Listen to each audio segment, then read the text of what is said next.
All right. Hello, everybody, and welcome.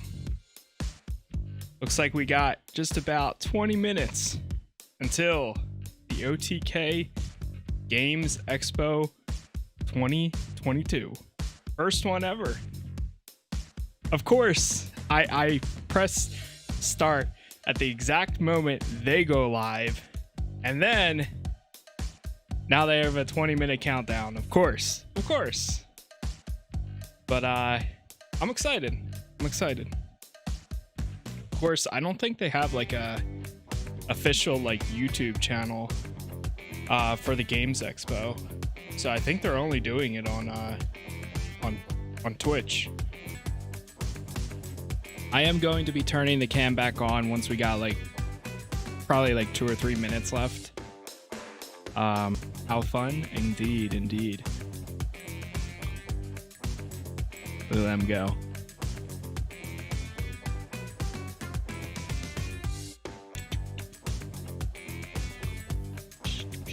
Chompers, yeah. Yeah, there's a guy, Smite, Brazil. Dude, we got 3 minutes to go. 6 seconds. Let's go ahead and cut the cam on. Hello. And with that, we got 20 seconds until the first ever OTK Games Expo. I am Casas Plays, or just Casas, and today we're covering OTK Games Expo on YouTube and Twitch. Barely made it. Hey, what's up, Soldier Pat? And here we go. The first ever. Woo! Well. It's finally time. Sup, y'all? It's me. It's your boy Asmongold, and I'd like to welcome all of you to the OTK Games Expo live from the We Play studio. We have a lot of games to look at.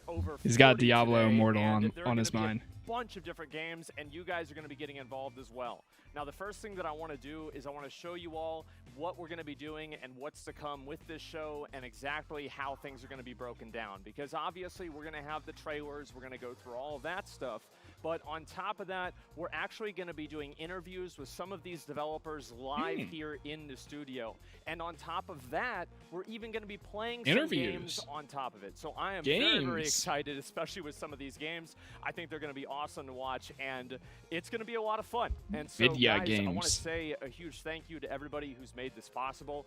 This has been a tremendous undertaking for us, and it wouldn't be possible without you all. So thank you so much. And the other people I want to say thank you to are the people I'm about to announce today.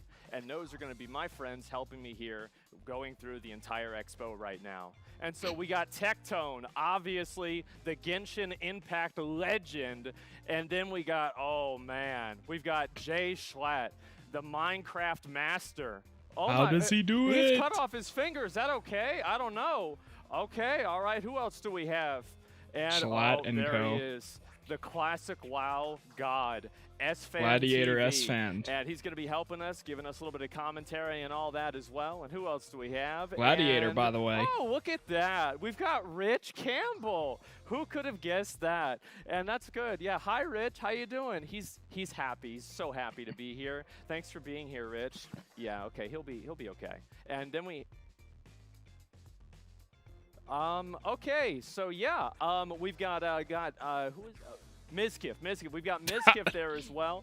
And I was like, why is this guy facing? Right, I didn't realize it was Let's Mizkif. go ahead and move up a little bit forward. And what the hell are y'all doing? Quit talking. We're going into the show. And then we've got Immoru, obviously, of course. And we're going to be getting everybody up here and talking about these games all together, getting their feedback, commentary, and just having a few conversations about these games. But that is not the only group of people that we have. We also have an expert variety gamers panel. We've brought together some of the best and most experienced variety gamers on all of Twitch to help give you their insight on these games and tell you which ones are great and which ones are even better. So anyway, over to the variety gamers. Thank you so much, Zach. It is me, NMPLOL, here with the Variety Gaming panel. We have assembled some of the best gamers ever on the planet. Everyone knows me. I'm NMP. I'm a 9-time Gladiator, 2-time rank 1, all this sort of stuff. And let's go to Chance. How are you? Hi, Soda Poppin' Chance here, 12-time rank 1, multi-rank 1 overall, gamer extraordinaire, popularizer of Among Us, veteran, 15-year streamer, made most people. Here to really kind of bring my insight. It's got a and notepad talk about with some of those everything games and some written of the down on it. Great things about them. And over to my left, we've got... Yeah, that's really cool, Chance. Hi, everybody. I'm Seer. I'm actually a triple platinum rank 1 gas station simulator champion. Also won an Oscar for Best City and City Skylines. And absolutely rolled Soda Poppin' at Warcraft 3 Soccer, which I won a Nobel Peace Prize for. Bruce? See, all that sounds good, but to me it just sounds like baloney. Pro Telltale Gamer here, Bruce, drop them off. I'm here to give my insight on some of these games. I heard we got a great list, so I'm ready. I'm excited. Back to Nick. All right, we are the Variety Gamers here to give some of the best insight that we can possibly give. So back to you, Zach. Thanks a lot, Nick, and I can't wait to hear what invaluable, incredible, and very insightful commentary they're going to be providing today. But also, we have a lot of people involved, but I want to talk to you all about how you guys, the chat, are going to be involved as well.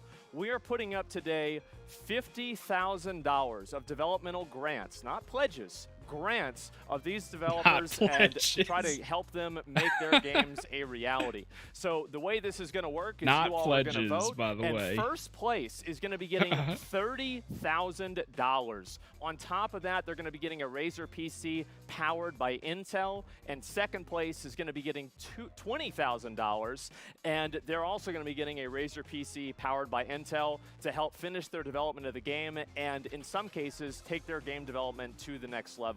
So huge shout out to them. And honestly, guys, I am just amazed to be here. And there is one more person and one more guy who's going to be helping me do all of this. And I'd like to also introduce you to one of my longtime friends I've been doing shows with for a very, very long time. It's going to help me host this, Rich Campbell.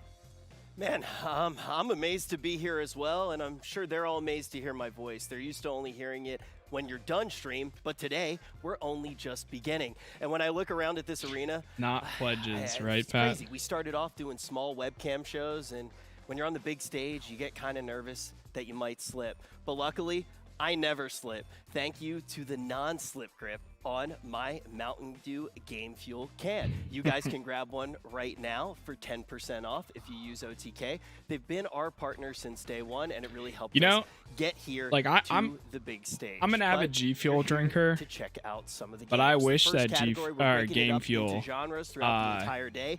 And the first genre had is like one a zero that sugar we're all option very or used like to. zero It's carbs. none other than action.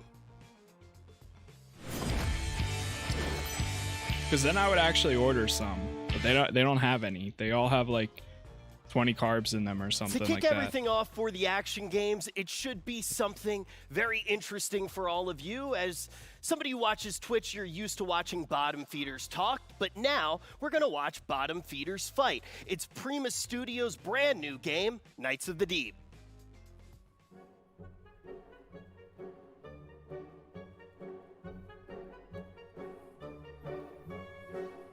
Knights of the Deep. Crab fighting game.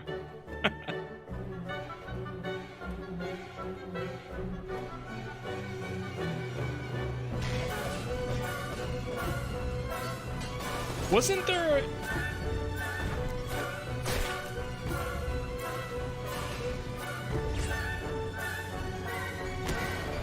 14 characters?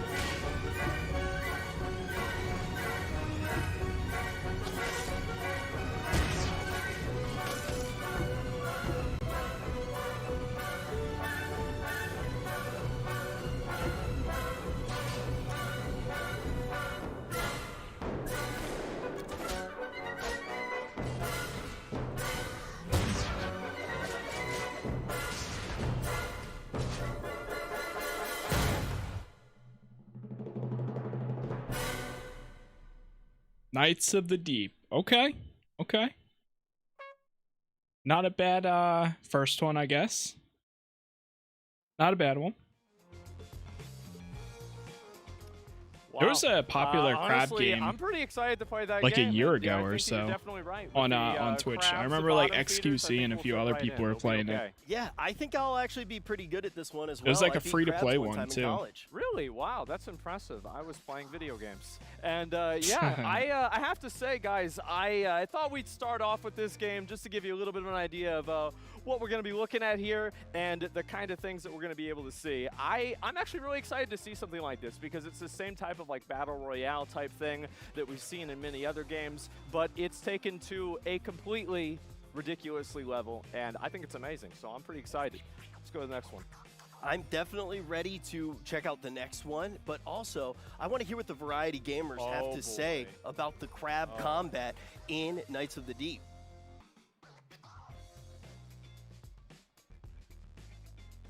All right, thank you so much, Rich. This is the perfect group of people to talk about Knights of the Deep. Three of us have had plenty of crabs in our life. We've had them as pets. We eat them. We love them. We love just everything about fighting. And Chance, how you feel about that game? You know, all jokes aside, that game actually looks really fun. You know, it looks goofy, it looks ridiculous. It's crabs with guns, shields. There's classes. It seems like there's serious mechanics. Oh, yeah. Lined up with the stupidity of it being crabs, but it looks fun. Yeah. Also lobsters. Lobsters too. Crustaceans. Sorry, making sure everything's not on fire. Here. You're so smart, dude. I would have to completely agree with you on that one, Chance. It looks like a lot of fun. It's the kind of game that, you know, you put up Shroud on your third monitor, mute them, and you start going to Pound Town on this game. And I tell you what, I would likely roll each and every single one of you at that game. Yeah. Wow. So, what do you think? I don't think that's true at all, Oh, yeah. but I will tell you what I think about the game. I love the creative jump on the game. They did a really good job with their creativity and taking a jump off the, you know, creative ledge that you don't really see often, and I like it. Yeah. It's a pretty good game. Which Looks really good. which crab do you think you guys would Okay, use? first, you would not beat me. Yeah, it would be so easy. No, it wouldn't. You actually are not that good at games. So, that's just my hot take. All right. Awesome. Thank you so much for your insight, guys. And back to you, Rich. Such a loser. Thank you so much, Nick. It was great to listen to all the handsome guys on the panel and you. But everybody, if you want to check out Knights of the Deep, you can add it to your Steam wish list right now. And also, if it's a game that you think you like, you can do this throughout the day. You can hop in Discord and you can react in the Discord to the games that you like, and that's actually going to help them win the grants, which Asmund mentioned a little bit earlier. Keep that in your mind as we jump into the next game. It's from Neo Interactive, and it's called Samurai Zero.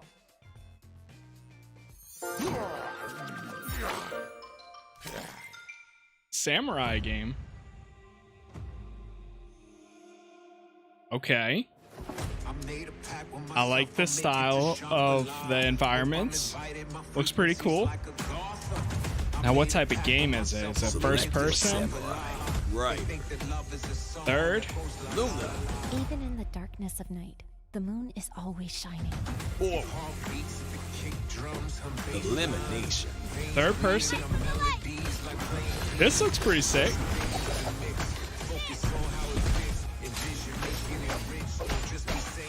Samurai Zero.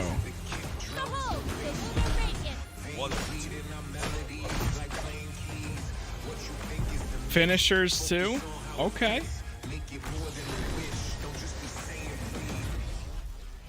Victory. Incredible. Oh, stop. That looks pretty cool. That could...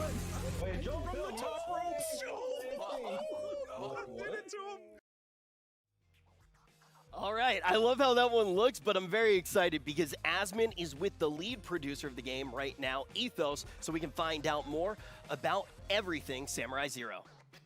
It is on Steam already, it looks like. Hey, what's going That on, looks man? pretty How cool. you doing? Yeah, I'm definitely going to add I'm that good. one How to the you wish doing? list. I'm doing pretty good. I mean, the trailer looks pretty cool. It's an interesting idea. What is this? What's the game about?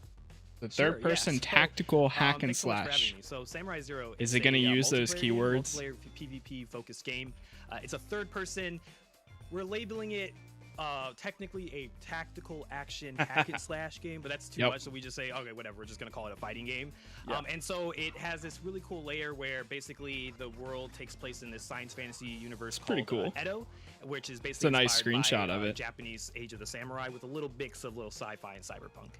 I think that, yeah, that's badass, man. Yeah, the entire, just like the aesthetic of it is great. And you're talking about like having it in 3D, and I'm curious why you decided to go, because most fighting games are all in 2D, and what made you want to go with 3D in this game? Well, actually, what you just said is basically the answer. A lot of fighting games are in 2D, so we wanted to mix it up and try something a little bit different. So we created a 3D game, and a lot of the like advanced mechanics that the game has, whether it's like the advanced movement, where you can like wall run and you can dash, and whether you're doing the combat, which is all precision focused. I think our game's pretty unique in the fact that it looks cool though. Yeah, I think it looks interesting. In the game and a lot of targeting systems. A lot of it's very precision based, so it's a lot of like actually landing your hits, and we do this thanks to using the PC as our main platform. We actually have a lot of control with your camera and where your character aims using the mouse, so creates a really unique, different take for fighting games, I think. Yeah, if that's the case, I think some people could even almost use it as an aim trainer, the way you describe it. Yeah, that's really cool. And I think that fighting games, one of the most important things about them is kind of how they feel to play. And when will people be able to really get an opportunity to actually feel how Samurai Zero plays?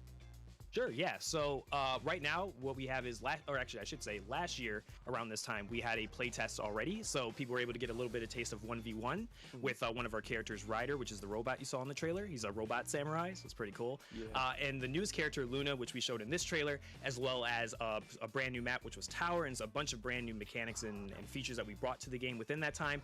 We'll be showing to our Patreon people later, early next month. And then also later this year, we're going to be doing a full public playtest where players will be able to get their hands on it and try it themselves. That sounds awesome, man. Yeah, I haven't really played a fighting game like this pretty much ever before, so I'm really excited to see where this game goes, and thanks a lot for coming on, and really look forward to see where the game goes. Oh, no, thank you. Thanks for the opportunity. Appreciate it. Absolutely. And if any of you guys want to add Samurai Zero to your Steam wishlist, you can go ahead and do that now. But we're going to be on to the next game. Already went ahead and did so. Let's hop right into it. The next one is coming from South Games, and this game is called S-Proxy. Top down. It's very top down. There's not even a hint of like an angle there. Okay.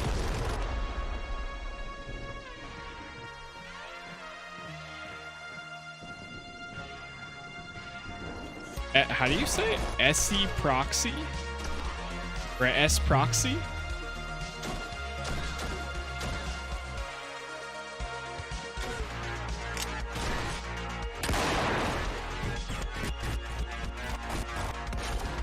Flash warning. Dead.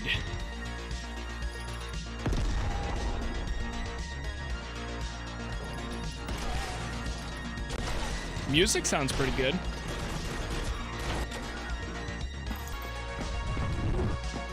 Road to Vostok looks good. Has like a splinter cell thingy. How's the audio, by the way? Is like the audio loud at all? Or does it sound good right now?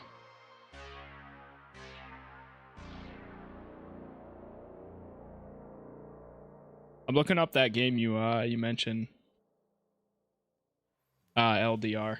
That was the first game that we actually got to look at today that had a release date attached to it. If you missed it, it's coming out June 23rd. Road to Vostok. So you can jump in and play. And if you want to right now, if you want to make sure that you don't miss the date, I'm terrible with calendars as well, you can add it to your Steam wish list, and you can check out an early download demo. So that's for S-Proxy. You can hop on Steam and check that out right now. But we're going to be taking a look at our first racing game of the day. It's from Axe and Gray Studios. Racing and it's game? Neo Dash.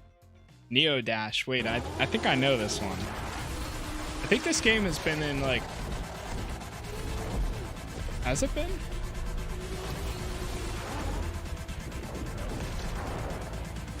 Nah, it just looks very familiar. There's another game that kind of looks like it. I think it's okay, but I'm on my phone. Okay.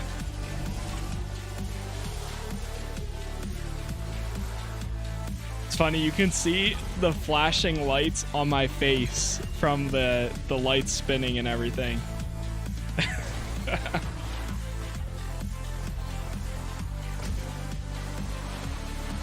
I think so. There's 30 games or so for their show today.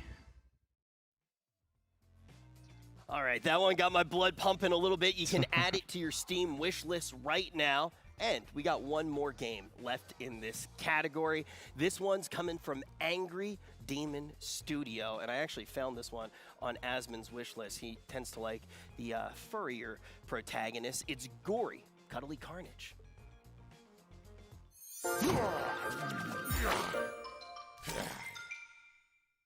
Another game trailer. Wyatt.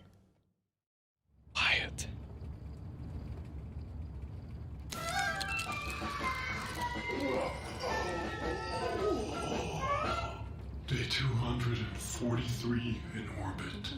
Every morning is a blank canvas. Time to chase the dream and... Error. Inspirational quote 542 not found. What the f*** was that? Breach. Oh, breach. There's definitely a breach. How are we supposed to get back to Earth? Wait a minute. What the f*** are you doing in the airlock? It's serious. Now you just wait a minute there, pal. Let's talk about this over some nice nip. Come on, you want some nice nip, bud? Game face on. Furry game. Gory. Oh wait, no, gory.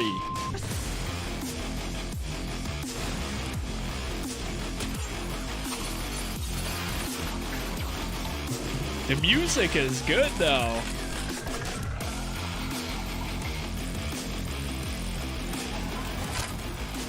This reminds me of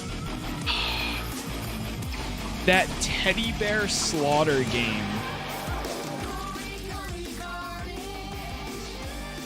Gory Cuddly Carnage. Dude, what was that game called?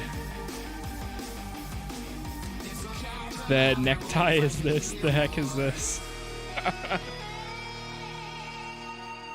Dude, what was that game called? It was like a teddy bear, like you were full on like GTA style, like hack and slash. That little guy's really not kidding around. But we had in the action murdering category, other bears we had too. lobsters, we had cats doing whatever Gory was doing there. We had samurais, we had racing games, we had just about everything. Dude. What'd you think of the action section? Honestly, man, like I've What seen was that it trailer called? like 3 or 4 times now, and I think every single time I like it even more. It's like the fact that they had an actual like they have a track, like a song for it on top of that is just really, really cool. And obviously, guys, we've got 2 other gaming experts, gaming wizards here. We've got Mizkif and Schlatt. Hello. Schlatt, what'd you think of it? You know what, Asmon? I am super happy we're finally getting a game about murdering crabs and lobsters, so I can stop doing it in real life. Mizkif, what do you think? Well, honestly, that Cuddly Carnage game that we just saw, I actually love that game. I think it is a super unique game that you don't really see often. I love the dubstep that they played. I thought that was honestly amazing. The game reminds me of somebody who doodled that in like 6th grade, and then all of a sudden this game became a reality. It became a reality, yeah. Like after they got watching a little bit too much Invader Zim, and they just get too crazy. Some edgy kid with a notebook and a dream. Yep, and now it's a game. I think it's awesome. And the other game that I really want to talk about a lot is Neo Dash. Like straight up, like that is so cool. That trailer. The reason why I like it, it's like you watch the game and it's like hypnotic. There were like games in GameCube that were like this. Naughty of, like, Bear, that's what it was. And oh I think it's just my such a god. cool looking, visually appealing game. Yeah, it reminds me a lot of dude. What does it remind me of?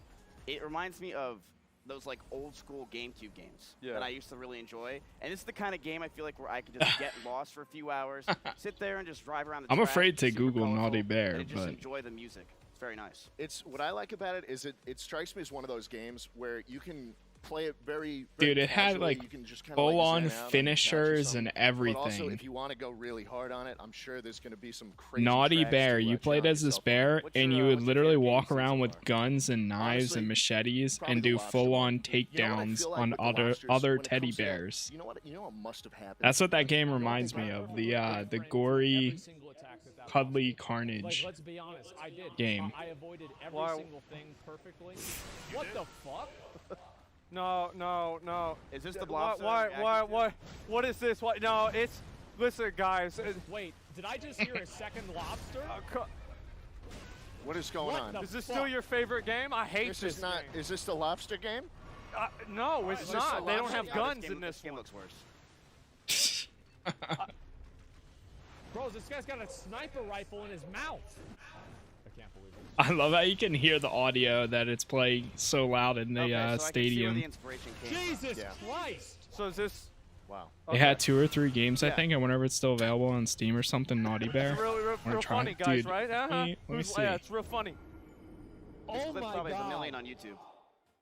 Somebody's getting banned after this. After Yeah, this game is somebody getting honestly, banned. I absolutely love this game. I think it is very funny and unique. I think it is. I love when developers always try to make things fun. And I think interesting. it actually The is trailer on was fun. I liked PC. the trumpet at the end was great.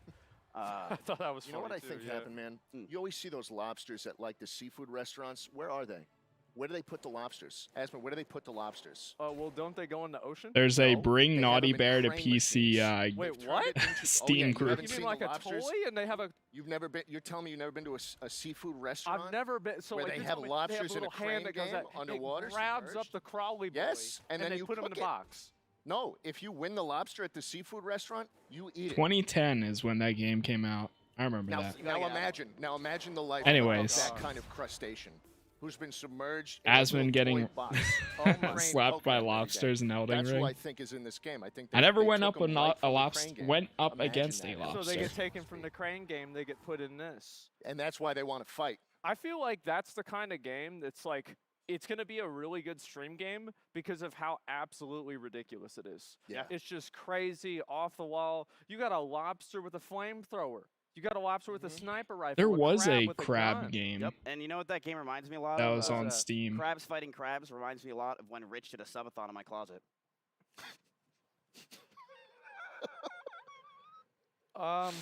Yeah.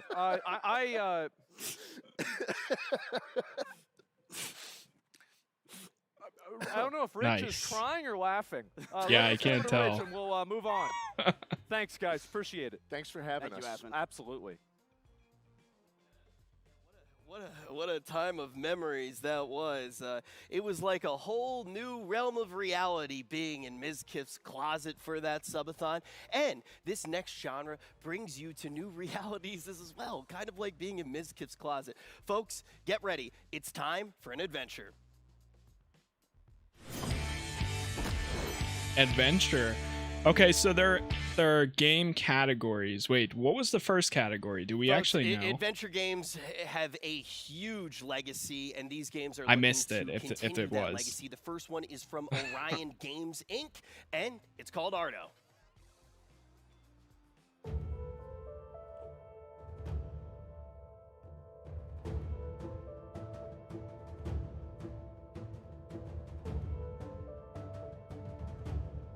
Action, I think? Okay.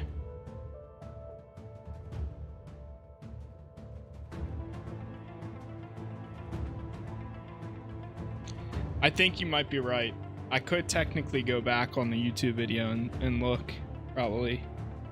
That's the one thing that Twitch needs is to be able to a DVR mode. Yeah, it was action. It was action. By the way, if you guys are watching on YouTube, definitely leave a like on the video because it helps me out a whole lot. And subscribe because we got a lot of games coverage in the next 2 days, 3 days, next week, all that stuff. So it really does help me out. I'm trying to hit 5K by the end of the year on YouTube. And that's where all my VODs are going to be. So there's that too. And all my Let's Plays. That game looked interesting. For anybody that likes like Fury and stuff, I feel like it's probably up their alley.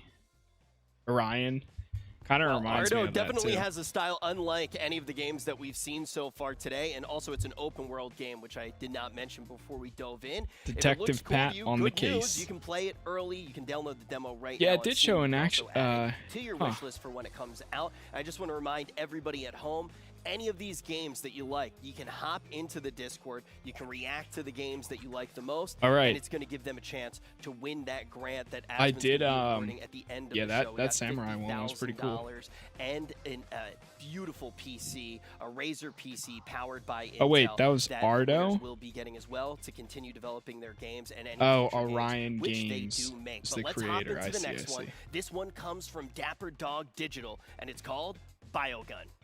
It's time to get to work. Biogun.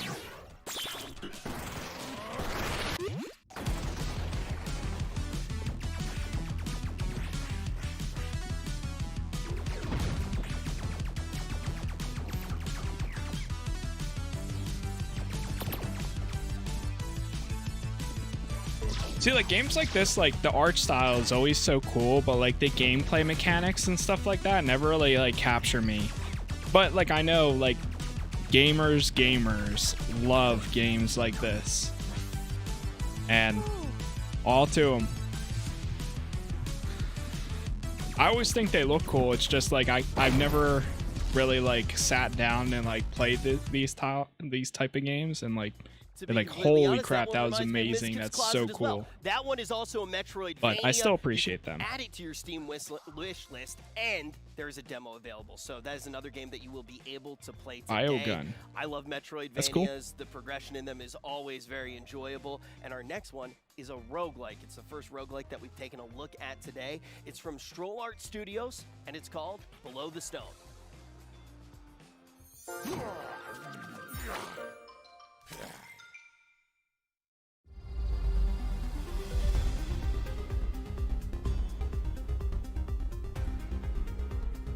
Below the Stone. I almost thought it was below the stone. Below the stone.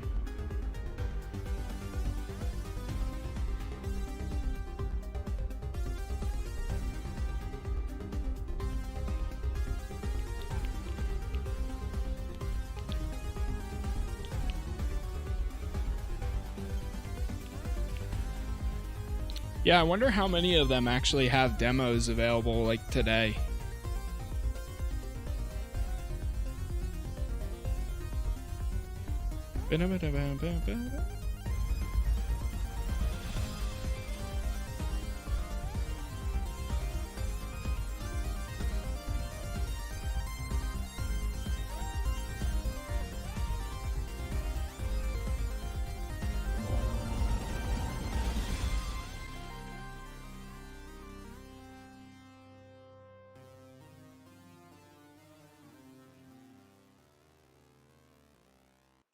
Yep, rocks. And Below the Stone is one of those games where I know Asmin pretty well. This is the type of art style that I think really resonates with us. Anytime that you get to see a game with that pixel art, kind of brings you back. You start to remember some of the cool. memories. So for Below the Stone, you can actually already add it to your Steam wish list. But when we're talking about that art style, I know I want to learn a little bit more. Luckily, Asmin is going to be talking to the lead artist, Mike Stallart, right now. Thanks, Rich. Yeah, I mean, you're definitely right. I see that art style, and I go right back to 1998, running through, like, Legend of Zelda, Link to the Past, or something like that. I absolutely love it. And thank you so much, Mike, for coming on and sharing your game with us. And my understanding is you guys had a really interesting journey coming to the Expo today. And what's the game development journey been like for you? It's hard to wrap it up in a small little segment, right? It's like we started myself, I didn't go to college or anything for this. I was kind of just going into it as raw as possible, right? I like it. I started by it's very nervous. I would be too, I started man. with just my art. I would be hell invited nervous. a couple people to join me. Andrew Hold on being for one of one them, second, guys. Our lead programmer. I'm gonna turn off my And cam for a sec because I need to check we something. worked on Below But the this is Stone gonna for a keep while. playing, of course. We needed a composer for our I'll be Kickstarter back. later on. So we ended up picking up a composer, Karam. And, you know, we actually failed our first Kickstarter. And what I learned though, right, is just putting yourself out there, like, is a huge win, right? It's not about like the money in Kickstarter. It's really about like people who are fans of that make your game a success, right? And we ended up getting like hundreds of new fans from this Kickstarter. And eventually publishers even started contacting us. In fact, kind of funny story with our publisher. You know, our relationship, I started by blocking them. I don't know if I should share that, but you know, yeah, very smart move by me. But you know, I started by you know, originally you know, they contacted me. I accidentally, like, you know, I didn't know who they were. I blocked them. Then they contacted me again, blocked them again. And then I was like, and then they found my Facebook out of nowhere, right? Oh my God, I was like, whoa, whoa, whoa. stalkers. Yeah, I was like, whoa, whoa, whoa, Facebook? All right, maybe they have something to say. So then, you know, I realized these guys were serious about our game, and they saw what we were trying to make was as important as how we thought of it as, right? And then we realized, like, you know, this is kind of like a perfect fit for us. And you know, it really kind of huge, you know, this, yeah, every step of the way, it's just been kind of like a twist and a turn, and you know, hundreds of different directions for this game. Well, I bet that must have been pretty reassuring whenever you have publishers reaching out to you like that and being so insistent about it, going and doing whatever they need to do to talk to you. Yeah, exactly. I mean, like, seriously, you know, and these guys are great too. Like, everybody, you know, I used to not like publishers at first, but then I realized, like, these guys are real. You know, these guys are real people. You know, and then, you know, it worked out. Yeah, I bet it seems like it has. Obviously, it has. So, like, you're talking about like this game. It's like a, it's got like the pixel art a little bit to it, but it's also got a roguelike element. How does this game play? So, where we kind of separate ourselves from other roguelikes is we actually make it so, like, crafting and equipping gear is actually like important to your character. There's actually like a long-term progression, whereas other roguelikes, what they do is kind of like you go down until it's almost like a Diablo-esque, where like you go down, you die, and then you start over. Then you go down, die, and start over. Go down, die, and start. And like that's like super repetitive in roguelikes. So the way we do it is we make it so every time you descend, you can actually like bring resources back with you to this kingdom area, and you can actually like use that gear to progress further in the game. You can wear this stuff, but every time you go down, right, it's a roguelike. So every time you go down, you're risking that stuff that you're wearing, right? I get it. So yeah, so it's kind of like a twist on like how normally roguelikes do it. So every time you're going down, you're risking everything that you're bringing down with you. So if from you all your die, past you lose the adventures stuff? and everything. Yeah, if you die, you lose all the stuff on your character. Oh right? my God, that's Yeah, so that's you have to- intense. yeah. So you can spend like hours crafting all this gear, right? Yeah. You're wearing it. You decide to take on the boss, and then you realize like, oh, I don't know how this guy works. And then you start learning the pattern. You're like, oh shit, I don't know if we're allowed to curse on stream. That would have been the first one. It's okay. But yeah. But anyway, yeah, you know, so yeah, it's like every time you go down, it's like kind of like a new adventure. We have 50 biomes we're planning. We want to make it so like every time you go down, like it's going to be like a completely new kind of adventure every time you go down. Okay, so yeah, like you go down, you have no idea what's going on. It kind of almost reminds me of a game like Rust, you know, like a super high stakes game. And if you get killed, you lose all your stuff. And I know how crushing that is, but it's also like really, really intense. I think back like things like games I played on that like 2 years ago, I still remember them. So I'm really excited. And if people want to enjoy your project, and they want to support it, where can they go? Well, they can go to belowthestone.com. Okay. We got a Discord. I'm going to be sitting in the voice channel after this. You know, this, and if you want to, you know, wishlist the stream, or great. Wishlist, wishlist the stream, guys. But also wishlist Below the Stone on Steam.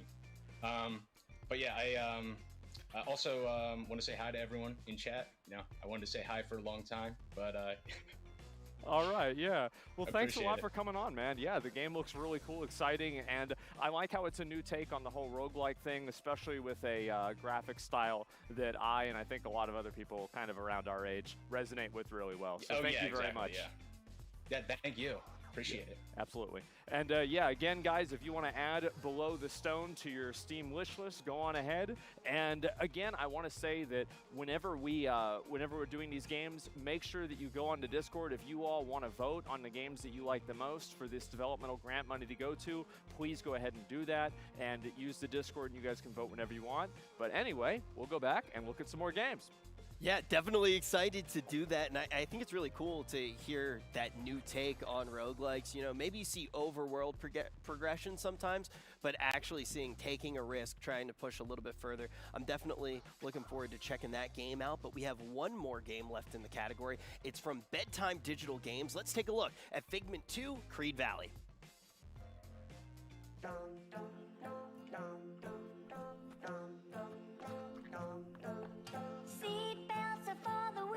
What? The chemtrails will kill us. Climate change won't affect me. I can still drive 'cause it's only my 5th beer. This isn't going to help anyone. Tigers make the greatest pets.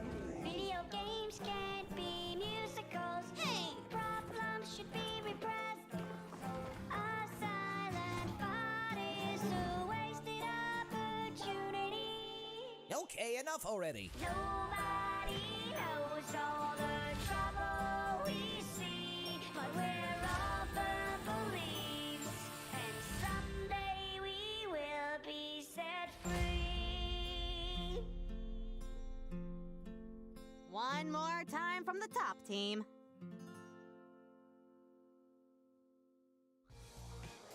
You can add that to your Steam wish list right now, but let's talk about all the games that we actually saw in this category. I'm going to throw it up to the second best gamer in OTK, NMP LOL.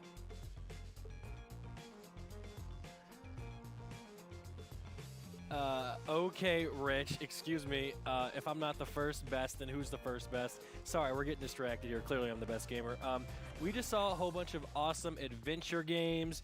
Ardo, Biogun, Below the Stone, Figment 2. I loved them all. Chance, what was your favorite? That's not how we're supposed to do it. We can. Okay. Well, out of all of those, I was going to say Ardo was my favorite initially. Perfect. Let's do it. I like the hack and slash, the colors being splashed around as you're kind of running through. You can see that it's white and bland, but as your character moves on, it kind of unloads all those beautiful colors.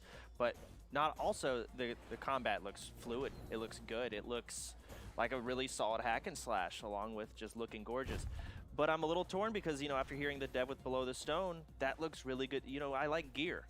Gear is so satisfying to receive. I don't know, maybe Ardo has it too, but I'm torn.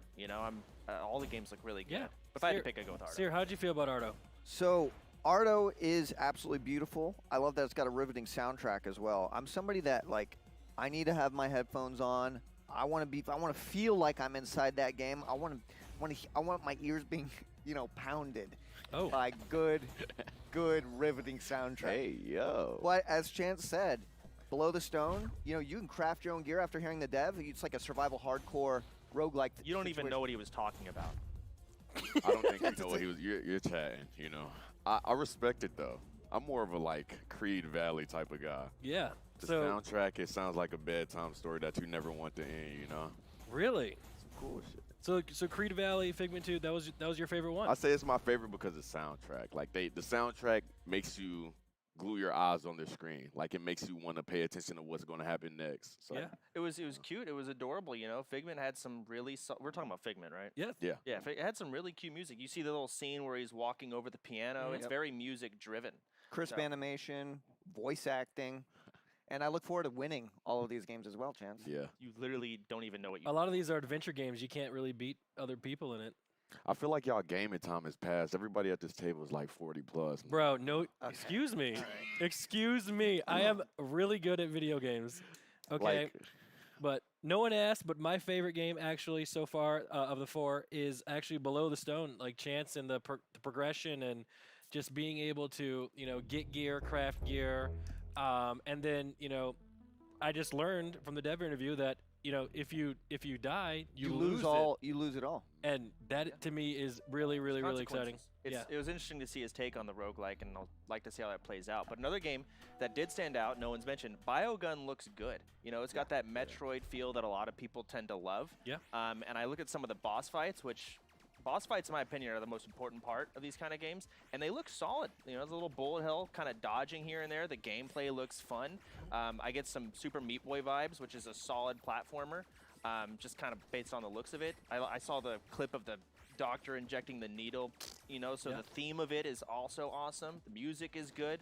Looks like a solid game. Yeah, excited. This game actually reminds me of an old school game like Mega Man, like back when y'all was old. Oh, never mind. Yeah, I think it's 43 or He something. just proved my point. So Bruce, how do you feel about Biogun there, huh? I like it. Yeah? It reminds me of a computer lab game I used to play in 5th grade. So about 45 years ago? No. Yesterday? I don't want to do quick math. That's kind Okay. of embarrassing. Yeah. Hey, Nick, which game here is more likely to keep you up past 8 p.m.? Well, okay. we're not going to turn this into making fun of me, okay?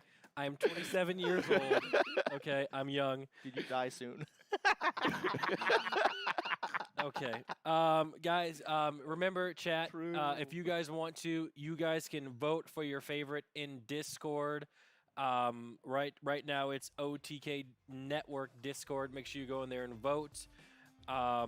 Yeah, I think we're ready to get a quick sandwich, go to the bathroom. Good job, Nick. And yeah, we'll be right back after these commercials. Drop the Browns off at the Super Bowl. You think you can search the house for something that can help us? No. I'm sorry. We gotta go.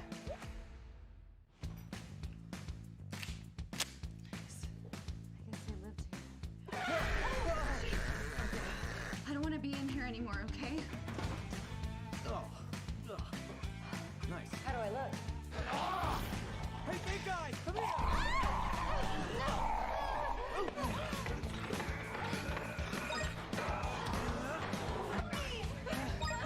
What do I do?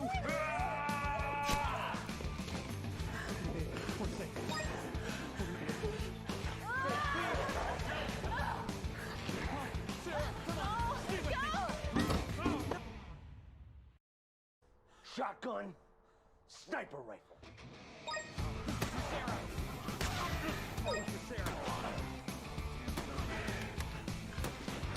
Whoa, it's me!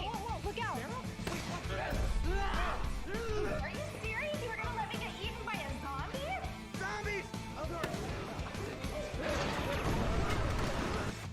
The only way that we're gonna survive out there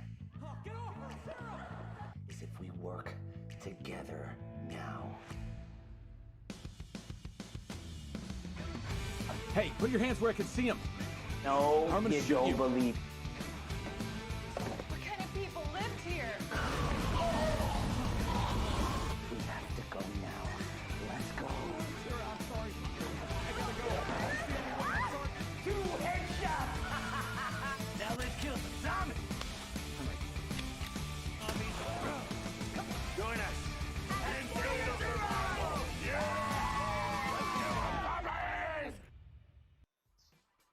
We just got to watch a little peek from one of our sponsors about eating brains, but now we have a whole game category for the glowy brains. It's one of my favorite types of games. It's none other than strategy.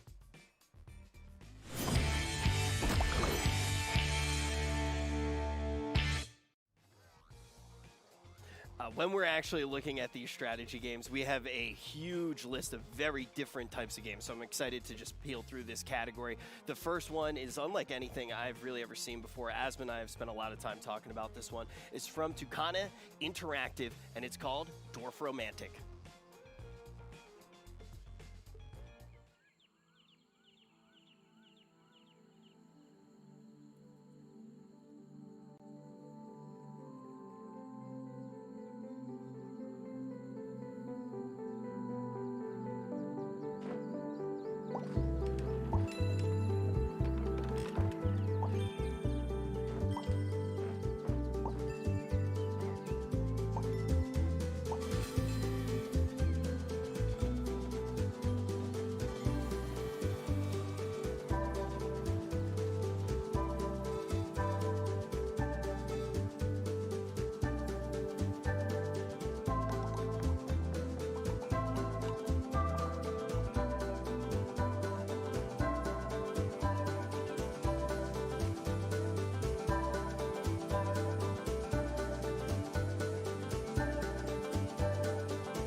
That one looks really relaxing to play. I'm very excited to actually check it out. The first time that we watched that trailer with Asmon, he actually turned to me and he went, "Wow, dude, look at that tree, dude. Wow."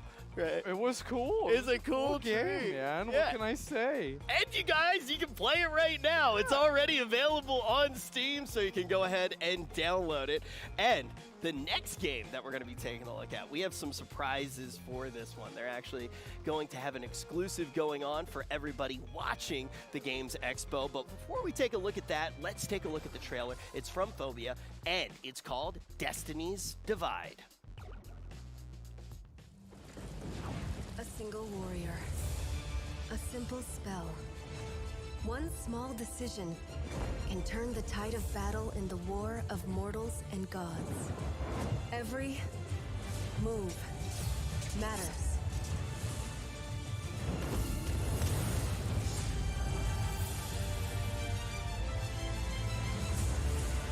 Stand in the face of the storm.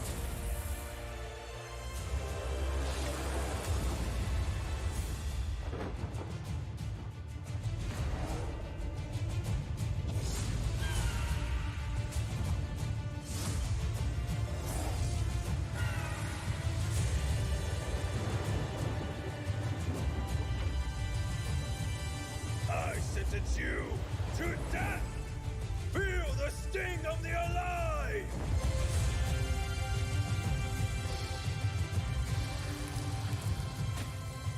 So too shall you be shattered against me. Embrace the power of Matar.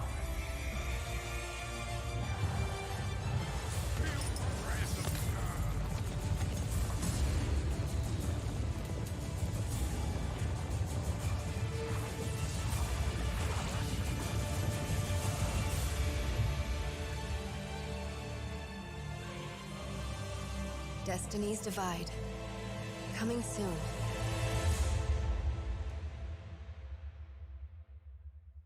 Well, I absolutely love card games. You've probably seen me open packs on just about everybody's stream, but there's something about a card game and actually having the particle effects from a game as well that really gets me excited. And also, I'm excited for the exclusive that you guys will be able to grab. You can visit destinysdivide.com, and if you play at least one game, you are going to be able to grab a skin that is only available for the next 24 hours. And as I'm not sure if you've seen this yet, but it actually kind of looks like you in, I don't know, maybe a month or two from now. Are you fucking kidding me? Well, it looks just like you. Oh my god. Like, wait. The last time I saw this, I thought he had hair. Yeah, no, maybe the skin is take live that out to updating. get rid of it? Yeah, it's live updating. Okay. I swear to God, we saw this picture like 3 days ago. It had hair, and now he's completely bald. I think the devs are trying to tell you something. I think God is. I'm gonna be honest. Okay, so you can Destiny's Divide. Destiny's Divide, guys.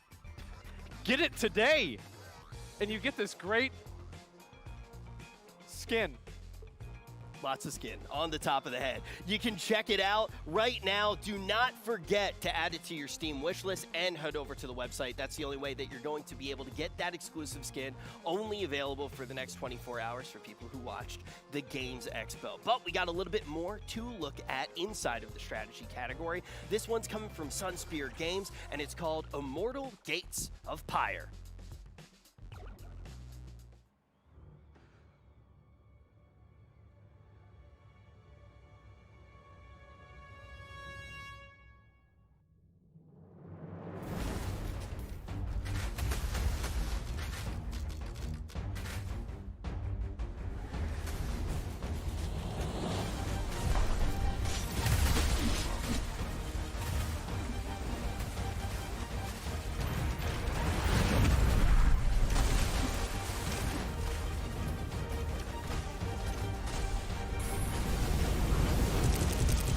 Down, and this is an awful fight for Santa. He's got to get back into the protection, but I'm not sure that's going to be enough. Spend his money on a Citadel. This could be a really good opportunity. Snipes. Four strikes coming down through the whole army. It's all bone because now they're all dead. One more in the main, and there's no alloy coming in because there's been Sapari in the back of the base. There's no HP. Nothing at all. The Sapari. Oh my god. The Sapari We're just going to snake it out at the last possible moment. Oh my god.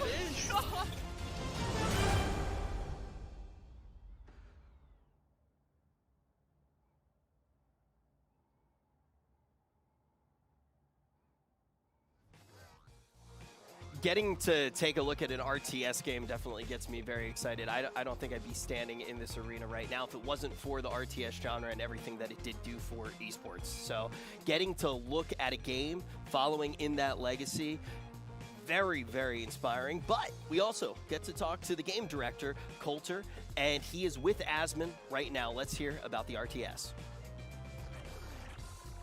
Hey, what's going on, Coulter? How you doing? I'm doing great, man. It's good to be on stream. What's up, chat? It's good to have you here. I mean, honestly, it's been a long time since we had an RTS game come out. I mean, I'm sure you remember just as well as I do. There's a new Command & Conquer every single year, a new Age of Empires. Now there's not a whole lot anymore. So what inspired you to make this game? So we started right when the big dip in RTS being released happened, and it just, it basically came down to we absolutely wanted to make a game you could share with your friends. Right, like smashing armies with a friend, seeing stuff blow up in that big spectacle way. That's something we tried to do, but people just kept bouncing off the difficulty curve. I mean, sometimes RTSs are infamous for it, and that's something we set out to solve so that like you could share with your friends or you could have fun in this genre in a way that you haven't been able to do before. So that's really what it was all about, and now we're seeing a renaissance. There are so many RTS games in development, some of them very big titles, and so we are working to redefine what RTS means to so many people who have felt excluded from the genre while still delivering that hardcore competitive experience for people who want that. Well, like whenever you talk about differentiating yourself from like the other games, and like you're definitely right. Like I think that what is StarCraft, you have to have 180, 200 APM or something like that now. It's insane. It's crazy how high the skill gap gets with these RTS games. So what's different about Immortal versus a lot of these other strategy games? Like, can you get into a little bit of that? Yeah, so during that time, early on in our development, we were really focused on, okay, how can we deliver that depth? We've seen other people attempt to make the genre more accessible, and they'll lose the magic in the process by oversimplifying. And so this was a massive effort to really see, okay, can we do this? Can we get the silver bullet we haven't seen before? And so this was really a community thing. We started as a team of modders. We added industry professionals as we went along, but ultimately we got that hardcore delivering experience with that much more fun, can jump into it. You only need to know 3 buttons to play Immortal and have fun. Okay. We let you get to the fun with 3 buttons, which is just completely unlike what's come before. Yeah, that's definitely a great thing. I think that especially like, I mean, even games like Age of Empires that seem like super simple, they become incredibly complex by how seriously the players make them and everything like that.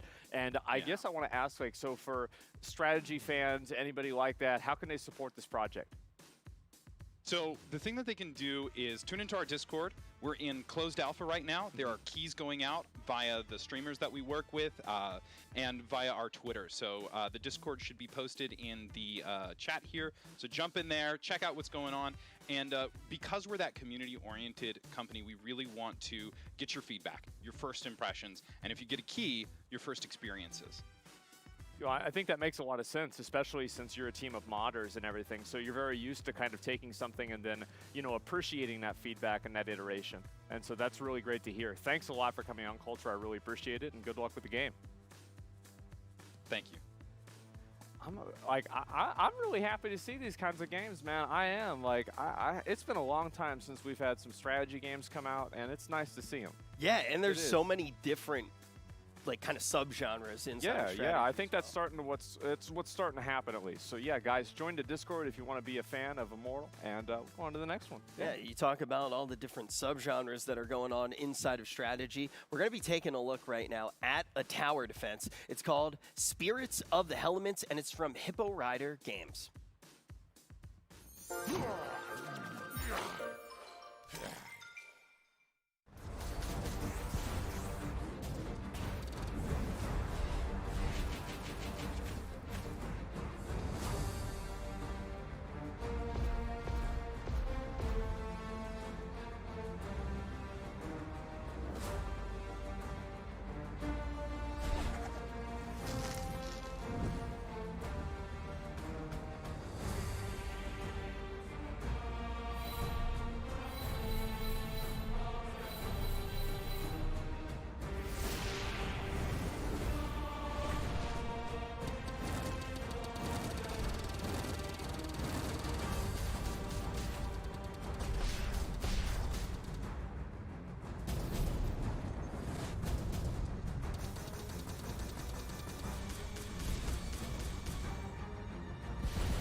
Looking forward to taking more of a look at a tower defense as well to try to see, you know, how many mobs are actually coming out at a time, how the game actually all comes together. Oh, I think that looks really cool, especially the fact that you can change the lanes. Like, there's not a lot of tower defense games to let you do that unless you go to, like, Warcraft 3 custom games or something like that. So, yeah, I think it looks really cool. Yeah, it's been a little while since we have seen a game like that. Yeah. We're going to take a deeper look soon. We're going to get to talk about these games, but we have one more inside of this genre, and it's from Tragsoft, and it is called Coromon.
Coromon is now available for download on Steam, so if you want to check it out, you can do just that. But I want to check out all of these games just a little bit more, and lucky for us, Asmon is standing by with Emaru and Tectone to talk about everything that we saw in strategy. I mean, I'll have to say, I am, to be completely honest, like, I'm really excited for Immortal. Like, I think that game looks really cool, and as somebody who played a lot of StarCraft 2 whenever it first came out, and all RTS games from, like, the 2000s and the 90s, I am just super hyped about it. But what do you guys think? Emmy, what do you think? I think the game that stands out to me most is Spirits of the Elements. I've always been a big fan of TD games since I was a kid playing balloons in the computer lab, and I think that something that separates good TD games from okay ones is visuals and sound effects, and there was a lot going on in that trailer that It's was like very badass explosion. Yeah, like it really draws you in. Yeah, 100%. Tectone, what do you think? When I came here, I wanted to see innovation and modernized version of the classics. Yeah. And that's what I saw. People have been saying that gaming's been dead for years. Today, I feel like a little bit of life was breathed into the whole gaming sphere. Well, I think that's one of the best things about going and looking at a lot of these indie games is that people have like these ideas, and it can be small studios. You have games like Vampire Survivors, right? 1, 2 guys make this game. It's a massive hit. Everybody plays it, and that's really what we try to do with the whole event here is we try to put a spotlight on games that we think could be the next one of those. And honestly, I think the tower defense game looks really cool too. Yeah. I played a little bit of balloons before, and I got to the expert stages, and I kept getting, I got my ass beat, I'm going to be honest. And I stopped playing a game. I got so upset. And so I might try this one out, too, just to see what it's like. And, like, gameplay is super important to me, but, like, dude, I'm 1 year older than NMP, and that dude's been having a midlife crisis for about a decade now. So, like, I'm not too worried about the gameplay anymore. I want to hear good soundtracks and art style. Ardo, oh, my God, looked amazing. As well as, what, Figment 2 looked beautiful, and the soundtrack of, what, Beneath the Rock? Yeah. There's been some real good shit. Yeah. I think the sound and everything like that does really make a big difference. Is that, like, especially, like, what, Emmy, you were talking about with, like, having the graphics and, like, the explosions, just having them be visually appealing. Like, this stuff happens, it's on the screen, and it just pops off. Like, it has that's to be so satisfying. important. Yes, Yeah. like the visual appeal of Neo Dash 2, good lord. Yeah. It looked beautiful. I think this is really funny because, like, you probably sat up here, like, we're talking about, like, just a certain amount of games, strategy games. Bro, you're bringing up all the games. Oh, yeah, like, dude, I'm getting sensory overloaded. There's been so many bangers, man. I'm sorry. I understand that. I feel the same way, man. Like, I'm very, very excited. Especially as I said, especially the Immortal game, right? Like, I see this, and it reminds me of, like, you know, StarCraft 2. It gives me that same vibe, and I am just so excited to see that. Especially, like, I'm really curious to know, like, what do they mean about, like, making it easier to do, right? Like, what's the micro in this game? How do you have to play it? Like, what's it really about? And that's what I'm really curious about as well. Yeah, like with the tower defense too. Like, I have no idea how they're going to do, what is that, open lane tower defense? Yeah. I've never seen that, ever. I They're have pretty unique. no idea. Yeah, I haven't played hardly any tower defense games at all, but I've done like I guess a little bit of the Warcraft 3 ones, and then also the balloons. And as I said, every single time I do it, I just try to make a bunch of the most powerful units, and then whenever that stops working, I usually rage quit the game. So I'm curious to see how far I'll go You with have this. to try new strategies. Yeah, that's the part where it doesn't work because I beat my head on the wall until I break through. You know, but there's some games that just don't let me do that, and I'm excited, especially whenever you have like these more off-the-wall solutions, because I think really what Tecton, you were saying about like gaming being dead, right? What does that really mean? It means like the ideas that people have had for like let's say 15 years for a game like tower defense, right? It's something that like for the first time you think to yourself, you know what? Maybe it doesn't actually have to play like that. Maybe we don't need to have like established lanes. Maybe it doesn't need to do this exact thing. Same with Immortal. Exactly, because like there's a lot of companies that are like afraid to innovate. Like we're like why try something new when you can already do what what works? But like I think we've seen a lot of innovation tonight, 100%. Oh, I'm very excited. I certainly am. Like I think I might try I'm probably gonna play that Elements game. I am. I think I'm gonna see what it's like. Yeah, absolutely. But guys, I want to say again, is that just make sure that you guys vote for the games that you guys enjoy a lot. We're going to have the Discord link again in chat. It's on the OTK Network Discord because, as I said before, $50,000 as well as some PCs, some Razer PCs powered by Intel are going to be provided for you all today and for these different studios that win. So anyway, I'm pretty much good. Hey, how do you guys feel about them? Good. Yeah, I'm excited. All right. Well, Rich, go on ahead. I'm ready. Yeah, I'm very excited for this next genre. As somebody who's been told that he looks like Luigi his entire life, the next category definitely really does resonate with me. It's time for platformers. Hi guys, I'm still here. I'm just casually watching and doing some work myself too. This next one also resonates with me as well because when you actually do look at how the controls work, the legs are going to be even more awkward than my jokes. It's Lock Pickle's I think new game, it's quiet down a bit, so...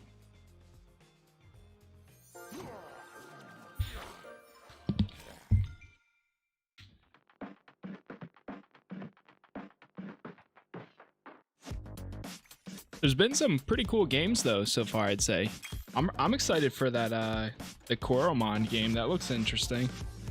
And then there was also that one the card game. That actually looked kind of cool too.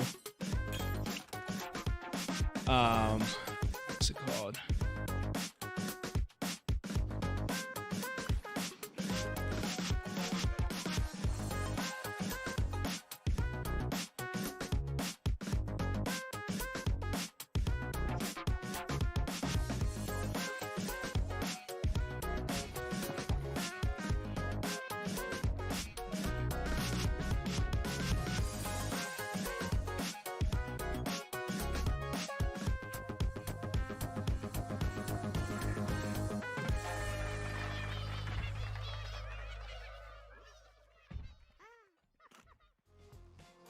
I've always been a huge fan of games like Robotry, where you actually do have to overcome the movement. Played a lot of QWOP and games like that. So excited to see everything Robotry will bring to the table. You can add it to your Steam wishlist right now so you can see as soon as it is available. Now, the next game is unlike anything that we've seen yet today. It's from Biscuit Locker, and it's called the Catbox Paradox.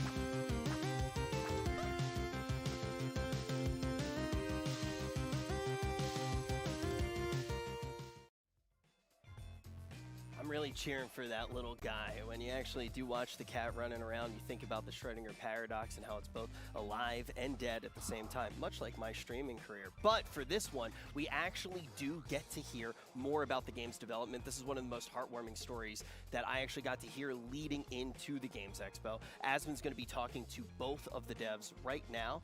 They're named Mr. Ben and Mr. Bobs, and they actually put this game together right around the beginning of COVID as a way to kind of stay in touch. I don't want to say too much about it. I'll let them actually talk about the creation of the game.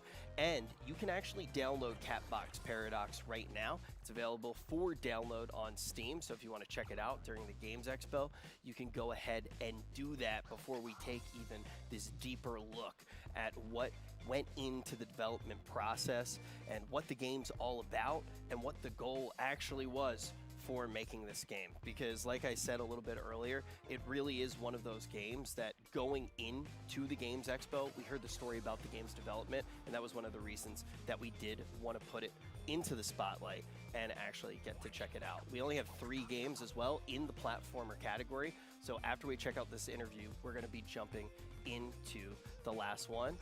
And we have a few more genres as well. We're going to take a look at some of the genres that we are going to be looking at today as we get ready for that interview. We already, I think, covered about 4 of them.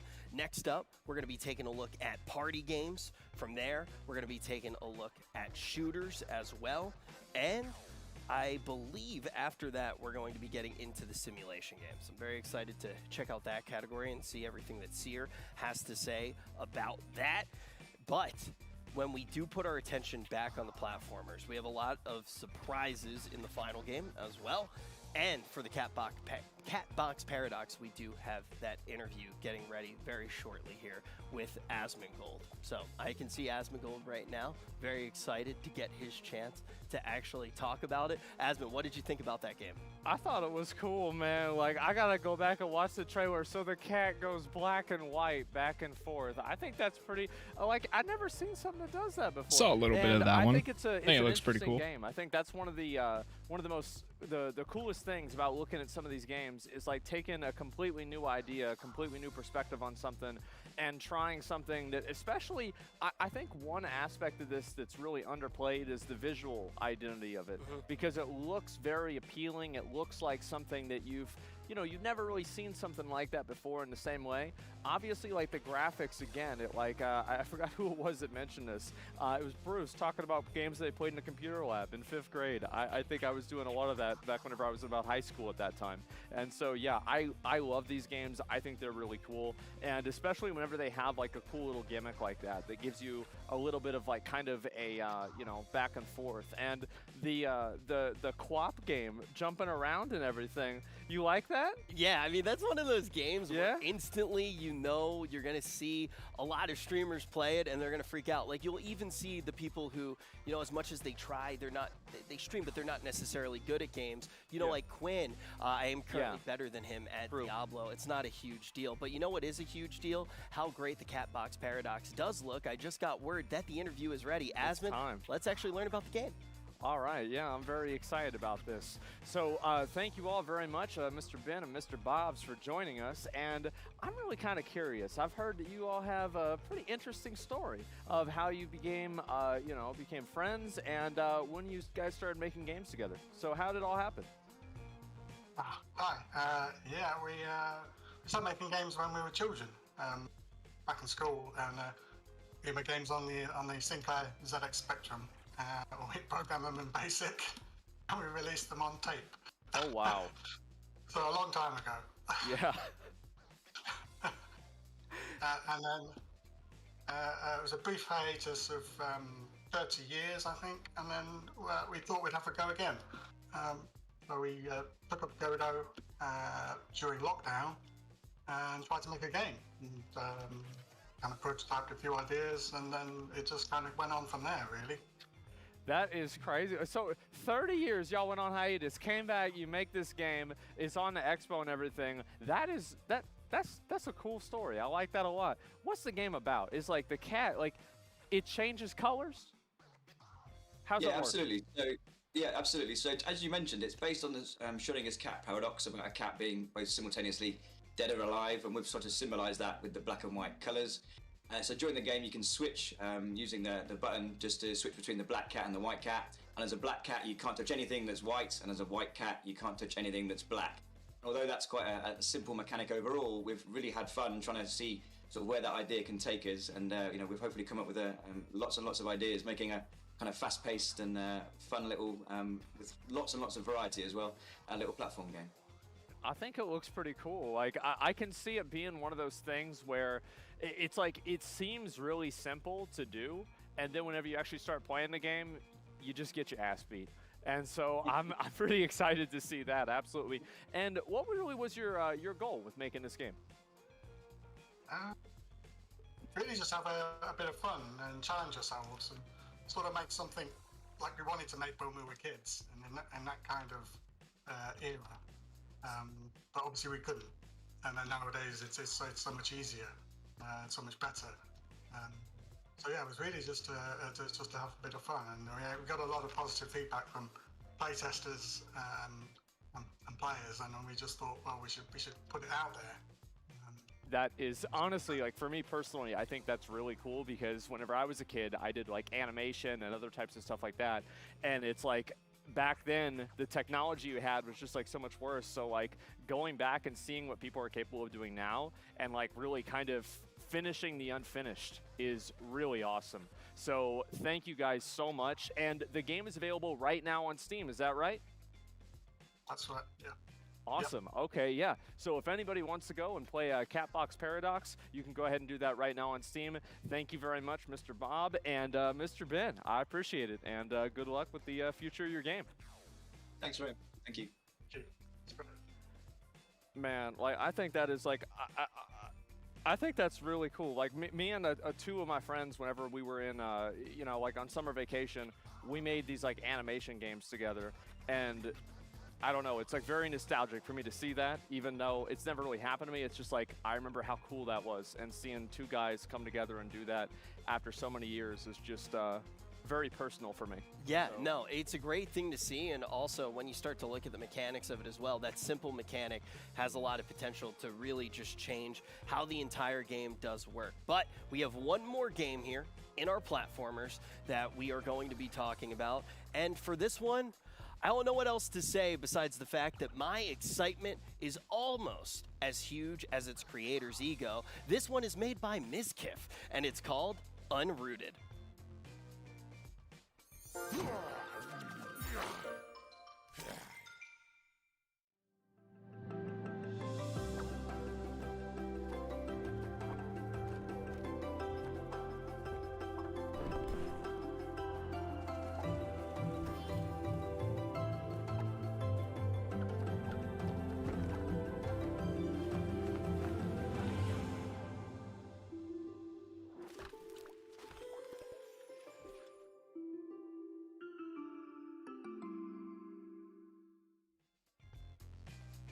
If you want to stay up to date with everything with this game, you can follow him on Twitter right now at UnrootedGame.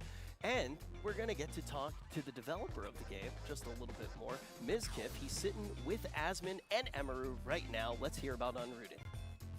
Yeah, this game has actually been a passion project for the past 2 years. I'm actually kind of nervous about this because I know people have been asking about this game. I've gotten hundreds of Reddit posts. Asmon, is that really what you're going to look like when I'm shouting out my game? Oh, no, I was thinking about something else, this one. Anyway, back to what I was saying.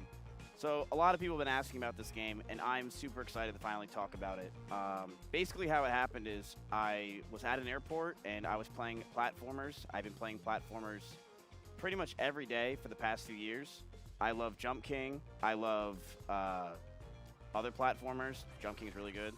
And I always wanted to be able to make one of these games. I always wanted to create one, and I thought the best way to do it was with my community. But it wasn't. Because what happened was I hired a bunch of people from my community, and they all lied about what their resumes were, and they actually couldn't do anything. Oh yeah, I've done that before. Yeah. So I had to rehire a bunch of people, and I was able to hire an amazing team from my community still. We have some crowd favorites, this girl named Courtney. She's in my chat right now. And we have Coaster Music as well. who made a lot of the music in the game. And it's just been a crazy project for the past 2 years. I never knew how expensive making a game really was. So speaking of expensive, how many microtransactions are you going to have in a game? Well, I was getting to that. So right now, you know, it's an expensive game. We will have NFTs available right after this. Okay. So if you guys want to follow the Unrooted Twitter, it is Unrooted Game on Twitter, I believe. But yeah, it's just a passion project that we've been working on. The artwork is fantastic. So yeah, anyway, So, guys, yeah, Uprooted. Asmund, I that think cat it's great. game. Cat game? The cat, I like the cat game too. Like yeah, cool honestly, platformer mechanics. I think it was like a really cool like back and forth where you could go into black and white, and it was like life and death and all that kind of stuff. It was a really, really new idea that just completely changed everything. Yeah, I like the and zero gravity stuff on the platforms. Yeah, you go up in the air and you fly around. I mean, Miz, the Catbox game was good, right? Yeah. Yeah, the Catbox game was very good. I like the devs. They're very nice. My devs are actually great too. But the cat game was fantastic. I love it. I think chat's going to love this one. It's very creative, and the devs working together, it's a very nice story. It's a very nice story. I certainly like it a lot. And all right, okay, no memes. That's the first time I really saw the trailer. It actually looks pretty good, dude. You right? Yeah, it looks awesome. It actually looks good. So Like, we actually copied Ori and the Blind Forest because that game sold really well. That's good because you just do something that somebody else does. Yeah. So it's like your stream. Exactly. You're talking to me. Hey. I know you're going to react to this when you go home. No, of course I will. Yeah, I'll be like, wow, that was a good joke. I was really funny there. Yeah, true. True myself. Exactly. But yeah, chat, for any of these games that you guys see right now, you can head over to the Discord, which is, I believe, the OTK Discord. Go head over there. There is a panel or a place you can vote for all the games. Like Asmund said, first place gets $30,000. I believe second place gets $20,000, right? Yep, and they both get a Razer PC that's got Intel inside of it too. Intel stuff is powered by Intel. I think that's a lot, especially, I mean, PC is getting a whole gaming PC now, especially, I don't know really how bad the clip shortage is now, but it's over $1,000. That's a lot of money. So for people that want to develop a game and actually render it and make it work the way they want, I think this is a tremendous bonus for them because you got to keep in mind, like for every massive game developer that are making millions of dollars because they've got 18 different kinds of loot boxes in the game. I'm not thinking about anybody in particular, but any of that kind of stuff, you know, for every one of those, there's hundreds of people, thousands of people out there trying to just make a little game, something, just a little bit of something special, and that's what we really want to empower today and make happen. So I'm excited. I am. I think it's cool, and I'm curious to see what's going to happen with these other games. Me too. I think these games are looking very good right now. And I also want to say thank you to chat. We are watching. Don't worry. Nick's refreshing live stream fails as we speak. We are seeing what you guys are saying, and the support is absolutely unreal. Thank you guys so much for being kind to every game and everybody on this stream. It is fantastic. So thank you. Mizkif is farming hearts, so you download his game. So it comes out winter 2022 right now. There's an NFT available. All right, so you can download that right now. You mint it right now. Put in your password. Do they need to put in their credit card now, or is that later? You can put it in later. It's fine. Okay, don't worry about it. PayPal works. Okay, yeah, just direct to you. Yeah, if that's okay with you. All right, that makes sense. You know, for tax reasons and everything. Emmy, how excited on a scale of 1 to 10 are you to play Mizkif's game? Like a 3. No, like a 10. It looks sick. Wow, a 10. Oh my God, guys, that's so great. Wow. I was fine with the 3. I was honestly okay with that. Just play the game. That's all I care about. Oh, really? Yeah, it's fine. I'm sorry. It's whatever. Anyway, so yeah, thank you guys very much. I appreciate it. And we're going to move on to our next section. But again, guys, I want to remind you just one last time, please make sure to vote in the Discord for the games that you like the most. There's $50,000 on the line here on top of 2 PCs made by Razer, powered by Intel. So we're going to go on over to Rich, and we're going to continue the show. Yeah, actually, when Mizkif was talking...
I want to give the biggest shout out ever to Razer right now. Them running that ad was the only way that we could get Mizkif to stop talking. But we got a brand new category coming up. It's none other than one of OTK's favorites. It's time to take a look at party games.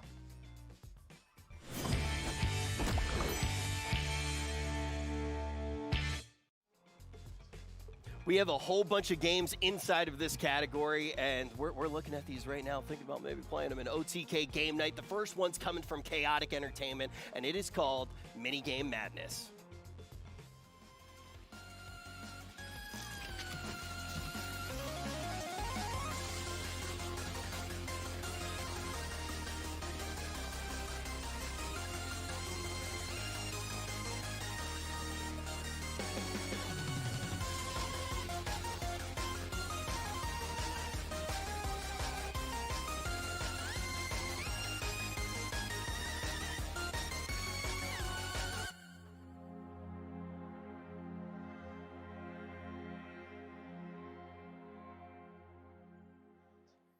There is an early demo available for the game right now, so if you want to check it out and you can play it with a few other people you're watching the Games Expo with, you can find some people to play in chat, and for when the full release actually does come out, you can add that to your Steam wish list so you do not miss anything. But we're going to keep on moving, keep on checking out all of these party games. The next one's coming from a studio called Chua, and the game is called The Matriarch.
Did they add that? I did not see that when we watched the trailer.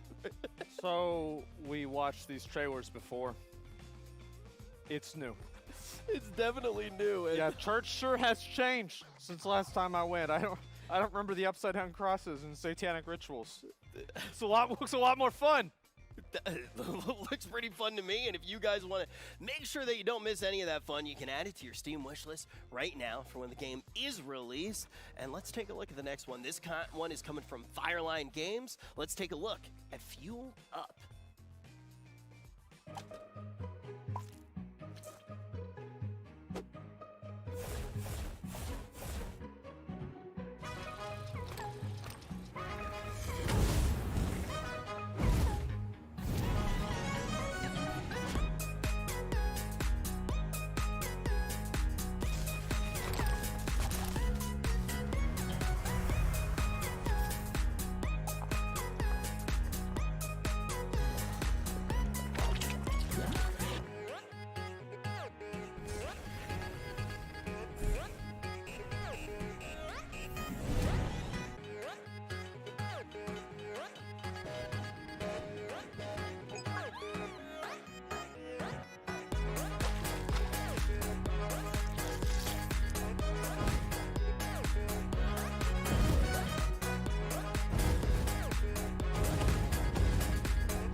I could actually talk about that one all day. Very excited to see more. If you are, be sure to add it to your wish list so you don't miss anything. But there is also a download that is available for play today, so you can actually check it out and see it for yourself. And you're also going to see another game right now. This one's coming from RDBK Studios, and it is known as Renown.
I'm not sure if McConnell's watching right now, but that game seems right up his alley. Bro, I'm really excited about that game. That game looks really cool. It really does. It looks really cool. I guarantee you, whenever that comes out, me and McConnell are going to be building a castle together in that game. Oh my God, it's exciting. And we get to talk to these guys, right? You get to right now. Oh boy, I'm ready. Okay, all right, let's go. All right, Jesse, thank you very much for coming on and talking about the game Renown. I'm going to be honest, man. No problem. It looks fucking awesome. So, you guys, Rust came out, and it came out a while ago, but it's had like a massive renaissance. Everybody's been playing Rust nowadays. What made you want to do basically medieval Rust?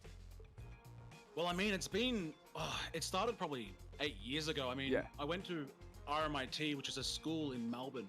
Okay. And I met Charlie, who is the other co-founder of RDBK Studios. And it was actually the first conversation I had with him. He was explaining Rust to me. And it just sounded like the best game ever. I mean, I played it that night until the early hours of the morning. And from that moment, that game was just, for me, the best experience so far. And also at the same time, we were playing Chivalry Medieval Warfare. And in the same sort of vein, the combat system was just so intuitive. And as we played both these games religiously for years, we just kept talking about this medieval survival that, raiding with trebuchets and battering rams and incorporating a directional based combat system that it just eventually was so good of an idea we couldn't not make it. And then we finished school and we started, and from that point we just built a team, and they're just the most dedicated guys. Like it's unparalleled, the quality and speed we get through this stuff. It's fantastic. I mean, the quality and the speed, that sounds good. When's it gonna come out, man? Okay, so the timeline, I guess, from now to release is basically we've got Steam Next Fest happening on the 13th of June. So very, very soon, and we've got a combat demo that's free for people to play. So we implore you to come and give that a shot. It's just basically the combat version of the game.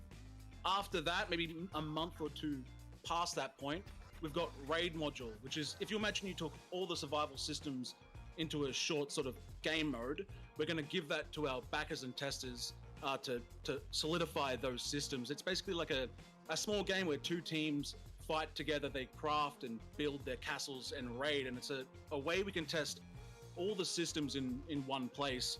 From there, test and create the full survival game from that testing period for hopefully a release in early access maybe mid next year, we hope, but of course these things change, but we can't wait to get it in your hands, that's for sure. How many people can be on the server? Like, because I think about like a medieval fight. I'm thinking like Kingdom of Heaven, Lord of the Rings. There's a lot of people there. How many? Well, we're hoping to have 100 players on a server. I mean, Okay. we never really envisioned Renown to be this huge battles. Or as much as it's cool, I'm sure some people will make some servers where that's possible. Yeah. But for us, it was actually like a core like like a little close-knit clan where you're allying with people around you, fighting over hotspots of resources. It's that sort of like social connections between smaller groups, which we want to capitalize on for sure. So you have like those small, like, what are you thinking, like 8-man teams, something like that, 4 to 8-man teams? Exactly, literally, that's exactly what we're balancing to. And then we're going to be hopefully doing weekly wipe cycles. We might go to bi-weekly, but we think for the replayability, a week works quite well. Okay, so it's going to be like you're going back and forth, you're building up, you're getting busted back down, you do it all over again. Is that basically exactly it? Okay, exactly. yeah, I'm excited. So June, what was it, 13th? Was that what you said? That's correct. So Steam Next Fest, Okay. Free to play for anyone for about a week. So yeah, and also join our Discord and let us know what you think, because we really need that feedback. And yeah, we just love to know your thoughts, honestly. Honestly, man, I'm really excited to see this game. So thank you so much for coming on. Thank you so much for sharing it. No problem. I'm really excited Thank you to so see where much. it's going to go. Me too. Thanks. Thank you. Absolutely. And guys, again, Renown, you guys can put it on your wish list now for Steam. But we've got two very well-renowned gamers here. We have SFan TV and we have Jay Schlatt on to talk about these games. Schlatt, what do you think? Thank you so much, Asmund. Hold on 1 second. Yeah, it looks good. Shroud, you look so good right now, man. Incredibly handsome. And look, Asmund, I mean, look, you see a lot of these game genres that go back in time. This is one with Renown. I really feel like this is the perfect fit for it. Yeah, no, 100%. I think, I mean, Asmund, you and I, we're cut from the same cloth. We like knights, armor, big frickin' swords. I think Renown looks really, really exciting. You know, it's just one of those games. I'm so excited. Like, I remember I first started playing Rust whenever they had that first server that we made on Twitch and with everybody on it. And, like, I had such a good time. I would steal everybody's horse on that server. It was great. It was one of my favorite things to do. I would take a day off of stream just so I could run around and hide under somebody's base and break it down. But, like, this, it's like especially... No, really, that's what I did. I would steal those things. I'd run them back to my stable. I remember. I was playing, I would log in, and I think the first time I encountered your stable, I was just running around like off the side of a beach or something, and I see this big house, and I open it, and there's just horses lined up, and everybody's getting their horses stolen. They have no idea where they're going, and it's just, Asmund literally has like 20 horses sitting in this stable, and just you're a horse thief. I mean, you were collecting mounts even in Rust. And what were you gonna do with those horses, man? Well, usually, like, I would honestly. The thing is that I had to build a bigger team because we employed one person just to feed all the horses. Wow. Yeah, like that. We turned this into an industry. So I'm really curious to see what this is going to be. Like, I look at the graphics, I look at the way the game plays, and it's like, I mean, I see chopping down trees. Yeah. I'm thinking of, you know, just that new world late night experience sitting in the dark. And so I just am so excited to see this game. But there's a number of other ones as well. Like there's so many good ones here. Which ones you like? Well, I mean, Fueled Up looks fantastic. Literally just overcooked in space. I mean, that's the better formula than that. Yeah. Well, I think the big thing too is, we'll just tell them the truth, guys. We need some stream content, you know, and we do our game nights every Wednesday. We do our OTK game nights every Wednesday, and we're looking at all these party games. And even when we were going through the trailers, we were like, dude, we got to play this one. We got to play this one. And I know, I mean, all these games really, but you mentioned Fueled Up, Minigame Madness, Matriarch. I mean, you name it. And even unfortunately, some things that we don't even get to show in the expo. There were just so many good submissions. We had to narrow it down for the sake of the show. I mean, absolutely. And you guys see, we've got a lot of the really, really good ones here. And I have to say, I like Fueled Up too, as well. Like, it was a lot like the, and especially the OTK game night. Like, I am so sick of you guys playing Gang Beasts and throwing me off the edge. I'm tired of this, man. Like, what's going on? I want to play Gang Beasts. So far, I'd wanted to play Gang Beasts like every week because I basically just get to go harass Asmund, which is one of my favorite pastimes. I literally throw me off the edge. It's like, I feel like Palpatine. Imagine Minigame Madness in real life. If we got OTK Game Night in real life, had everyone in like Antarctica. Yeah, and just pushing each other off cliffs. Yeah, and exactly. Yeah, why not? What could go wrong? Yeah. No, I personally, I'd love to play Minigame Madness with Ludwig. Ludwig, you down, man? Oh my God. Just kidding. Just kidding. Just kidding. Yeah. Yeah. No thanks, man. No. We'll let you know. Yeah. I don't know. I've got to say, like, I am so excited about this Renown game. I think that this type of survival game, especially like team-based survival games where it's like PvP and it's in a medieval setting, I am just so hyped up for that. So I might actually even play the combat demo, because I think it's one of those games, like, especially with something like Renown, what really makes a game like that, fun is you've got a 1 week, 2 week wipe cycle. So it's mainly about like building up and like the play experience on a day-to-day basis. So like making sure that that is like pristine, on point, precise, and fun to do. I think that if you do that, everything else just fits together. I think fresh in any game, like whenever you get a chance to wipe it and go fresh and start from the beginning, is fun for everybody. Because you have people that's just what they do. They just like going fresh, and they like just from the beginning over and over and over again. Or there's people that were like, oh, I didn't do well on the last wipe, and these are all my excuses. These are all my reasons. But this time I'll do good. It's going to be different this time, guys. And they're in the cycle, dude. They're in the cycle. Oh, I'm going to get all the sniper rifles this time. It's going to be okay. But yeah, guys, listen, I got to remind y'all again, listen, go to the Discord, OTK Network Discord. There is $50,000 in grants, not pledges, grants, that's going to be going out to these different developers, and you vote on the winners. So make sure to do that, OTK Discord. And on top of that, each one of the prizes comes with a Razer PC that's powered by Intel. And again, we'll throw it back over to Rich, and we'll start going to the next section. We are going to do just that. Now, we've never done this before at an OTK Games Expo, but this category is actually dedicated to a pioneer, one of my personal heroes, and a man a very brave man who has managed to touch all of us and inspire all of us. A man with beautiful aim and an even more beautiful smile. This category is dedicated to Shroud. Shroud, let's take a look at shooters.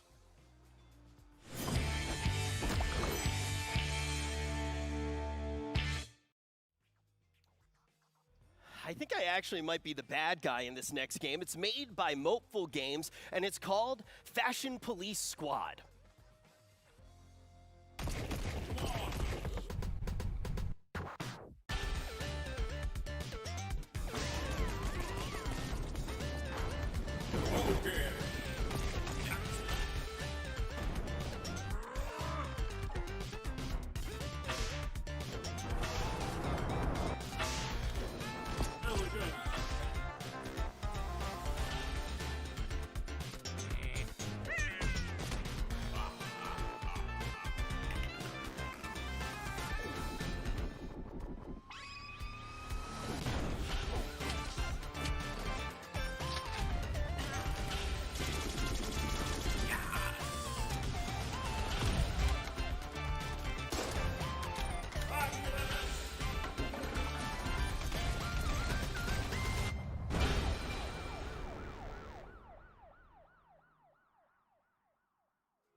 That one looks great. Having a hair gun, I wish that existed in real life. But we're going to take a look at the next game. This one's from Dids, and it's called Project Sparrow.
Two very different games right now to kick off the shooters, but they do have one thing in common. You can play both of them right now. So when you actually do look at Fashion Police Squad, you can play the early demo. You can download that right now on Steam. But for Project Sparrow, you can download the entire game. So if you want to check them both out, you can head over to Steam and play them both today. But we're already starting to see shooters are going to have a pretty large variety. A lot of things falling under this umbrella. We got 2 more games to check out, but we're going to take a deep dive on Project Sparrow. Asmin is with the game developer right now for an interview. Okay, I mean, I'm gonna be honest, guys. Like, I feel like this is the kind of game that I would get my ass beat in. Like, it's like you have to be so precise with the shots, and I'm really excited to see kind of like where did this game really come from? What was the inspiration for it, and kind of what's your story in making this game? Yeah, so about 5 years ago, I just really wanted to make. Well, there was no games that had bows and arrows or anything like that, so I just wanted to make a shooter game that had bows. Just a sick game. So it's a shooter game, and like there's like customizing your arrows and your bow. Like, what's the kind of stuff that you can do? Are there special abilities? Like, what's really on the table here? Yeah, so at the start of every round, there's 13 rounds in a game, first to 7. At the start of each round, you can pick an arrow type. So you've got like fire arrows, shadow arrows, and smoke arrows. So you can like shadow arrow, TP, shoot your enemy from behind. You've got utility section as well that you can pick from. So you can choose if you want a smoke bomb or a satchel or a throwing knife. Just pretty much help your playstyle rather than just having abilities that one-shot you. So that's kind of the gist of the game. Yeah, I mean, I see it, and it just seems like it's like so precise and so fast. I can't even imagine like other abilities. So you can teleport around, and like what does a fire arrow do? Does it kind of just like shut down a certain area on the map, or what? Yeah, so you just fire a fire arrow. You just swap to it with your arrow type, and then wherever it hits, it makes a fire like AOE. Okay. So if you've got someone who's 3Ping you and they won't move out of cover, you just fire arrow. They have to move, and then you can shoot them. Is there a team version of this? Like I think a lot of these were 1v1. Can you do with the teams as well? Yeah, so there's 1v1s, 2v2s, 3v3s. You can warm up in death matches as well. There's custom games and spectator mode as well. So. Oh wow. Okay, so this is the kind of game that like you can pretty much, if you're a fan of FPS and just like the finite, or not finite, but like the fickle nature of like moving around and being super precise, this is a game for people that are aficionados of that, people that really like that kind of gameplay. Yeah, unironically, it was never intended, but the movement in the game is just been getting harder and harder, and it's really hard to master the movement in Project Sparrow now. Okay. But, through playtesting, we just kept adding new stuff, wall bouncing, and then dashes, and then being able to dash in the air, and then it's really fluid if you can master the movement. Yeah, I can see that. I think it's absolutely one of those games that just becomes harder and harder to play the longer that you play it. So I want to say thank you so much for coming on. And again, Project Sparrow is available now on Steam. Is that right? Yep, Steam Early Access, 20% off right now as well. There you go. Thank you very much for coming on and talking about your game, and good luck on development. Thank you very much for having me. Cheers, guys. I'm gonna be honest, like if I ever play that game, I cannot wait for like the like 7 people that I have that are under 18 that watch my stream to just like instantly kill me in it. Yeah. Like I just, yeah. We're very similar. We both like playing shooters, but we're both terrible at them. Yeah. You agree? So what? Never mind. We got 2 more games left in the shooter category. Let's jump right in. This one comes from 2 Star Games, and this one's a little bit spooky. It's called Choo Choo Charles.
my God. Well, that one is definitely a little bit scary, but I'm excited to talk about it just a little bit more. But we have one more game to look at. This one's completely different from Choo Choo Charles. This one's coming from Anvil Game Studios. It's called Holdfast Nations at War.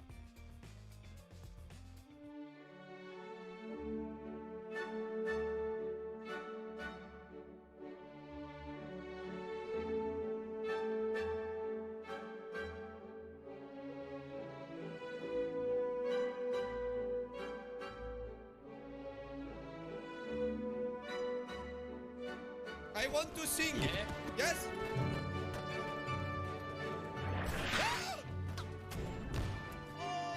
The grenade's gonna glob over this fucking hill and we're all gonna die and I'm gonna laugh. Oh shit!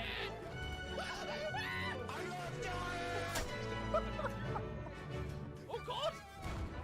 No! Avoid the rockets at all costs. Rocket!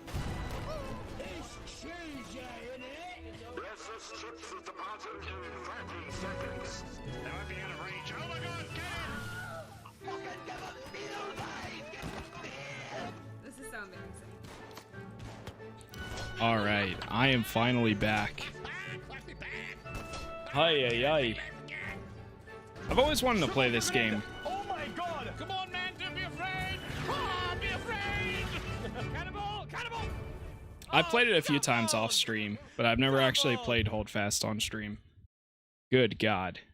Today has been a busy day, chat. Not It's sure been a if you very caught busy that, day. but that was XQC in the trailer. Pretty poggers. He might not know PogChamp. who I am, but I'm a very big fan. I consider myself a juicer. If you guys do want to check out Holdfast Nations at War, you can check it out right now on Steam. We're going to be talking a little bit more about it and everything that they are bringing to the game right now. Asmin is ready for an interview. I've watched him play this game, man. Like, whenever people get blown up and they flop around, oh my god, I love it. So yeah, I actually, you know what, this is the kind of game I actually might try. What I like about it a lot, and this is what my favorite thing is the how many people are around in the game and everything. But you know what, I don't really need to talk about what I like. Let's actually talk to the people, the producer here, Andrew. That's so cool. Yeah, I believe. Sorry if I That messed tech up your that name. they have. Welcome. Yeah, it's okay, man, it's okay, yeah. This It's game fun. is It's just, sick. It's incredible. So you're going through different time periods, is that right? Yeah, it is indeed. Indeed. So, like with Holdfast, it's a first and third person shooter, of course, based in the Napoleonic and Great War fronts. We designed the game like with 3 core values in mind, right? The first being encouraging roleplay, as you can already see in the trailer. The second being promoting player-to-player interaction. I mean, we support over 150 players per server in the game, and that's all in one server, you know, like it's bloody madness, so to speak. And the third, of course, is placing community at the forefront. You know, like we truly believe that us being the creators, while the community is the creators. Yeah, I think that's really cool. I especially like the large scale of it because I think that that's what really captures the essence of the, I mean, really just kind of the frenetic nature of a war battle, right? I mean, like, it's not something where everybody's just on, you know, even sides. They're shooting at each other. You know, there's crazy shit happening, things blowing up, nukes just appearing right in front of people. It's, The Frontlines DLC always kind of look cool. So the game's already out. Yeah, the game's already out. Where do you see things going from here? So, of course, like with Holdfast, we have a lot more planned, right? We have other titles in the making, if that's something that you are also interested of. You know, if you've been following our studio, of course. But we plan on continuing to support Holdfast for the coming years. I mean, we'll never stop supporting it. There's a great community following the game, and, you know, we want to continue delivering, of course. We also have a very big release coming to the game's Napoleonic front in July and August, you know, so please do look forward to that. Okay, that's awesome. And if people, you know, you're talking about supporting the players, well, what about the players want to support you? How can they do that? Yeah, of course, you know, they just can join us on discord.gg/holdfastgame. You know, it's always lovely to see others enjoying what we've created, and you can, of course, just check the game out on Steam if you wish to play it. You know, we're always happy to have you join us. Can you have tanks in the game? All right, one sec, chat. Tanks? Yeah. Maybe in another era, you know, but that's an idea. Well, we can also bring tanks to the First World War, of course, you know, because they yeah, existed, I feel so like tanks in a potentially, Revolutionary War wouldn't fit that well, you know? No, not specifically, but in the First World War, that's where the first tanks happened, right? So that's where the evolution of tanks began as landcrafts. So yeah, I think it would be indeed a good idea, you know. If you want that to happen, we'll make it happen. Yes, Maybe I next want it to year. happen, absolutely. Maybe next year, though, because this year is going to be bloody busy. So, you know, next year indeed. I'll see you then. Thank you very much for coming on and talking about the game. Yeah, very much. Actually, Thank you very much. It. Thank you very much, Aslan. Thank you. Absolutely. So, guys, Holdfast Nation at War, available to download now on Steam. You guys can play it right now. And honestly, I kind of want to try something like that out, especially the fact that they have open mic and you can hear other people talking. That is, it's probably one of my favorite things about certain games. But we'll go back to Rich and we'll continue the show. You just inspire them to add tanks into the game. It's funny that you do. See how easy that was? For you, yeah, man, it definitely was. And we got something very interesting planned for this one. I'm very excited to take a look at the trailer and even more excited for what's coming next. But I'll let you see that just on the other side of this trailer. This one's coming from Winter Pixel Games, and it's called Rocketbot Royale.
So we've gotten to check this game out just a little bit before, and one of the reasons we were so excited, we do this little thing called OTK Game Night, and this game seemed perfect for it. But we figured, why wait until an OTK Game Night when we have everybody right here in this studio? Why not just have a little tournament right now? So ladies and gentlemen, allow me to introduce Team Intel and Team Razor.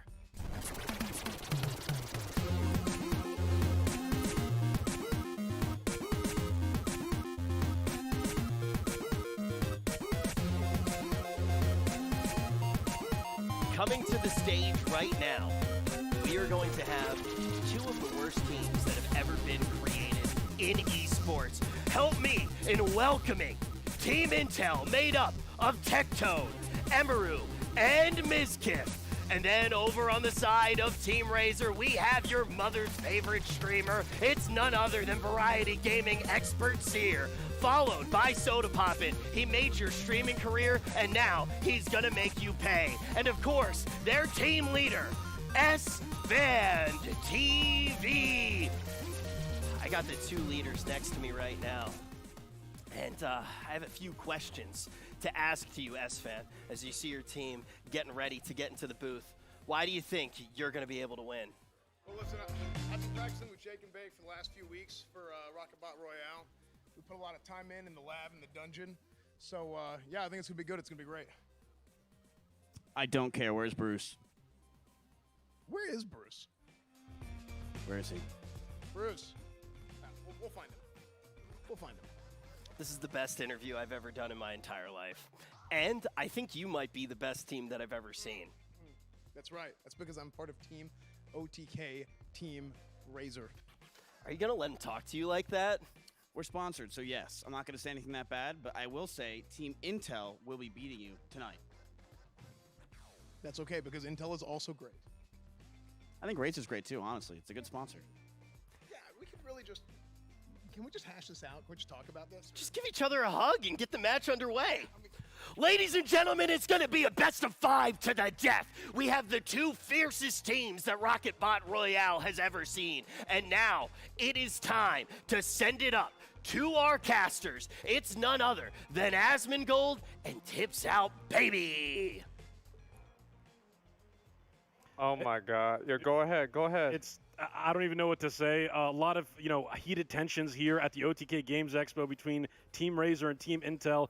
Rocketbot Royale Asma, we discovered this game a couple of weeks ago. Yeah. I've been personally playing it nonstop for the past couple of weeks. Super fun, super addicting. It's available now on Steam for the ad-free version, or you can check it out for free on the Winter Pixel website. So you just rolling all around in the tank, blowing people up. You're just blowing people up. That's how it works. Have you ever played Worms? I remember I played a game like this. It was a flash game in like middle school or high school, and you would shoot a little thing, it would go up in the air and it would come back down, and it would hit somebody. So I'm actually curious to see who's going to win. I mean, to be honest with you, I think that SFan's team is going to win. I think that they are, because like SFan is the kind of guy, and it's like, you talk about, oh, it's a show match, it's just for fun. Nuh-uh. No, he's gonna put in 100% to beat him. He took that personally. Definitely took Yeah. that interview personally. We did see Soda Poppin and Seer practice yesterday against Tectone, Emmy, and Mizkif. How did those practice games go? I could have sworn It was Team Intel was pathetic, dominating. man. It was pathetic. Like, they couldn't hit anything. Like, it was crazy. You know who the best player is Emmy. Yeah. Emmy blew SFan up. Like, oh my God. So, like, yeah, it's like she's probably going to be carrying the whole team. Wouldn't be the first time. Yeah, it seems that way. I'm excited to see what this is going to be. So, like, basically can you have different kinds of tanks, or is it like different skins, or like, how's this work? So there's a lot of different skins in the game, a lot of different tank types you can roll with, a ton of different items, customizations, power-ups that you can select before a match, and then you can queue either in solo, like a standard BR, or you can queue in squad modes as well. Right now we've got 3v3 squads going between Chance, Seer, and the rest of Team Razor against Team Intel, and a lot of customization in this game. It's one of those games that's super easy to pick up, but really, really hard to master. Like the ballistics. Exactly. It's like you have to aim perfectly. There's like some physics element to it, but it's super smooth, super buttery, and as you guys will see here shortly, super, super fun. This is a battle royale, but it's with tanks. Like, I actually just want to see what this is going to be like. And it looks like Mizkif shares that sentiment. Yeah. Yep. Okay, all right, here we go. So, it's just in the traditional VR sense, they just fly in on a helicopter. And it looks like they're about to deploy here shortly. They know they have to deploy? Okay. And there it is, Mizkif using a couple of his missiles just to get better positioning on the map. As you can see in the bottom. He missed the coins. It's just like Super Mario 64. Absolutely. Very reminiscent of Mizkif's typical streams. You can see Tectone rocking the forklift there, Emru with the base tank. And you see Tectone throwing out the rapid fires, the nukes. They're destroying everything around them, fully destructible environments in this game. SFan leaping up, trying to snipe Miz down, but Miz has the high ground. SFan's dead. He's 100% dead. Oh my God, he got deleted. There it is. Wow. Team Intel showing up just like they did yesterday. Wow, look Seer at on the low They're ground. off-screening him.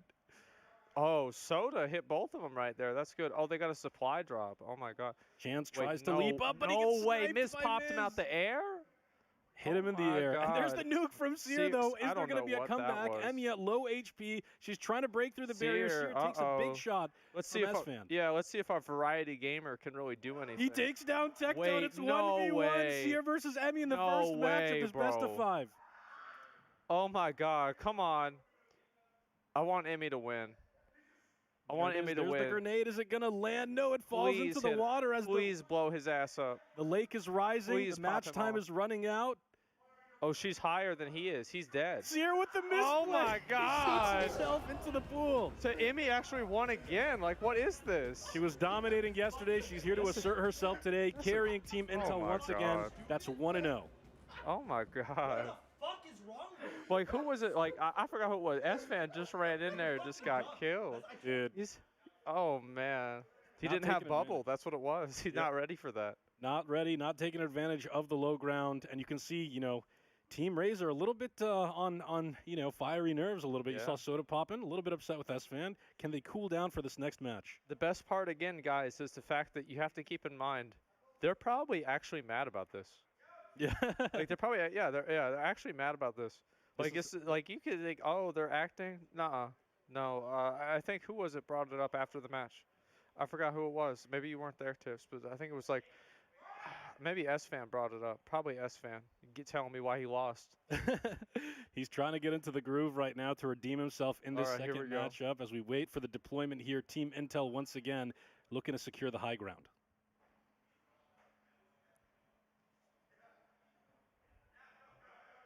Oh, what's that thing up at the middle? Oh no, they just drop Miz, right what are into you each other. doing? Miz falls back, leaves his teammates to get devoured. Oh my. And he gets Bro, blown up by Seer. Oh Seer's my nuke. god. Seer looking to redeem himself That after is that previous embarrassing. round. Seer destroyed him. Team Razor coming back here. Okay. All right, Soda popping, trying to throw some barrage out there. Seer just chilling in the back right now. Okay. You can hear Miz yelling, stay on the high ground. He's trying to keep his position. This game is all about altitude. It's all about making sure you don't get swept up by the rising current. But it looks like Team Green wins. Wait, so let me guess what happened. The water just went up and killed him, didn't it? Just went up and killed him, that's right. That is pretty sad. Oh my god. What was that? Yeah, that's how He I did that to feel me too, honestly. That's a bad He time knows for something them. we don't know. He knows something we don't know. Oh my god. The score is all tied up 1-1 between Team Razor and Team Intel in this best of Oh, five. They're playing Seer's Rocketbot. taking off his jacket. He ready to take this. What? What is this? What's this? What are you doing, Reg? What's going on here? Well, I would say he's playing Diablo Immortal, but that's not the cache UI, so I don't know what he's doing. What is this? What you're seeing right now, ladies and gentlemen, is the world premiere of Rich paying money in Diablo Immortal. Just kidding. He was doing that previously this week. Currently the #1 ranked player in the world, if I'm not mistaken, but he's using the brand new version 2 of the Razor Kishi released today. That's right, we're premiering the brand new Razor Kishi right here, right now at the OTK Games Expo. Check it out. It's their new mobile-compatible handheld device to allow you to mobile game on the go. Based on some of the mobile game developments recently, I've heard that Razer might be adding a credit card swiper directly onto the Kishi itself. Might be necessary for certain games, Yeah. for sure. But not right here, not in Rocketbot Royale, as we've got match number 3 underway. Oh, that was actually Mizkif. Mizkif tried to redeem himself. He got a shot off onto Seer, but he takes the nuke to the face, trying to launch himself back up. Mizkif plays very cautiously. Asman leaves his team to the wolves. Of course he did, because he got his ass beat I got before, one so nuke he's left. trying to hide and run away. Oh, he's going to die from fall damage, right? No. Oh, it was close, but That the was rapid really fire close. barely missing him, and he dodges Didn't the even rocket. see Tectone. What are you doing? He's on it. Like, what are you? Oh, you about to die. He's trying to go for the crate, picks up a rapid Okay. fire. As you can see the items down in the middle of the screen there. He's got a homing missile, rapid fire, and his standard cannon. About to go in the water. Yeah, good question. I don't know. He's going in the water. 100%. Typical Mizkif, just stalling as he Oh my always God, does. we can't shoot that high. Miz, this is a PvP game. You Go got hit hit into somebody. the fray. He tries to do it, hits S-Man with the homing missile, but it looks like No wonder. he's lost a lot of elevation. Emery takes damage. Can he save his Oh my teammate? God. Yeah, we are. This is it. Wait, that's all his missiles. Bro, Those dude, missiles, they he get just high got the ground so standard quick. cannon There's now. nothing we can do. All Well, right. we gotta. How do we get higher ground? Yep. Just look at the look of intensity on the face of Tectone right now. Team Intel trying to figure out where he went Miz wrong is in this everywhere. match. Mizkif stalling as always. Is he going to leap in? It looks like he is. One Oh, final he's Hail done. Mary, He's but the done. rapid fire pushing him What am I back yet supposed to again. do? They're on the high Seer ground. Soda popping This on is the high just like, ground. look There at we go. this. Like, this is just shameless. Oh my god. They don't even have a chance. Camping Mizzy. as Wow. comfortable as ever. Wait, and then Oh, missile into Mizkif. It's just Emmy Emmy, left. imagine if you And did. it looks Oh, like Team Soda's- Razor's looking to hunt down Team Intel. She's That was got some 1 good- Don't let them HP. bully Here's you, the bombardment coming out Oh, from no. Team Razor. The snipe from long range misses. Emmy goes for the homing missile. But as she takes down S-Man, and now Soda What? Poppin is on the low ground. He's got to be careful. No shot. No shot. The She pool about is to win. rising up. No, Emmy done because she gonna hit the water. She's going to have to try to leap over. She launches a couple of missiles. Is she going to Done. make It's it? done. No. Oh wow. And that's a second victory Wow. for Team Razor. Yep. Okay, that was a good one. I like that.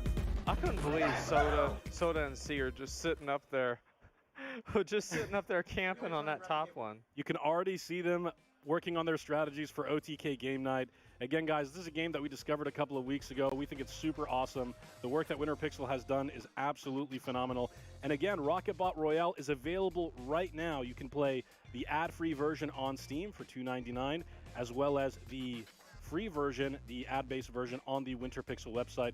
It's available right now. Super fun game. You can queue singles, you can queue squads, and we're in the How middle many here people of you a have? deciding How many match. people you have on the map? What's up? How many people are on the map? 35. Okay. And we're looking to queue up here in this potential deciding match between Team Razor, Team Intel. You can see Mizkiv, struggling to keep his composure a little bit. Things are heated right now. He's actually mad. If that's what it is. They were getting so mad yesterday. I think he's gonna try and drop early. He's into aggression mode.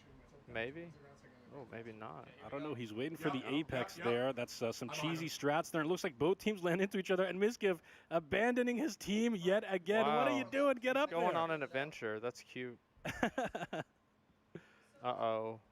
Oh, S-Fan's got that concrete mixer. Man, that's sad. I almost hit him there. He drops the flak cannon. Oh my God. He nails the nuke on the Miz. Miz is just having a bad time here. This is it. He's about to die. No, long range grenade. He's trying to reach Soda Poppin', who's leaping over, and he takes Miz down. God. He's tilted. He mad. But Soda gets eliminated by Tectone. It's Tectone versus Emmy now. Emmy low HP as Team Intel looks to re-engage one more time and try to tie this thing up 2-2. All right, let's see what happens. So Tectone and Emmy are just sitting there. I feel like, I don't know. I feel like S-Fan, Soda and them, I think they're going to win here. Just based off of positioning and everything. That was a good shot. That's it. They're done. The big snipe. How's he supposed to get over there now? It's going to be tough. He's got to play the high ground game. There's a little crate right there in front of him. Might be able to pick up a shield or something like that as Tectone just looks to lob as many missiles from as far away as possible. But he shoots into the environment, and it looks like he's going to die. Good job, Tectone. Team Razor wins Good job. 3-1. Good job. Wow. Takes the best of 5 for Team Intel. That's something. Oh, my God. What a dramatic end. Couldn't have scripted it any better, Asmund. Yeah. Which, of course, we did. Yes, absolutely.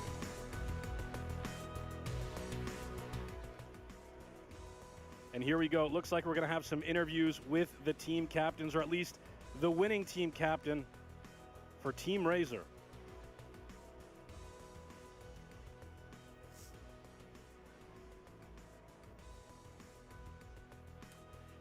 Look, I know that this was just a show match to some people. I heard the people on Intel saying that it was just a game, but I think the phrase "it's just a game" is such a weak mindset. You're okay with what happened? Losing, imperfection of a crap? When you stop getting angry, you've already lost twice, S-Fan. You've already lost twice, and that's exactly it. I mean, the best gamers in the world have said that before, and that's exactly what we consider ourselves. Myself, Seer, Soda Poppin', best is the standard. That's how we do things. So, of course, we just edge them out just by that much today, and that's all it takes. Edging is key. Edging is key. Now, look, Soda Poppin', you made me. Yeah. S-Fan, I think that everything that you did was incredibly brave. Absolutely it was, and I'm going to continue doing that. Incredibly brave. Yeah. What? Indeed. S-Fan. Sorry, guys, I had to step away again, but I'm back. Terrible's a strong word, but Aye. honestly not strong enough. Today, and, if it's there not is a letting better up. word, then yeah, I would use that one. Look, I'm going to cut the malarkey. Can I take a picture with you? Okay, shut up. Listen, the only reason we won is we finally managed to get Seer to stop dying accidentally, killing himself in the game by falling in the water.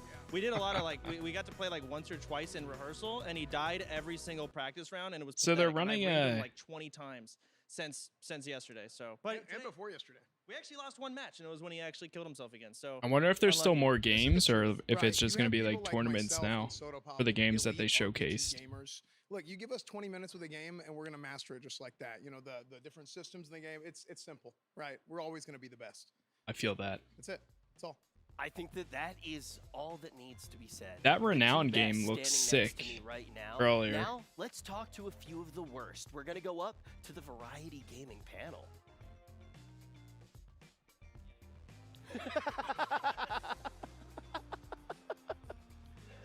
Not gonna lie, I'm actually getting quite mad at Rich for calling me bad. In reality, actually, the two best gamers in all of OTK are here, It is me and Finn. Finn has replaced Chance. Good to see you, brother. Good to see you too. Thank you so much Good. for the introduction. I'm So- very proud. Yes, to be not a part of this variety. Don't touch me. I'm sorry. Not only did we get to watch that awesome fight between friends down there, we also got to see some awesome FPS games. We watched, we got to see Fashion Police Squad, Project Sparrow, Choo Choo Charles, Holdfast Nations at War. You know, which game stuck out to you guys? How about you? You know You what I'm go thinking. first. I want to hear your opinion. Me? Yeah. You want? I'm supposed to just. You I want feel me- like the fashion game fits you. You know, I What? thought that would be your favorite. The fashion game was great. It was a 2D game. You know, it was fun, 3D lighthearted. game using like 2D, like pixel Right. art, so it's kind of cool. The art Exactly. style in that game stuck out to me a lot. That's more of Finn's alleyway. Yeah, I'm kind of into the fashion. You know, I I see got the Burberry my best store shirt in out there. here. I like it. I like the graphics and I like the guns. The gameplay is just fluent. Yeah. My favorite thing about this is actually the golden toilet, because the best time for me is when I'm able to use the bathroom and, recharge. You ever used a bidet? I used to. Crazy. Yeah, I used to, but I had to stop using it. I spent too much time on it. Not a bidet guy myself. Dude, I bought personally. 2 bidets, and I have yet to sell them Nick, out. help me with the name, Set 'cause I them was up. down there preparing for battle. What's a choo-choo game? Never Choo-Choo set them up Charles? yet. Yeah. So They're like Choo Choo very Charles basic ones though. is a Nothing like game- it's crazy. actually like I was watching that. That it's is scary. a game I will play. I actually am I'm afraid of playing horror games. What do you So think about the choo-choo with the spider legs, like running full So force? when I was growing up, Thomas the Tank was like my thing growing up, and this I can just- tell. So you was one of those. Yeah. What's that? You can tell, can't you? Yeah, I What, could Thomas? tell. You were one of What's wrong with Thomas the Yo, Tank? That's like one of the worst shows. Yeah, it's You're just a kidding. personality trait. You know. So you're- I'm more of a Chuggington type of guy. I never even heard of that. You see, too old. Okay. Yeah, but so Choo Choo Charles, it's a scary train game. It's a FPS game. You can level up your train as you go, as you can see here. So I love games where you basically build up the armor of the train, Yeah. and you also have to make sure the train keeps going, right? I don't know, but you can. It pick looks like which way to bad guys go. will get you if the train doesn't keep going. Yeah, I'm not even sure how you win this. This might be one of those games where you're just surviving. I think when you get to Ohio, that's It's like a surviving tactic. Yeah, a little game. note. There seems to be a navigation element to this game too. That's really interesting. The integration of the map feature is really fluent. Yeah, seems compelling. Yeah, this train is horrifying. Like, look at it. That is Yeah. absolutely scary. Any scary shooter game needs a good antagonist, and that thing is nightmare fuel. Yep. So I'm Yeah. impressed. So, Finn, how'd you feel about Holdfast Nations at War? Well, this game has been established and already has an incredible community. That's what I know about this game. I've spent hours watching gameplay videos, YouTube, all hilarious. The player interactions that game mixed with the combat environment is super good. So I love Holdfast. Well, this is not Holdfast, but it's also a good game. How I felt about Holdfast. I'm not really a fan of beans on toast and shit like that. Me neither. Beans It's But unacceptable. I like the game. Soviet you know? Womble It's does a pretty cool bunch game. I of like great toast. videos It's of UK. Holdfast in the past. Is that what they eat? I used to Beans on toast. love Surprisingly. I think his it's, have you ever eaten Arma beans on toast? Absolutely bullshittery not. I don't even know. videos. Fantastic. I don't even. Hilarious. I have a man. question. Yeah. Do you think that you would be good at any of these games? Personally, and I mean this without no cap. Okay. I would be No in the cap. top 0.01% of every single one of these games. I am Yeah. better than Shroud. There you have it. Shroud's Fighting watching words. right now. Fighting words. I wonder what Those he's are You hear that? fighting he's words. saying. Chat? Yeah, he knows. I like Shrewd. Yeah, he's cool. Yeah. So Finn, anything else you wanna add? I'm talking about Project Sparrow as well. We haven't mentioned that one yet. The arena-based shooter, also looking pretty spicy. Anything that has to do with movement and projectile combat, I'm interested in. Yeah. And this game seems to have those elements. It's looking fun. That's what Project I'm good Sparrow at. looks a Any little bit game better. where it introduces FPS It's in like elements, very, you very put me in early that hot seat, access. and guaranteed I'm going to be at the top of the charts. I've been playing. I've that seen shit for a seen couple some years. people I used playing to it be a though. trick-shooter, Black Ops 2, when I was like 12 years old. So I like the high rise, things that they could jump off of and also like spin around. I like seeing that. It's interesting to me. I Yeah. like it. If you want me to be completely honest, if I actually played this game, I am not good with arrows and projectiles. This is the one game that I actually wouldn't be in the top in. In fact, I would probably be the worst at this game. I just don't know how to like lead my shots and things like that. I'm just never really. You're like that with guns as well in games, right? So Yeah. you're more of a sit down and pee type of guy. Yeah. How did you know that? I do it too. Okay. Yeah. Yeah. Absolutely. Absolutely. I'm all for it. True. Finn, how do you think you do at True. Project Sparrow? I think I do great, Nick. I think I do super good in that arena-based game, and I think I would 360 no-scope you, take you out of the game immediately. And then it's beddy by time for Nick, huh? Yeah. Okay. Take you right to bed. It's roughly 6:30. All right. Well, guys, Finn, anything else you want to add? Yeah. Yeah. Okay, That's great. That's great timing. Let's get back to Rich. That was awkward. Oh man, yeah. Thank you guys so much. Do we have for any other whatever games? That was. So obviously, when we're here in this beautiful studio, I'm here with Tips Out, baby. By the way, when we're here in this beautiful studio, you see there are a lot of lights, and I want to give a big shout out for the sponsor that helped us keep all of those lights on. Let's get a big round of applause in the chat while we watch. Round the trailer of for this game. applause. It's State Has of anybody said that before? Because that is fantastic. You think you can search the house for something that can help us? I saw this earlier and I was like, looks interesting, but how's it gonna play out? I don't want to be in here anymore, okay? Nice. How do I look? I think it's a mobile game too.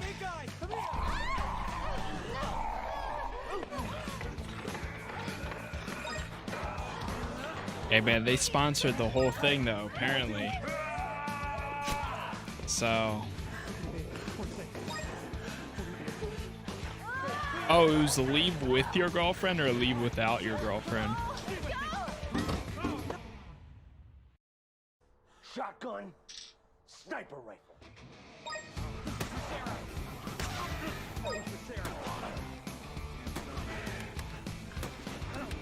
Amazing. Look out! Are you serious? You were gonna let me get eaten by a zombie? Zombies! The only way that we're gonna survive out there is if we work together now. Hey, put your hands where I can see them. All right, one sec, guys. I'm gonna shoot you. Believe. What kind of people lived here? We have to go now. Let's go. Two headshots. Now let's kill some zombies. Join us.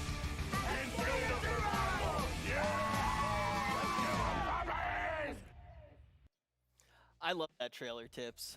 You know, at that part where it says leave your girlfriend or not leave your girlfriend behind. I would leave my girlfriend behind. She gets stuck all the time, so it would be very difficult to actually survive a zombie apocalypse with her.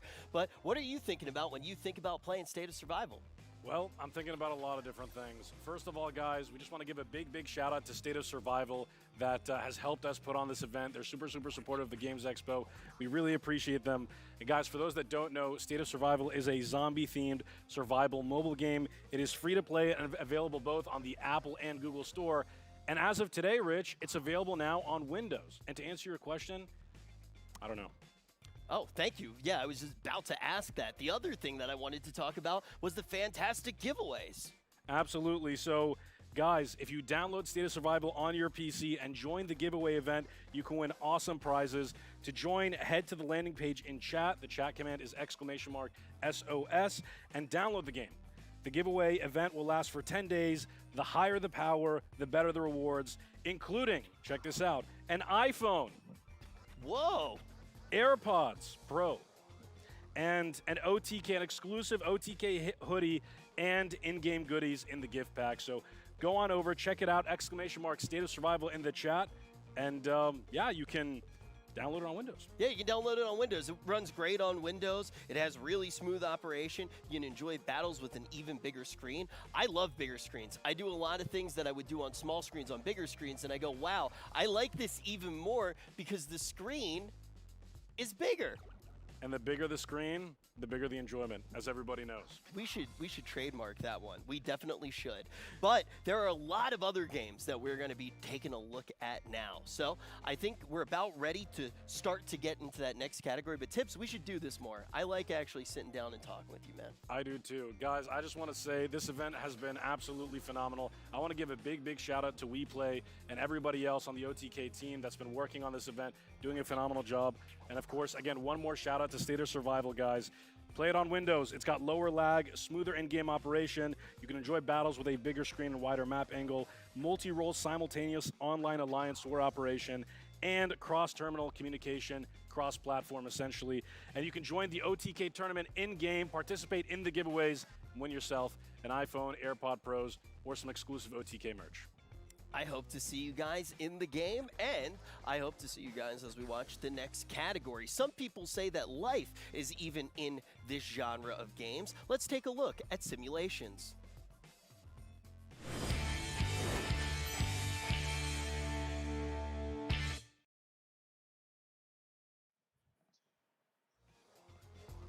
Hello, I'm back on the stage. It's time to take a look at the simulation games. Let's jump right into the action with the first one. Oh, never mind. We're not jumping right into the first one. Asmin, I went to the wrong left. Yeah, you did. Thank you for covering. Supposed to go to the other side? Yeah, I was supposed to go to the other side, man. Yep. I make mistakes every now and then. I'm a human. But if there was a game that simulated life, I could play it and potentially get better at real life through a simulation. And that's exactly what we do have as we start to take a look at this section. The first game is coming from Filament Games, and it is called Roboco.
Ooh.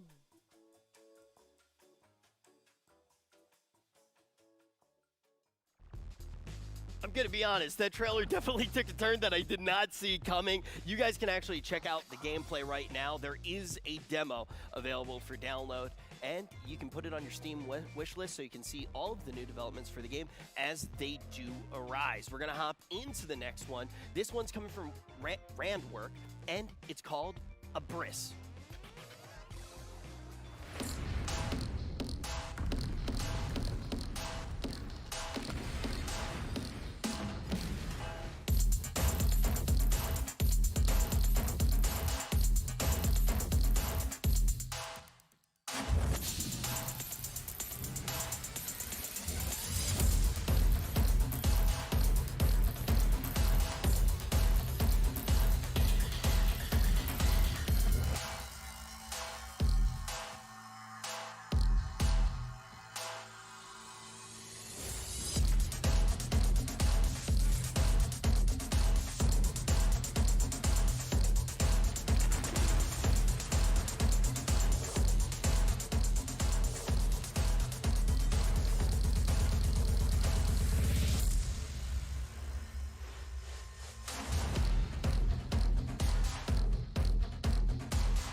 game is now available for download on Steam, and also it just seems like a very unique game. You actually get to build stuff just to destroy it. Have not seen many games like that before. Excited to check it out. And remember, if you do actually really love one of these games, you can go onto the OTK Network Discord, and you can give a reaction to those games and help them win the $50,000 in grants and the Razer PC, which is powered by Intel to help them in future game development or on the game that they're currently working on.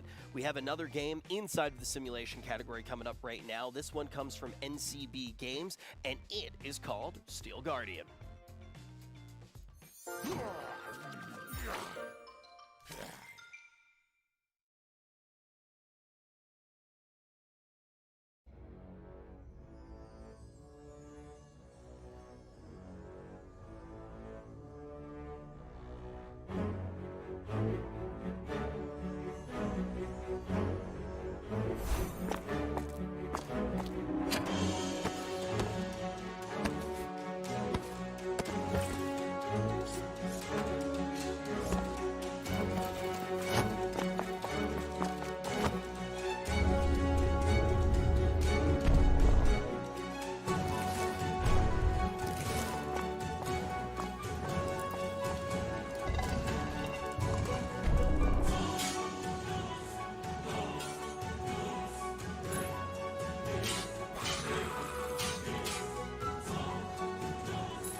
Yeah, as you might have been able to tell, that game is inside of VR as well. Anytime I see a VR game, I start to think to myself that we might lose Seer for a little while, or now Tectone as well. We've also lost him to the VR quite a bit. You can check this one out for download now, though, and we will make sure that that link is in the chat so you can go download it right now and actually check out Steel Guardian. Now, Third Pie Studios has a brand new game as well that we're going to be checking out. This one is called Ages of Kataria. Hello and welcome to Kataria. Ages of Kataria is a village story generator where you'll choose your own ancestry, expand your town, and watch over the villagers who live there. Your villagers will age over real-world weeks, experiencing glory and pain. As they live, your villagers will develop skills and personalities which will help them on adventures. Assign your villagers to collect resources that your village needs.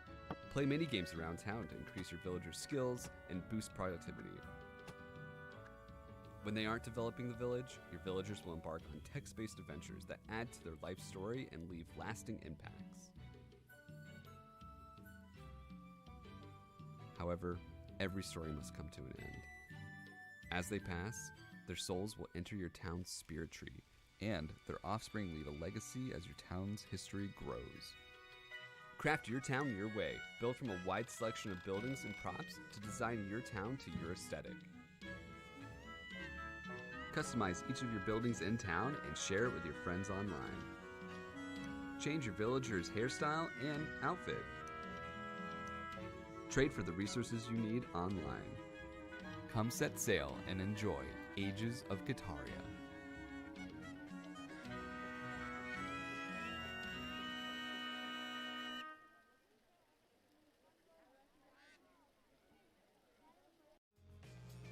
The Spirit Tree definitely got me interested, and if you're interested, you can add it to your Steam wishlist right now. Now, with Ages of Kataria, there's a whole bunch more that I want to dive into, and really want to just learn more about the game. As you could see from that trailer, there are a whole bunch of different avenues of progression and a whole lot of moving parts. So, Asmon is standing by for an interview with the game's director. Hey, what's going on? Can they hear me? Oh, okay. Hi. Okay, well, this game is quite interesting, I'll have to say. It really is. What inspired you all to make this?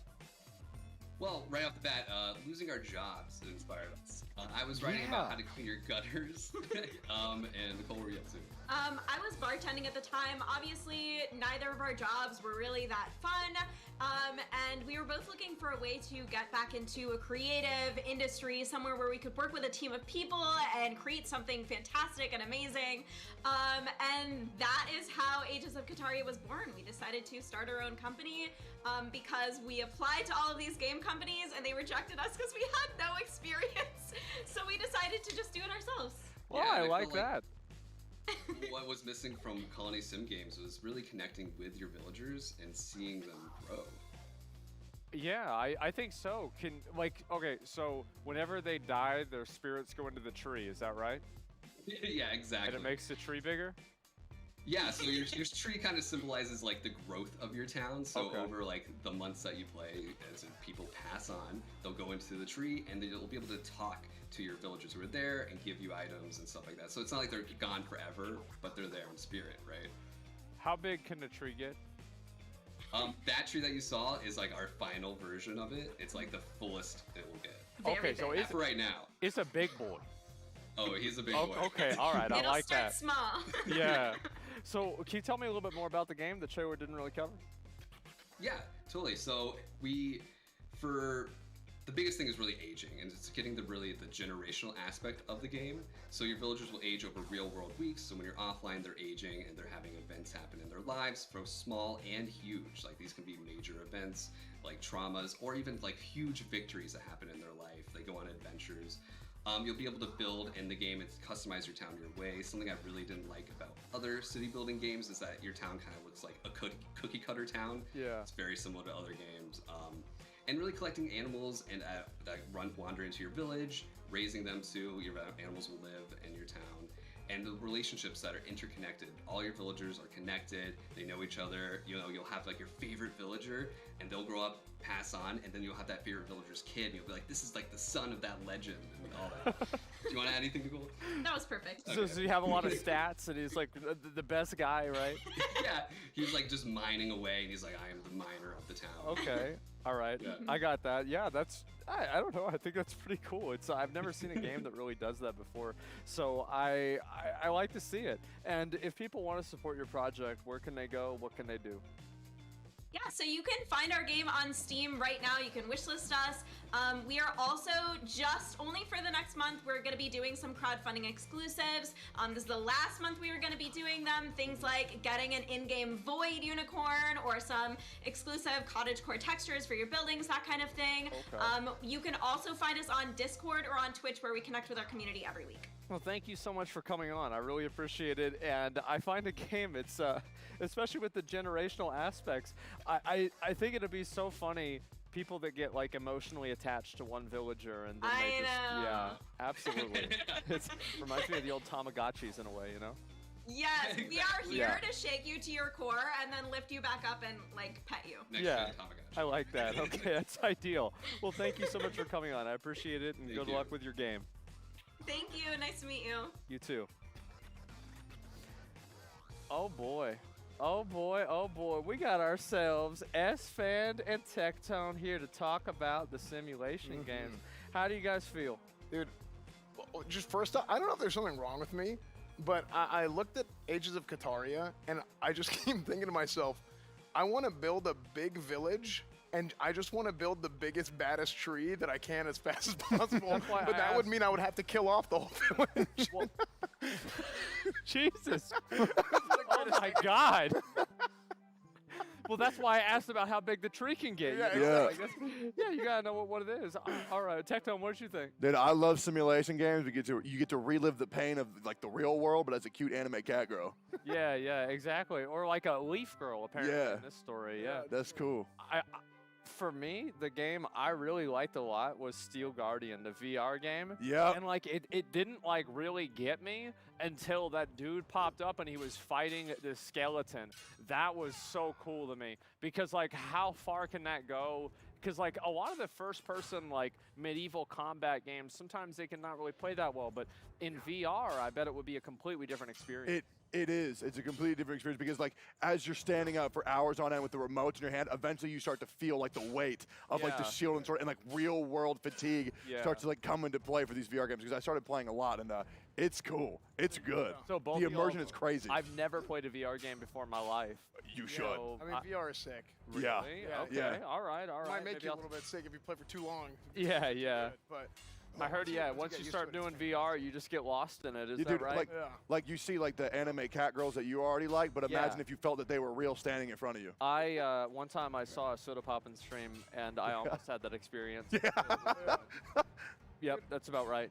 You know what I really liked was I really like both Abris and Roboco, right? Because I like a lot of puzzle games, like the thinking games, stuff like that. And I feel like Abris, it looks like, well, there's two parts to this. One, I was one of those kids that I would like to build up Legos, and I would build a building, and then I would just smash it. So Abris kind of reminded me of that. But it's like physics-based. They're physics-based puzzles. So it's a game that, like, if you play GTA, I know like the newest GTA 5, it's new, but it's like 10 plus years old now. But I always like to run cars into stuff, and I really enjoy seeing like ragdoll mechanics and physics. Yeah, it's fun. Yeah. So being able to take that and have these physics-based puzzles, I think is really cool.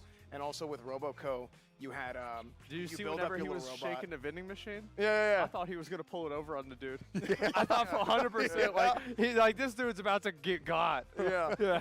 No, I love it. I love the puzzles. I love the building little things and kind of seeing how they develop. So I thought both of those looked really, really good as well. Yeah, I was really into Steel Guard and Ages of Kataria because when it introduced the concept of like getting older with like real time like weeks, that's so cool. Like aging with the game, feeling the pain of the loss. I would get so stressed out if like it was a guy I liked a lot. Yeah.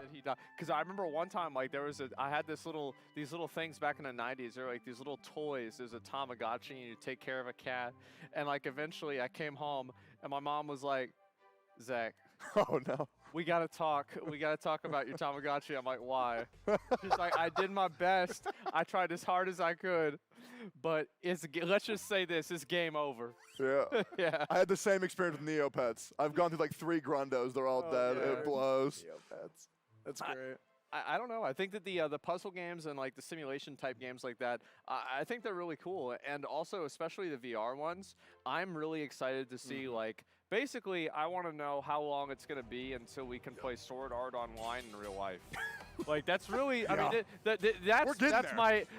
that's the end goal. Okay, guys. Like, yeah, that's the grand prize. Let's get to that, and I'll be happy. For sure. And it's like every year I see these games and they get better. Yeah, no, it's crazy. I feel like we're close. Honestly, we're getting there. I do think we're close. I say next 10 years, tops. We're are you crazy? Yeah, no, 100%. Okay. I think, again, we talked a lot about puzzles, right? And this isn't even like the puzzle games, right? These are simulation games, but I think we got a whole lot more puzzle games coming up. Isn't that right?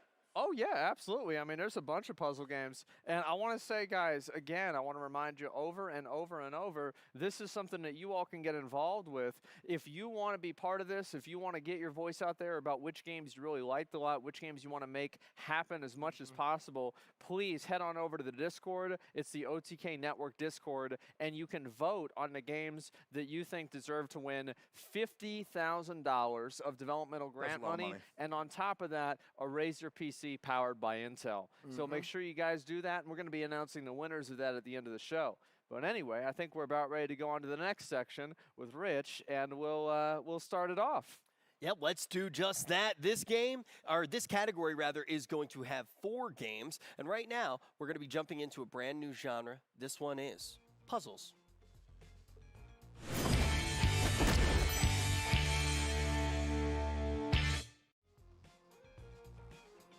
For the first puzzle game that we're going to be looking at right now, it is by Mythic Owl Studio, and this one is called Harmony's Odyssey.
I'm really interested in that one. I love the art style. It's cuter than Hassan when he gets mad at someone in chat.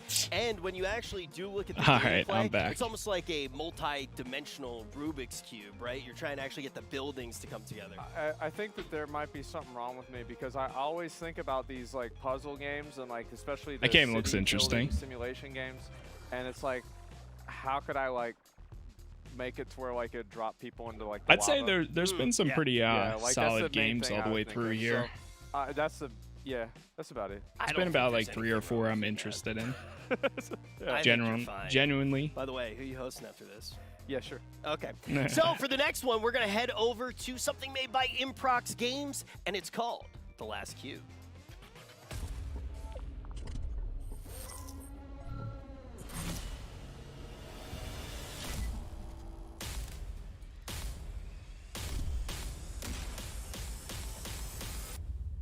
The Last Cube. It's a walking simulator slash puzzle as a cube, though. All right. Okay.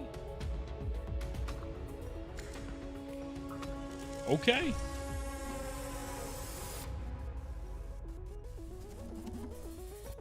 Hey, I appreciate everyone stopping by my restream of this, by the way. I know a lot of you guys have come through, so thank you. Whether you're just chilling or hanging out, chatting, whatever the case is, thank you.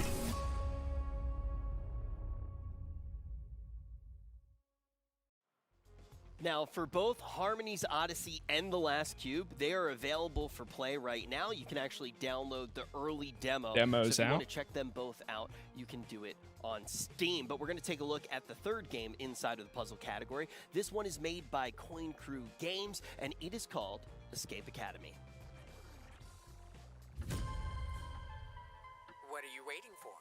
A room full of memory gas is no place to relax.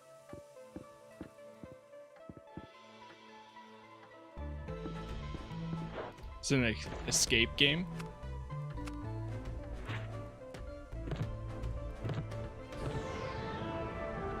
Impressive.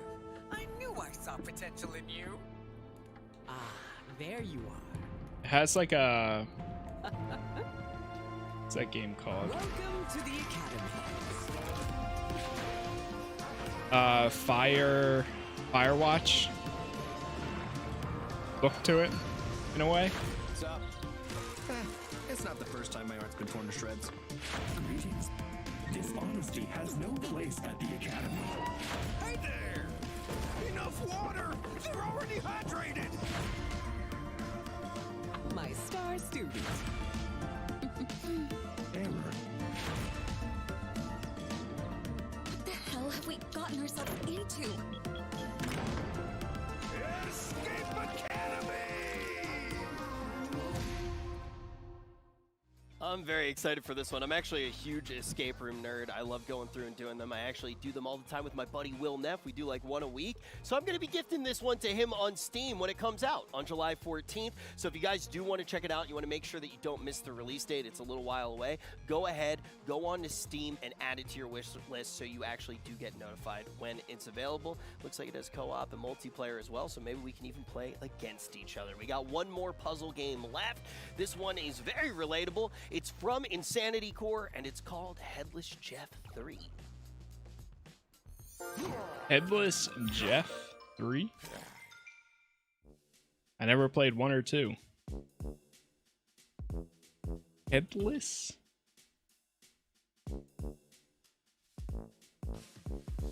Oh, Jeff 3. He's like, yeah. Boom, boom, boom. Are you trying to like attach the head? Looks like it.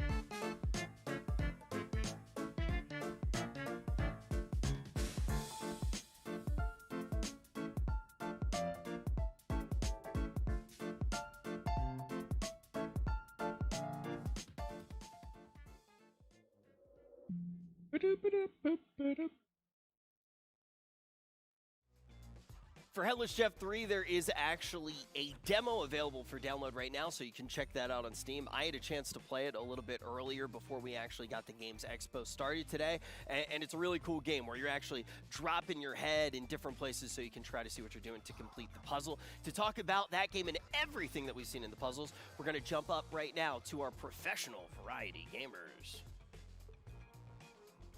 Professional variety gamers.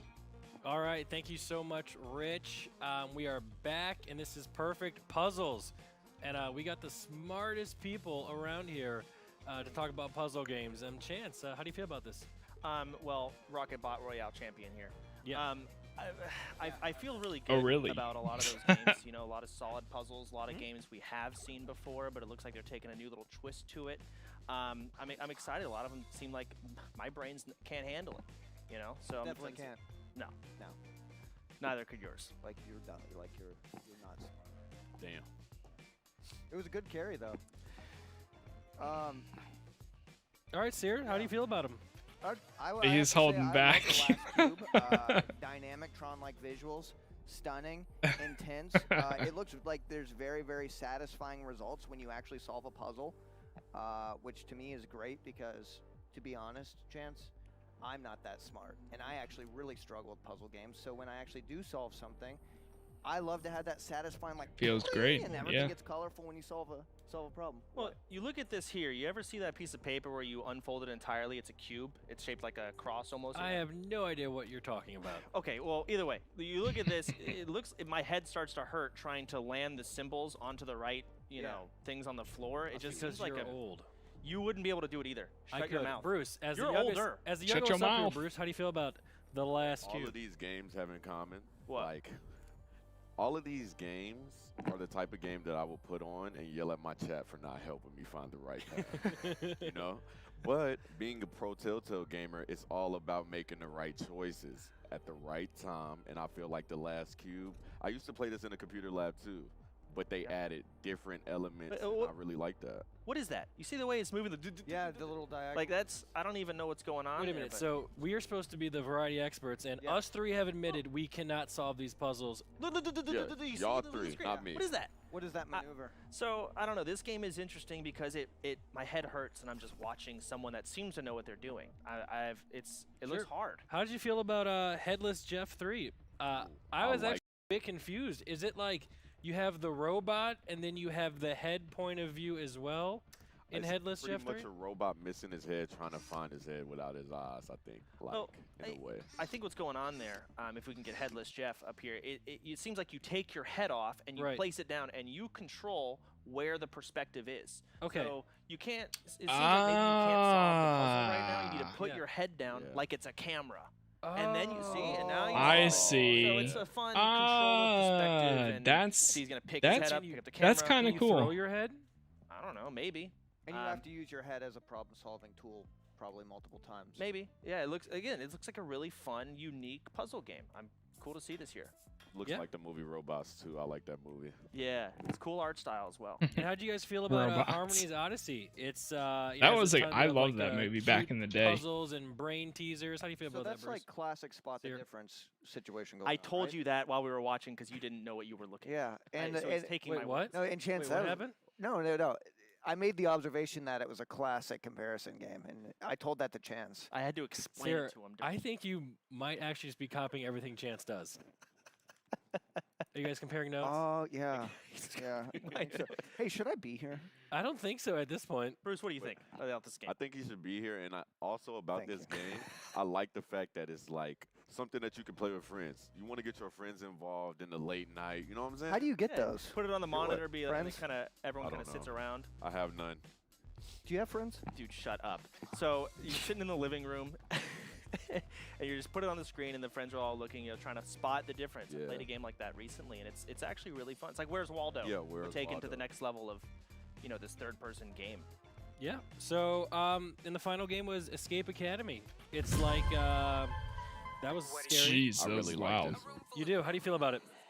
To be honest, it just reminds me of one of those games that didn't trap themselves in a box, being in one room and being that only level. Yeah. That's why I was really interested in it, because Japan, Greece, you could go to different places in the world and escape the room. Yep. Pretty hard. Oh, that's what that was. Yeah, this game. Remember, we played the game. Yeah, it's called pretty We Were cool how Here. it, like, You remember drops that? you It's in like there. that a lot. Only they've got. It seemed like they have a lot really in-depth story to it. So it's an escape room. It's called Escape Academy, and it's just that fun little take on it where you gotta escape the room with a fun story. I think a lot of streamers are going to be playing this game because it's very fun games to stream, but also just puzzle people. Our friend Pluto loves going to escape rooms. You can do it at home now. Yeah. These games are great. Absolutely. Honestly, that was pretty smart to start making No. escape rooms in video games. I'll play it with you. Oh, thank you. Oh, It's all good. See, I don't think I've ever done an escape room. Making friends, meeting friends, that's Like what ever. OTK is all about, and these puzzle games are absolutely awesome. Guys, don't forget to go vote in the Discord OTK network. Vote for your favorite here. And guys, we will be right back after this quick break. Chance, you can. How many games have they done so far? Don't fiddle with the fire. I'm in it till it's bright, so I can write the toughest bars and let my heart speak. My occupation to deliver whatever's required. They do look sleek. I don't know if I know anybody that has Razer headphones though, like mice, of course, and keyboards.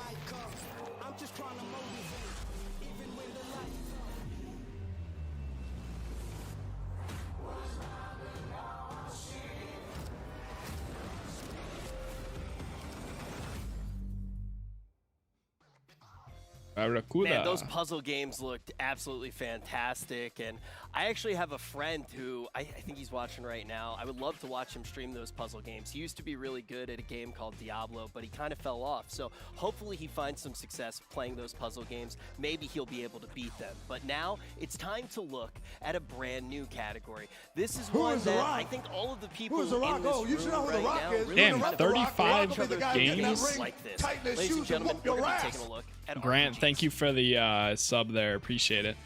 Thank you very much. Also, welcome. RPG. Okay. RPGs are definitely a pretty broad category, Okay. so we're just going to Let's see dive what we straight got. into the action. The first one's coming from Good Morning Games, and this one's called Nightcrawlers. Nightcrawlers. Okay. We've reached my category, or one of my categories.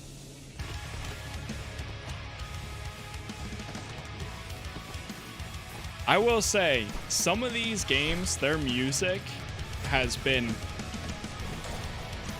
on point.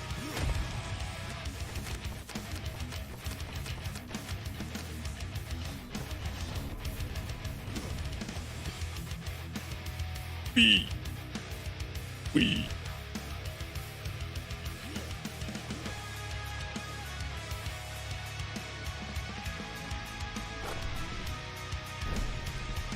What the hell is that? This kind of reminds me of like a like that Castle Crashers age You can add of Nightcrawlers games, to your Steam wish which I list never right actually got now. around to that. And as we actually do start to dive in a little bit deeper, we got another game coming from Rose Tinted Games. This one is called Gen Fanad, generic fantasy adventure. Completely unlike ours. Companies are seeking Gen profit at all Fanad. costs. There is a shortage of labor. The board needed results fast. Having the internet design monsters proved challenging. People seemed to like cosmetics at first. Appealing to speedrunners. Let's just Gen Fanad generic fantasy The adventure. new trailer rolled in. Free The XP. Corporation for Licensed Heroics wants you to join our adventure. For those who think clicking on trees all day is relaxing, watch your every accomplishment be distilled down to a number, and then watch it go up slowly An ever-expanding world for people who love to watch numbers go up. We keep discovering new areas that we were sure weren't there last week. A cozy adventure filled with plenty of side quests to distract you. What the heck? But that's not all. Spend dozens of hours picking just the right color shirt to wear. So many items you'll run out of bank space. Hundreds of hand-drawn monsters, all looking to kill you. Play alongside dozens of other adventurers. Join a world where most people stand around in It's banks like, all day. The corporation is seeking profit, and you are how we'll get it. Interesting. That's perfect. It's like an indie RuneScape with like a... Yeah, the story of that one definitely spoke to me with a lot of the games that I've played over the years. We got a lot going on with the games inside of this genre. The next one is definitely going to be a curveball for a lot of you, and I'm particularly excited for this one. Let's take a look at Kinfire Chronicles. I can't believe they're still going. Damn, this has been...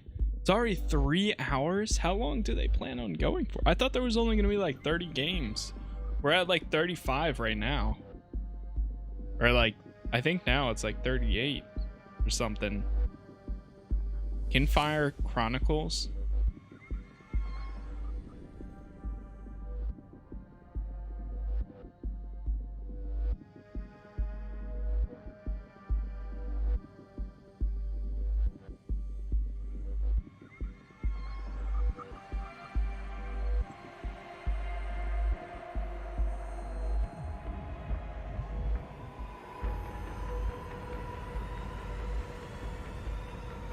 Yeah, we're at 36. A lot of cool stuff so far, yeah. Yeah, it's a lot of... I mean, honestly, there are some games on here that genuinely have piqued my interest where I wouldn't have known about them otherwise. That looks kind of cool.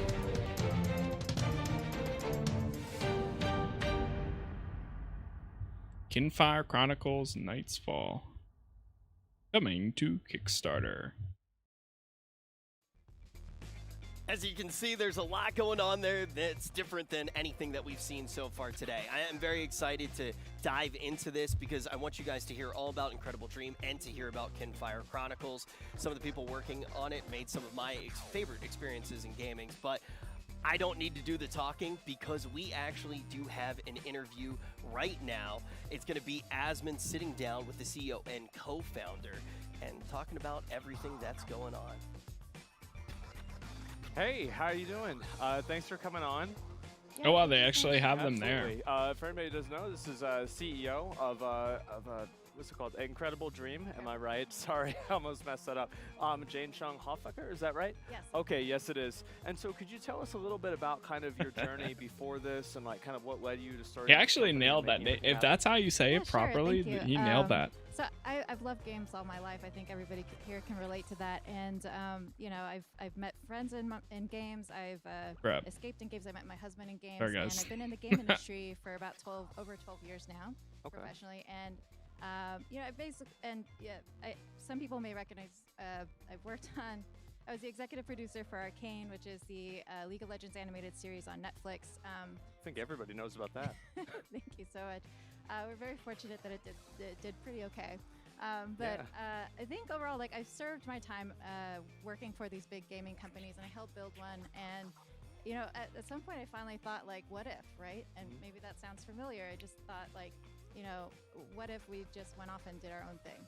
And so, you know, I co-founded Incredible Dream with some folks that I really liked, and we just really wanted to make a different kind of game, really based on the experiences that we've had playing D&D and board games and a bunch of other rich experiences that we've particularly had over the last couple of years. Yeah, I bet. And whenever you talk about, like, you know, playing games over the years, there were a lot more games back in the day that it was a little bit harder to make a reality. And now it seems like almost anything is possible. But what you're doing is you're going back and you're making a tabletop game. And so what really is the, what is it, why? What's the tabletop game? Yeah. Yeah. I think, like, if you guys are like me at all, then you'd probably spend a lot of hours in front of a screen for work or school, and you probably also spend a lot of hours in your personal time playing games on screens. So my thinking is like really when you meet with your friends in person, chances are they probably like games too.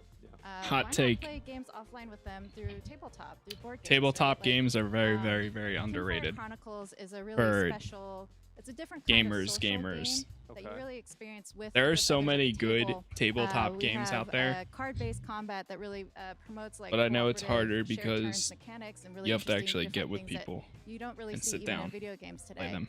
We have a choose-your-own-adventure style narrative that you can play through and really kind of experience what people experience in D&D and sort of that shared theater of the mind. Tells you the role-playing. stories. Yes, exactly. And it's so much more about you and your friends around the table than it is about like graphics or grinding or griefers. So Oh, it's God. mainly a focus much more around the social elements of the game. My chair rather kicked than back the a tiny graphics bit. or anything It's like still that. there. It's just all about kind of how to make that experience that a lot of us grew up having, how to make that as authentic as possible. Yes, exactly. Okay, well that's great. Well, how would somebody be able to support the project, and how would they be able to pick up Kinfire Chronicles? Yeah, so we are going to be launching our Kickstarter on August 9th, and you can sign up right now on kinfirechronicles.com for exclusive sneak peeks, invites to join our playtest, as well as some special pricing. And we're going to make a version of our game available. Oh shit! online Modern to play Warfare for 2 kids if you is can't, officially on Steam. find a copy of the game to play. They physically. dropped the And we're also trailer gonna for make it a- earlier today, Or but you I don't didn't believe see us, it. That's true. Can never tell. And yeah, so we're going to make this all available pretty soon. So go ahead, go sign up. And as one, I also wanted to offer, like, we'd love to have the OTK crew come play our game, stream it if you'd like. And Well, so this was the game that we played on Discord, and we got a little bit of an idea about it and everything. Yeah, I actually kind of liked it. I mean, I think that what I enjoyed a lot about the game is the fact that it had kind of like a little bit of an on-rails storytelling, but at the same time, you could deviate from it and kind of just do whatever you want. I think that's the really great middle ground that a lot of people, because, doing an entire Dungeons & Dragons campaign is really hard. Like, we've done it ourselves, Rich and I have, and it takes a lot of work. And so you have like the pre-made ones that you can also deviate from and do different things, and it kind of spreads out in a web almost, right? yeah, exactly. It's such a fun experience being able to create this journey with your friends at the table. And yeah, the game's there to kind of give you the structure and guideline, but it's really up to you at the table to really role play at it and really bring each moment to life, right? Okay, all right, yeah, that makes a lot of sense. And again, it's going to be on kinfirechronicles.com. Jane from Incredible Dream, thank you so much. I appreciate it. Thank you so much. Absolutely. Yep. This is And, actually a Rich, good I think interview. It's back to you. Yeah, I feel am like they excited don't- to talk about that just a little they bit don't more, drag it 'cause out as you too mentioned, long we either. did get a small chance to actually play the game, and a lot of people already know I am a huge fan of actually getting to play tabletop games, not only D&D, but also games like Arkham Horror, which have a really unique narrative experience. And guess what? The people who made that are working on this experience. So if that's the type of thing you like, definitely check it out. It's going to be very unique to anything else that you would be able to play. And I'm also excited that you can play it online, because every single time I try to play something that's actually a tabletop game with Asmon, he refuses to leave his house. So maybe we'll actually be able to play this one together. But as we move through the RPG section in general, Asmon will actually probably ban me in his chat for saying this, but I'm kind of bat-chesting IRL. This is one of my favorite genres in games, and the next one's actually got me very excited too. It's coming from Bellular Studio, Coffee Box Games Ltd. Let's take a look at the Pale Beyond.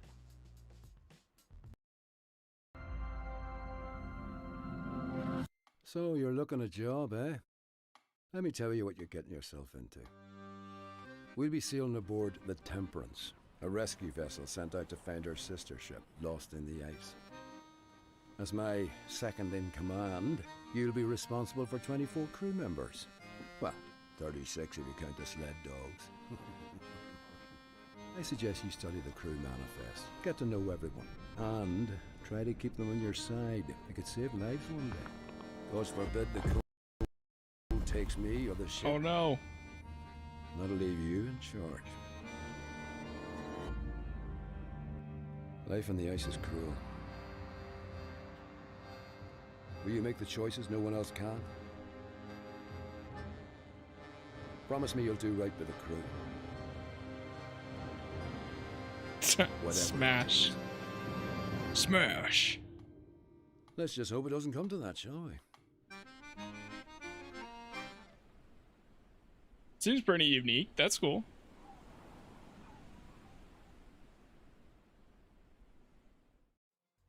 So, Asmon, I'm not sure. Have you actually gotten a chance to play or deep dive anything with Pale Beyond yet? Honestly, I haven't seen anything about it. And so this is, guys, this is Bellior's game.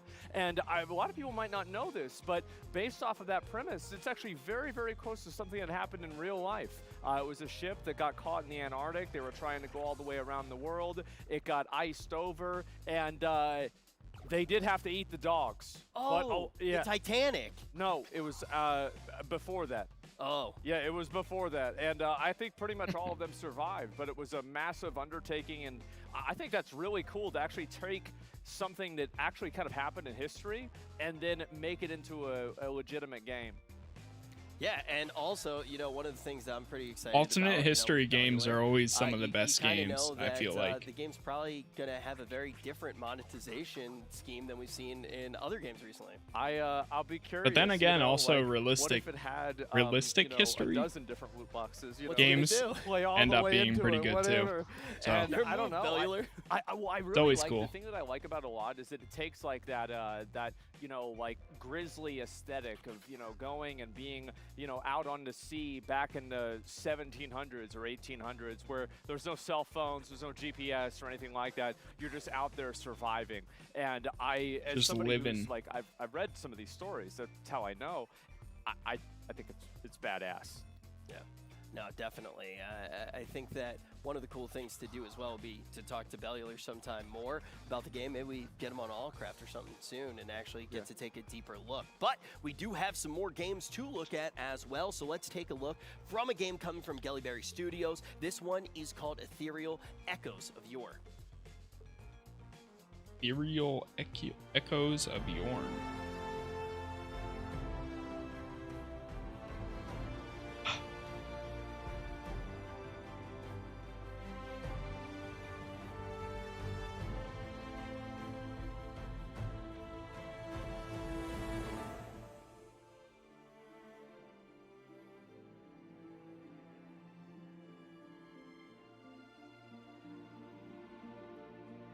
A lot of games going for this art style recently. I mean, I guess it's probably pretty easy to kind of create. Is that? Looks like it might be like server based too. Looks kind of cozy.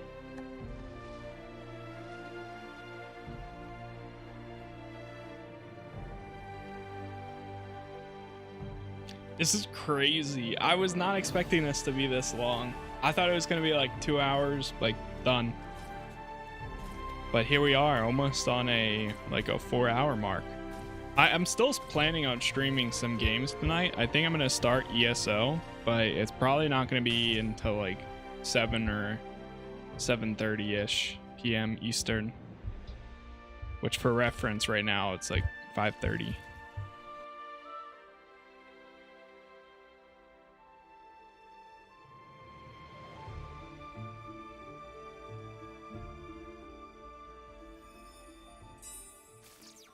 Jellyberry.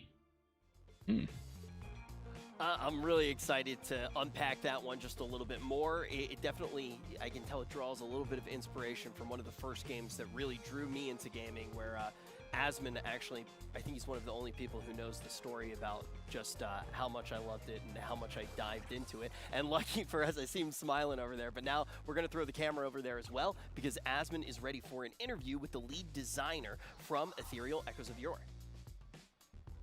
Hey, what's going on, man? How you doing? Hi, pretty good. Hello, Asmon. Hey, chat. How are you guys? It's been a while. I've saw this game over the past month or so, and I've had a lot of people bring it up to me, and it's pretty cool to see it actually here at the Games Expo. And really, what was your inspiration around making Ethereal? So Ethereal, actually, we started working on Ethereal 8 years ago, and we'd kind of gotten tired of the current MMO scene because we felt like it was very 8 years ago.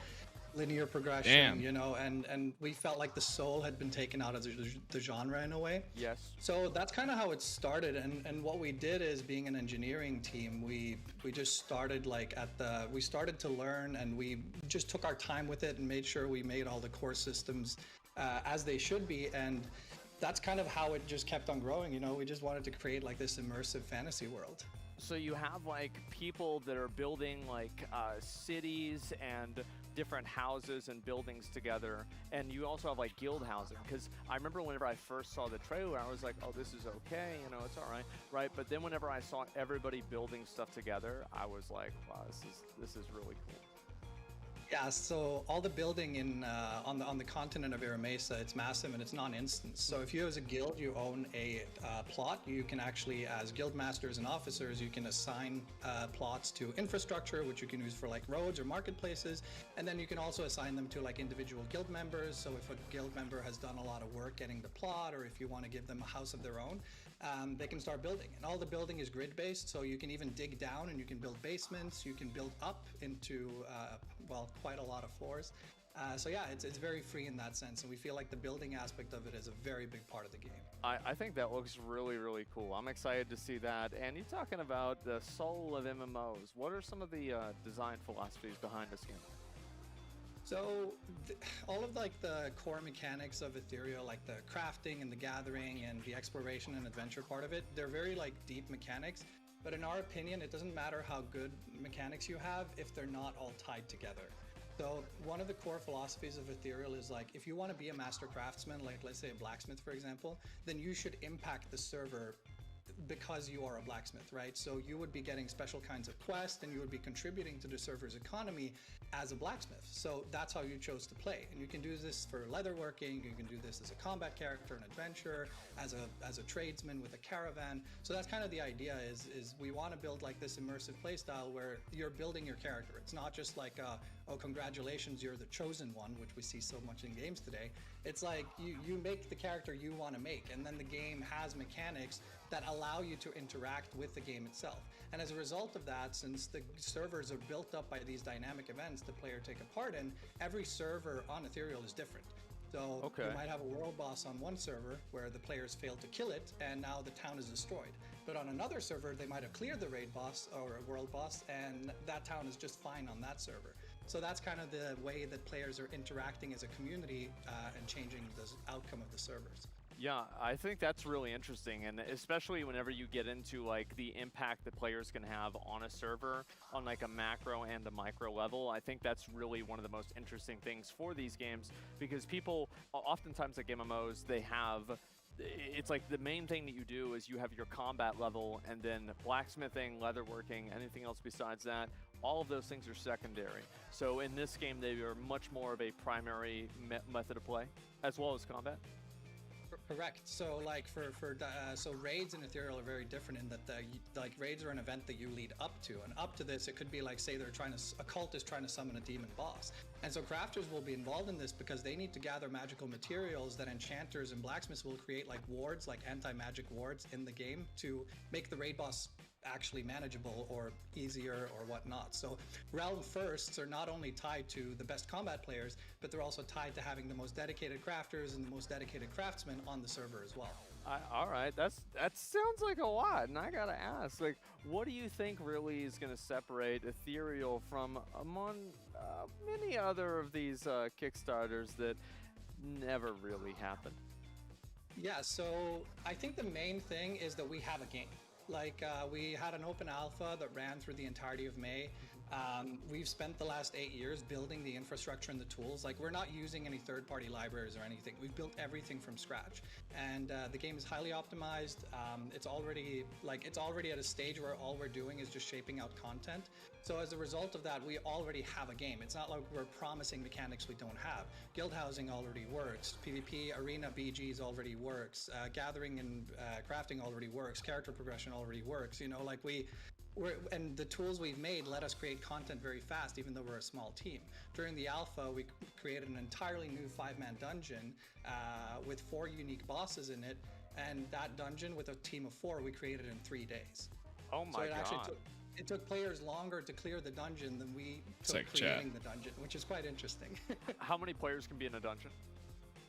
So we have anything from 5 to 20-man dungeons. Oh. So dungeons in Ethereal are what you'd expect from like traditional MMOs. Like you just go into an instant zone and you clear up and all the bosses. Okay. But then raids are a separate thing where, like I said, that involves the entire community, where like crafters are involved and gatherers and traders and so on. So that's the separation between dungeons and raids in Ethereal. Okay, yeah. I mean, honestly, this thing seems pretty exciting. So when do you think it's going to be out? So we are current plans are to launch the game on April 2023. Look who's back. What's up, so Pat? it's under a year from now. And we're going to be doing several kinds of playtests throughout. So make sure to follow us on Discord. Check out our YouTube channel if you want a deep look into the game.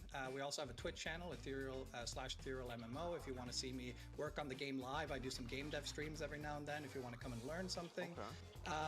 And yeah, just come and enjoy the game. And the tests are going to be. That works. So I'm going to be lurking a bit. Sounds good.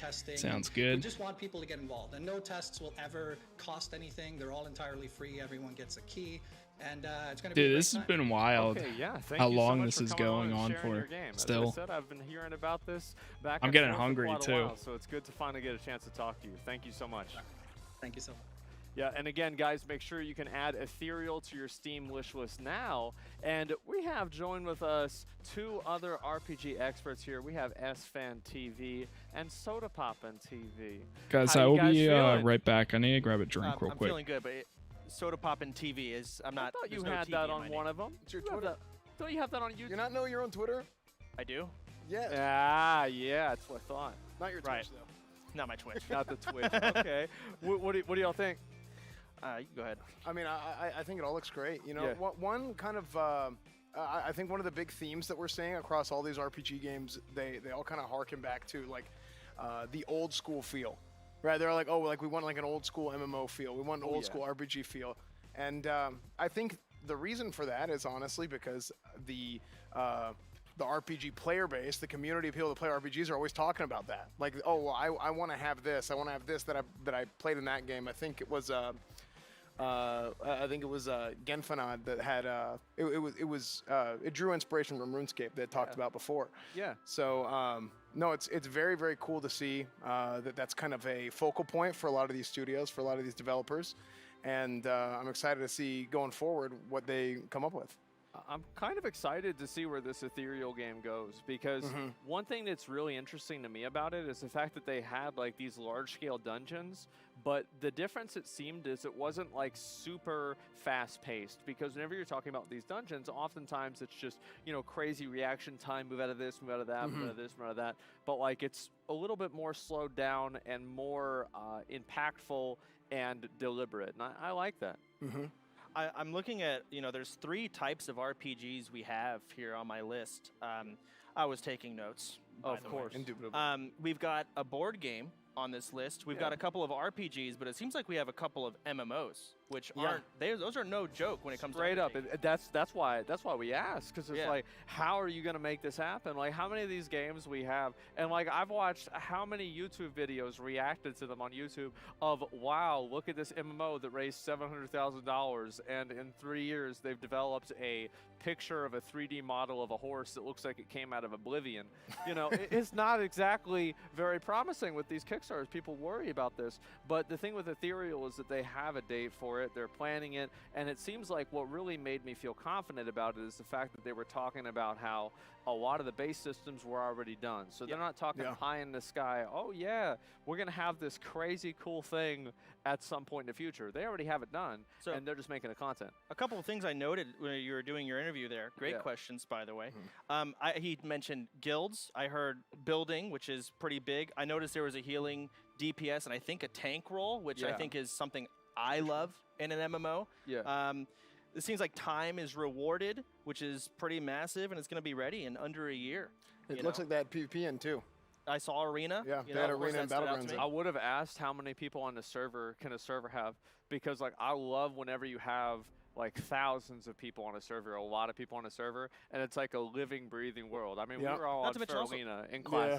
The servers are different. He mentioned how, you know, and of course, you know, you're going to have one server that's probably min-maxed to oblivion. Oh, yeah. Where, every world boss, dead, instantly. Yeah. But of course, you're going to have some servers that might be a little lower pop, more tight community base, and are going to be way more unique. And so there's going to be like an attraction to all the servers, right? Well, something that we've noticed in a lot of the games that we've played growing up is individual servers would have their own culture, and not every server was the same. So that's exactly what you're talking about. I think it's totally reasonable to think that's going to happen. I had that happen. My original WoW server was full of a bunch of really nice people, and I never really fit in. Finally, I went over to Kel'Thuzad, and there was a bunch of assholes. I finally fit in. It was great, and so I think that's definitely true. And like Soda, you're right about like occasionally there are those servers where all of the professional players go on those servers, you know? Another game that seemed, you know, to kind of hit a lot of the nails on the head as well was Nightcrawlers. See, is that an MMO? I'm not really sure. No, But Nightcrawlers. I think that it's got. Can I see that again? It looked a little bit more of like an ARPG style. It had a lot of roguelite elements, and I think that's fun. I have not played a whole lot of roguelites, but man, playing games like Vampire Survivors and getting into it a little bit more recently, it's super, super fun. I noticed there was a boss fight in here, a big-ass bird. I like that. I saw the gear, the upgrades. It looked satisfying. I love those kind of games, so I love seeing this. And then we also had a board game. The board game looked pretty fun, you know. So anyway, we actually had an opportunity to play it for the first time, like maybe a couple of weeks ago or so. Soda, were you there for that? Yeah, I was. Yeah, okay, I thought so. I was making sure. I was looking over Rest shoulder. He was the one playing. I was yeah, that's about right. And so we tried playing this game, and we did like the online version of it.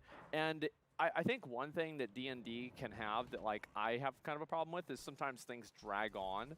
And I felt like with Kinfire Chronicles that there was really good pacing to it. It wasn't something where it's like you're sitting and making 5 different rolls if you're going to pick up a roll of bread. Yeah. Yeah. I mean, the team is legit. You know, I was looking at some of the art that I was looking at. Like, this is high quality stuff. It looked like a really fun, complicated board game that, you know, board game extraordinaires. I've been trying to get into it. I have friends that beg me to play all the time. Are gonna love. You know, Rich is over here. You know, he's giggling in excitement. So it's definitely a top of the line board game. It's going to be exciting to see what Jenny and the crew over there are going to be able to put together. Yeah, I mean, I think so too. I'm pretty excited. I'm curious to see, like, whenever it actually comes out, like how one of the campaigns plays out fully, because we only did like maybe 30 minutes, like an hour and 30 minutes, somewhere around there of like play testing of it. And like, of course, you can't finish anything in that time period. So I'm kind of curious to see what's going to happen whenever the game's actually out. And it's like, how expansive, how many different options do you have in these things? And I think it's going to be great. We had 2 other games that we got to watch. There was Pale Beyond was on there with the boat. You said something about you knew the dev. It happened. The story in there actually happened. I think it was one of the first people. Like, I don't remember the guy's name. They had made a number of like books and I think even an adaptation for like a movie about it. And you know, they got stuck out in the ice and they had to go to like another island. They went to an island after that, and they finally found some people and they got saved. Christopher Columbus. Oh yeah, of course, that's right. How did I forget? I think this was about the who that Mayflower. Yeah, and so that was one thing I thought was really cool, is it was actually kind of based on something real, but you can move it around and change it up a little bit. So I thought that was cool. And also the Genfinob, what I liked about that is that there was never any sense of like, oh, like it's like they just said like, yeah, give us money. Yeah, we need money. Yeah. At the very end, like, yeah, so you guys are you're gonna pay us money. That's about it. No, I think it was also cool just to talk about Pale Beyond again. And you mentioned this earlier. That's Bellular's game. Yeah. You know, and Bellular's talked about it a lot. And Bellular's, he's a friend of ours, and we're fans of his. And it's just cool to kind of see like see it all kind of come together, you know? Seeing a friend's game, you know, kind of like see it on the big screen. I don't know Bellular personally, but I saw the voice act or heard the voice acting, and I was like, oh, this trailer's pretty cool. And then of course I saw the art of the boat. I was like, this looks kind of grim. And then you tell me it's a real story. I'm like, oh shit. Oh, well, that's why. It's even more grim. Yeah. So, you know, and I saw there's probably going to be some serious decision making you have to make. People dying. It says you're the captain. You probably got to send people off to die, otherwise everyone dies. And it's like, whoa. So it looked pretty cool. I think the last game on the list was, where is it? It was the Ethereal. Not Ethereal, no. We had Pale Beyond, Kinfire Chronicles. I could not pronounce this. Okay, or I could not spell it. Ginfinad? Yeah. Yeah. How do you say it? Genfinad? Genfinad, I think. I don't know. And then that was RuneScape inspired. And Yeah, it looked. Okay, I was gonna say. Yeah, it looks very RuneScape-ish. that's something that they themselves have said. Like that's what inspired it. So it's very cool to see. I personally have never played RuneScape, but I have a lot of friends who love the hell out of it. I'm looking at someone beat Fire right now. Does that make sense? Or is that a Phoenix? Oh, okay. Well, I think eventually he'll win. Both. I mean, it takes a few hours, but, it's like, we're talking about that old school MMO feel, right? It's a time sink, It's like RuneScape inspired, Look, dev. it stole its babies. You see Yeah. that? There are two little Phoenix ducklings that it took over. It's its new mom. Yeah. So I like the graphics. like I think real a lot life. of people love this kind of art style. And it seems to be a massive time sink, for people that are wanting that. It looks fun. I see railroads, I see lakes, I see rivers, and farming. There you go. Lots of farming. Lots of farming, that's There you right. go. It's like, and they even said, they're like, level up useless skills.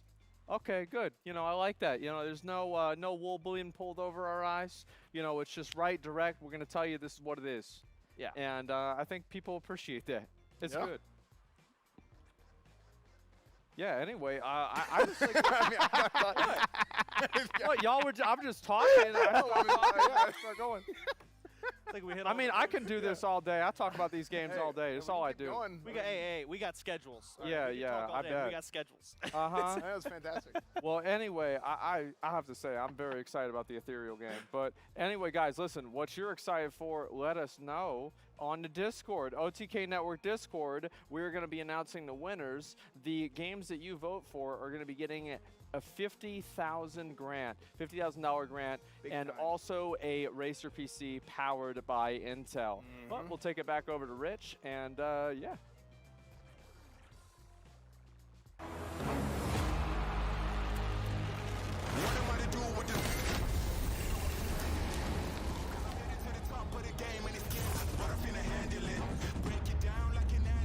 I'll be loading up, they wanna package this. Pray for peace, pacifist, I'm never old enough to give a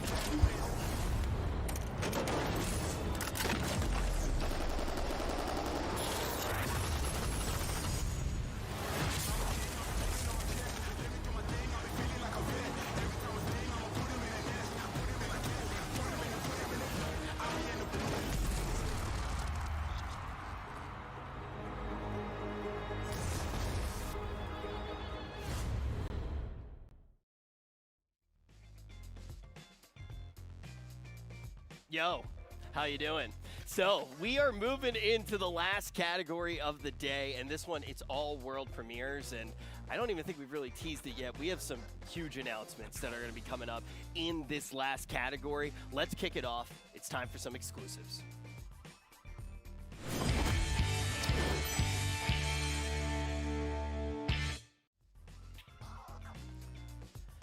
When we started OTK, we had one goal, and one goal only, and that was to buy Smite. And now, I'm going to throw it over to Mizzy Final Wizzy for some category. interesting developments.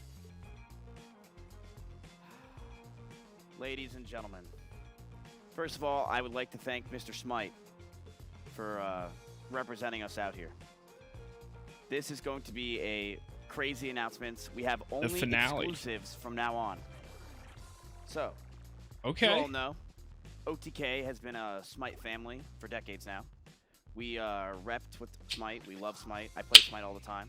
Don't tell me And OTK members in OTK's family Smite. has been getting bigger and bigger every single year. But what if I told you that we are about to announce Smite's family getting bigger? That's like what? That's right, ladies and gentlemen. Tonight, the world premiere of Smite. We are going to announce their new god. Roll the tape. Lancelot, trailer. The words I speak are the oath of a knight. I dedicate myself to lives beyond my own. They will embody humility and speak only truth.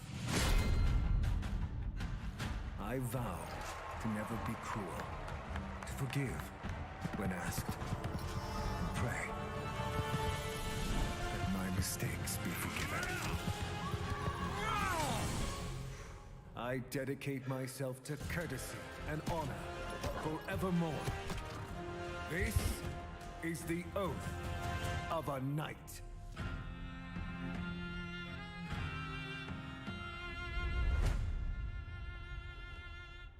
Lancelot, first night of the round table. Okay. That's pretty cool. Oh, that's right, ladies and gentlemen. Lancelot is coming to Smite in June 2022. It is very soon. It is June 2022. It's here. Lancelot is coming to Smite. He is the newest god that is going to be available, and you just saw the world premiere of Lancelot, Night of the Round Table. But we're not done with Smite news. It says so on my notes. We have another thing coming to Smite. So, why are we going so we low? actually have not a new god, but something that goes with the gods. The camera's A new going skin. so low. Ladies and gentlemen, the world premiere of the OTG Athena skin.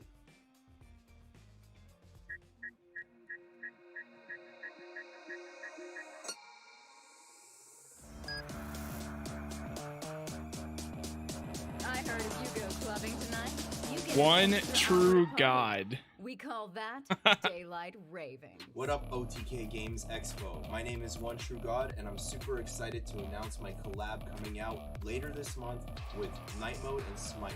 Features 2 of my songs, Addicted and I See You, and a One True God skin for Athena.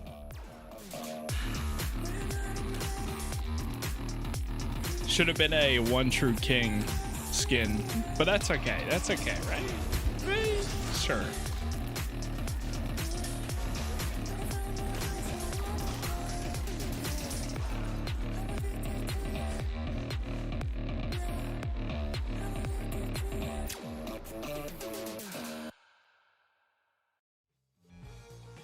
Yeah, that name sounds awfully familiar. OTG Athena skin is going to be released, chat. It is coming out as well. It is a brand new skin for Athena, one of my favorite gods of Smite.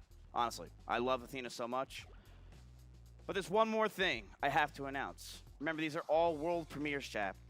Now, this one I think you guys are going to absolutely love. And I think the people who are going to love this are people that have been banned from my chat for the past 3 years. So, Smite has been a trendsetter since the dawn of time, right? We've loved Smite. It's been great. But Smite didn't do it alone. They've been having multiple crossovers with Teenage Mutant Ninja Turtles, Slipknot, OTG Athena skin. They do crossovers with everybody. What if I told you there's a new crossover that's about to happen that is level 99 in their scale? Ladies and gentlemen, the world premiere announcement of the RuneScape crossover for Smite. RuneScape crossover with Smite? That is interesting.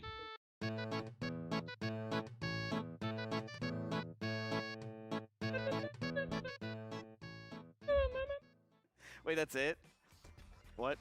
Okay. I can't listen to sea shanty without hearing the fart. That's actually it. One Tap, thank you for making that in graphics design class. I appreciate it. Yes, chat. RuneScape is coming to Smite. We're all very excited about it. I know you are. But I still have more Smite announcements. I know. Crazy. I have like 5 pages of it. So, currently I'm doing Smite Month, where I play Smite a bunch. People get skins. It's a great day. But I'm not just doing Smite Month. In fact, these next 2 announcements are for my channel. Boys and girls. It is a privilege to announce that I will be doing a Smite Invitational on my channel. What? Thank you. Why is only one nipple? I had to bring in a tailor for Where's my nipple tape? Is that bad? Oh, cool. Miz, you look good. I like the pink on you. Pink's my color. Of that, dude, that's so hot. Holy fuck. Want to cross my pink right here? One thing. Are you sick and tired of Coomer content? Are you done with spamming Miz to play a game for once? Well, Wake the fuck up, samurai. Wait. Welcome to the oh, wait. Oh, here we are. What is happening? Welcome to the OTK Smite Invitational. 8 teams, 40 of your favorite creators will fight it out for a $100,000 prize. Tune into the event on June 27th, live at twitch.tv/Miskiff. That's pretty cool. Yeah. Chat, there's going to be a Smite Invitational on my stream. $100,000 is on the line. I actually just tweeted it out. So if you could do me a huge favor, go over to my Twitter, put on notifications, like it, do everything, say hi to me, whatever. But go to the tweet and just comment on it and say hi. Are you gonna it does actually make a huge... What? Are you going to compete? Are you going to compete? No. Well, then I'm not going to do it. What do you mean? Why can't you compete? I haven't played the game yet.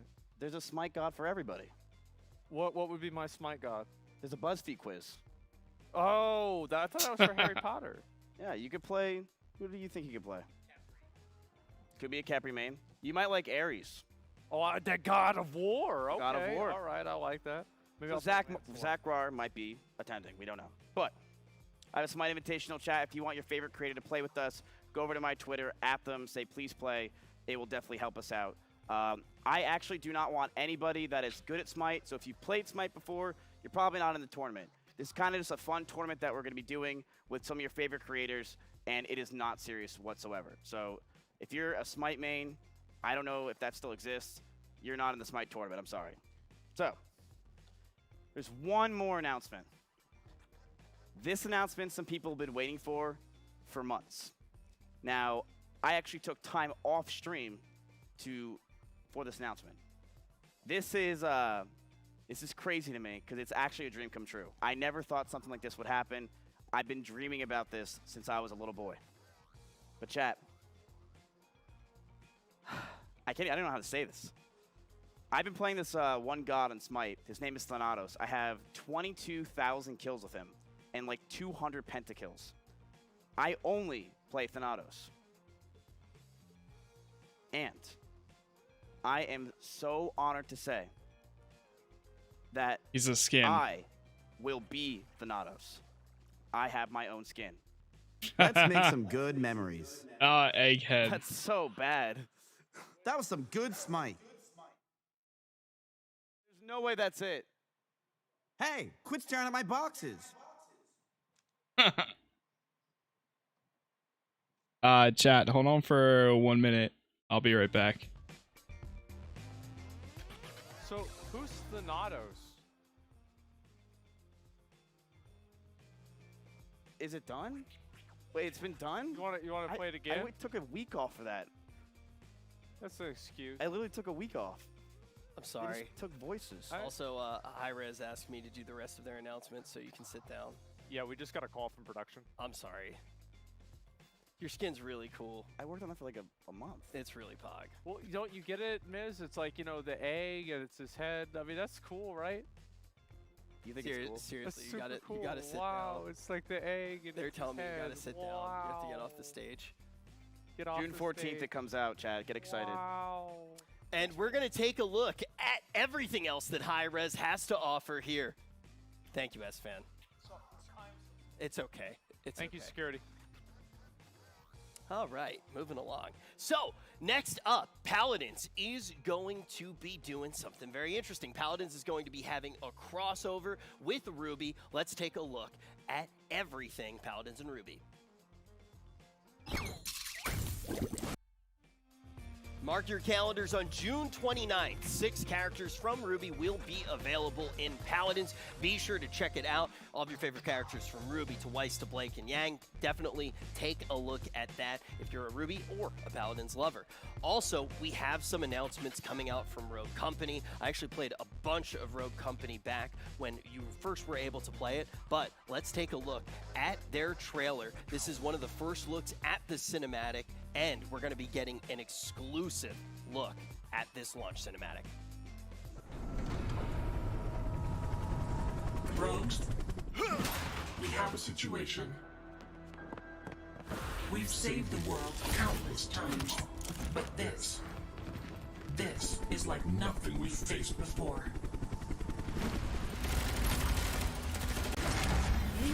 Well, those look fun.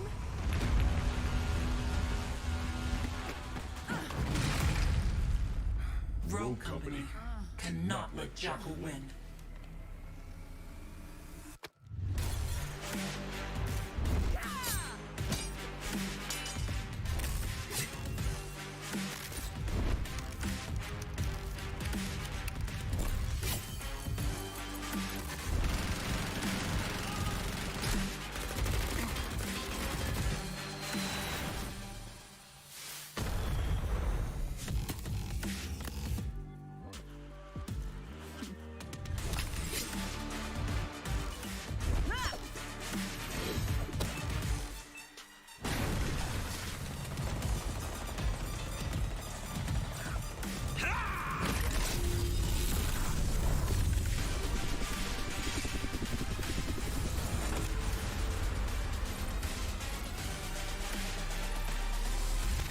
You're not gonna do it. Oh, I am totally going to do it.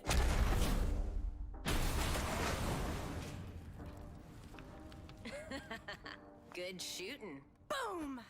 Nailed it.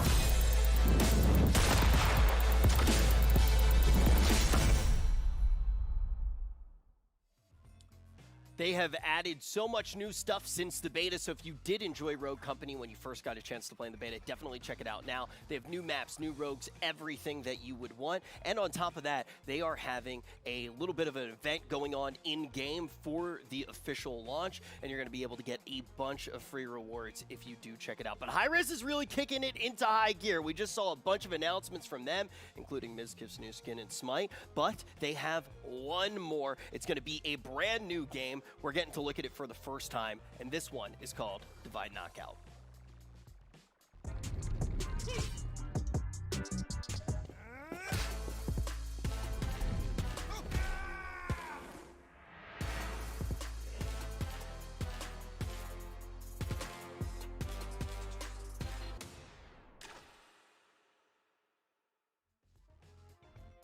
And that is the first look that we've had at the game. It's a third-person physics brawler, and I believe we might actually get to check out some words from the devs. I've just been informed that we actually have a video from the devs to talk about it. It's not going to be a live interview with Asmon, so let's take a look at everything that the devs had to say about the process of actually making Divide Knockout.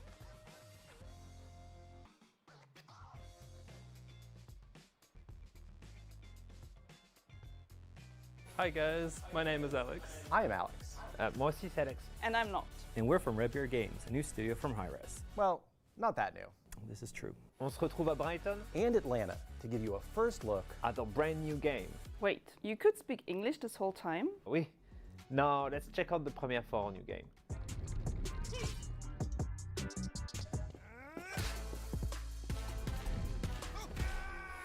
Welcome to Divine Knockout, a world of mythological multiplayer mayhem. When making DKO, we asked the question, what if the gods were small? And brawl. a small brawl free-for-all. Whoa, did you just make that up? Divine Knockout is a third-person physics brawler. What the f is a physics brawler? It's kind of a new thing. We made it up. We were inspired by platform fighters, where you need to knock out your opponent out of the level, but we wanted you to experience it in third person, right in the middle of the action. Kind of like how Smite took the 2D top-down MOBA and turned it into a 3D action MOBA. Exactly, except we didn't stop there. We're bringing together third-person brawler combat and a vibrant, stylized world of gods and mythology, inspired by our game Smite. This is a world with expressive characters, indestructible environments, full of hype moments, impactful abilities, big ults, playmaking moves, and close calls. We wanted everyone, no matter your skill level, to be able to hop in and play. the gods of DKO each have a unique moveset, but we wanted to make it easy for all players to jump in. Each ability is mapped to a single button, so you can feel powerful without having to memorize complex movesets. But can a button mash? Sure, you'll embarrass yourself and you won't win, but you can. DKO is all about timing, positioning, and moment-to-moment choices, not button complexity. So whether you're playing a hardcore 1v1 duel, or 3v3 experience that lets you adventure across different game modes and maps with your friends, we want you to be juggling foes, not struggling with controls. Did you just try to rhyme foes with controls? Ça sonne mieux en français. TKO is launching on PlayStation, Xbox, and PC later this year. But that's not all. We'll be supporting full crossplay and cross-progression on all platforms. That means that you can play with your friends on any platform and have your progress and purchases transfer, no matter where you're playing. And even better, you won't need to wait long to play. Divine Knockout launches later this year, but you can sign up for Alpha today. Head over to divineknockout.com to sign up for our Alpha and be one of the first to play. And be sure to follow us at DK Game for more updates as we head into our launch later this year.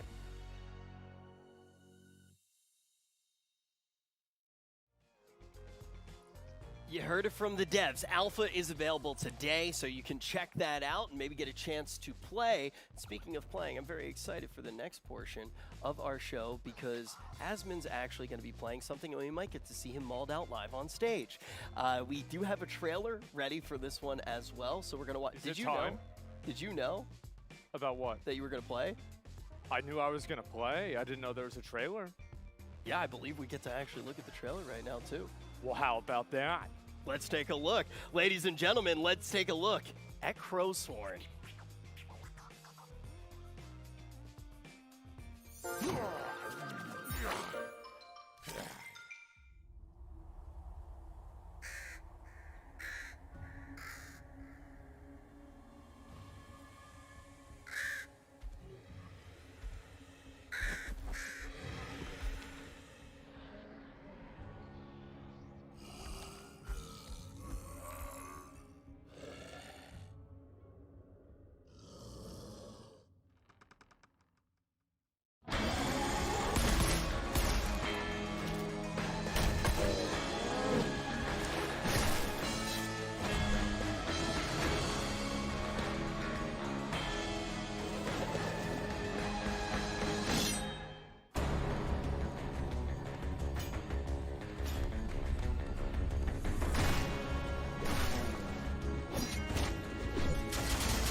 Is it time?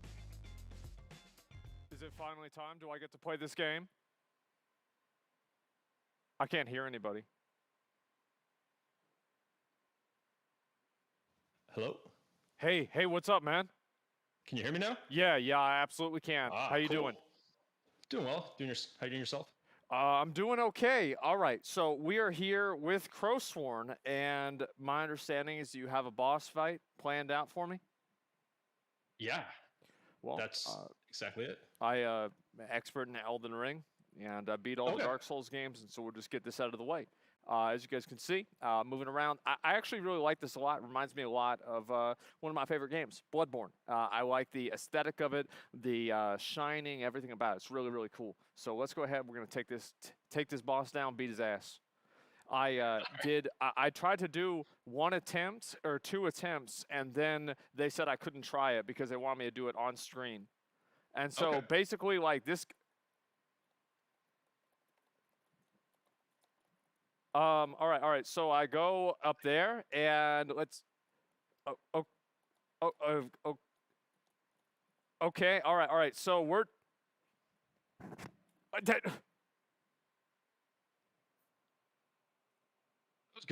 was good. Bro, I think the game's bugged. Yeah. Is it supposed to play like this?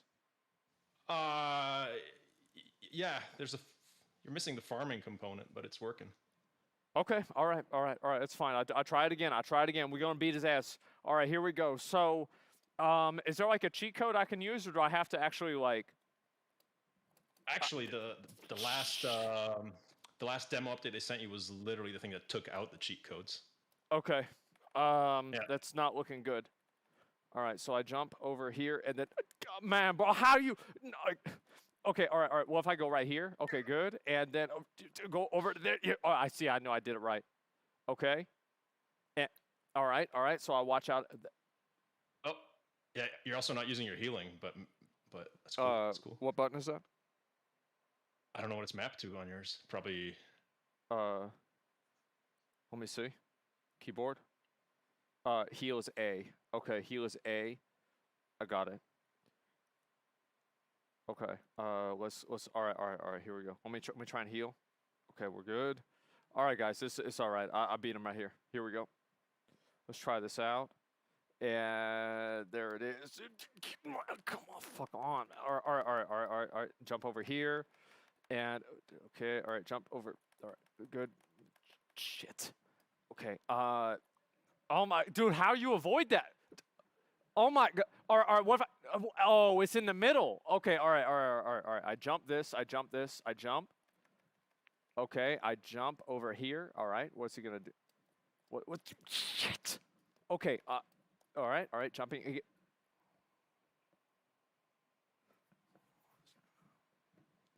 Oh, okay. Here we go. It's like I'm not gonna let this happen. Okay, so is this one of the hardest bosses, right? It's one of the hardest ones? It's like, yeah, let's go with that. Okay, all right, that's good. Yeah, see, I mean, it's one of the hardest ones, guys. Yeah, I'm not even worried about it. All right, here we go. I'm gonna take it seriously this time. So I run up on him, I hit him with the scythe, I jump over him, and then he does this bullshit where he jumps up, I go back down, I hit it, I jump away, he jumps right there, and then I'm here. See, there we go. All right, I jump. There's no way, bro. There's no way. Okay, all right, I got that one. Okay, all right, move out of that. Good. And then I jump, and I beat his ass. All right, there we go. Jump away. What's this? What? That? What is that? Like, I'm getting wombo comboed in the game. All right, just get. Okay, all right, jump. Okay, all right, jump. Okay. How do you know I was going to be up there? Yeah. You're also, there's a dodge roll in this one too, so you're not using that one. Oh.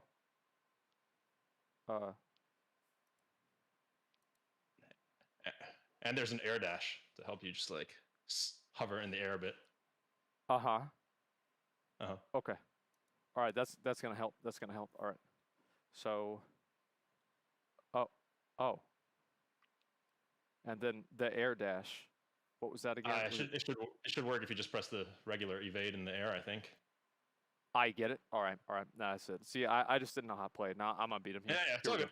It's all good. Yes, first try. All right. Okay. Yeah, right. Like, oh my god. All right. Jump over. See, I knew that was going to happen. I actually had no idea. Okay, all right, that's good. And I'm right here. Okay, good. And now he's going to do the thing. I jump. He didn't do the thing. Okay, and then he does this. And then God, you get away from me. Come on, man. Okay, all right, good. I'm actually good. What? No. Okay, all right, got him. All right, there it is. Nice. All right. Bro, I beat him. He's 100% dead here. Wait, oh no, I got to do this again. Okay, that's fine. I'm not going to get hit again. I just won't get hit. I'm going to turn off damage. Turning off damage. Okay. Bro, what? Was I close? Probably. Okay. Probably Okay. there. All right. Yeah. See, Yeah. it was like one Yeah. hit. He was one hit. Okay. Almost it's fine. there. All right. We do it. You can do it. It's fine.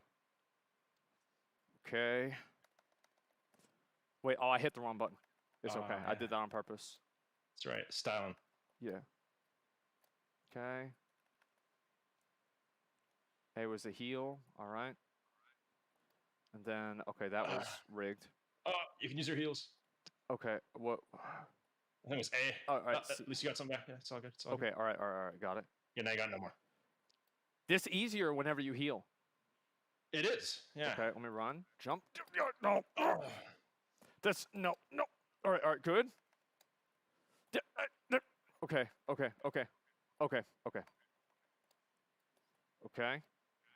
Uh-oh. All right, this is where I win. Nah, dude, what, bro, what, how, what is this? Oh my God. All right, we'll do it again. How much, well, I had 10 minutes, right? Guys, how much is on the clock? You have 10 minutes? There's a clock? Am I, okay, all right, 3 minutes, yeah, exactly. I got plenty more time. All right, I'm gonna kill him here. What? You're 8 minutes over time. What? No, I'm not. There's no way. All right, I beat him right here. Oh my God. Okay. Oh, man, I'm at. Heal. Bro, I think there's sometimes you gotta know when to hold them. Sometimes you gotta know when to fold them, man. You gotta know when to fold them. So this is like the last boss, the hardest boss in the game. Yeah, absolutely. Okay, all right, that's good. Last one. Okay. Spoiled. All right, 100%. I beat him here. 100%. All right.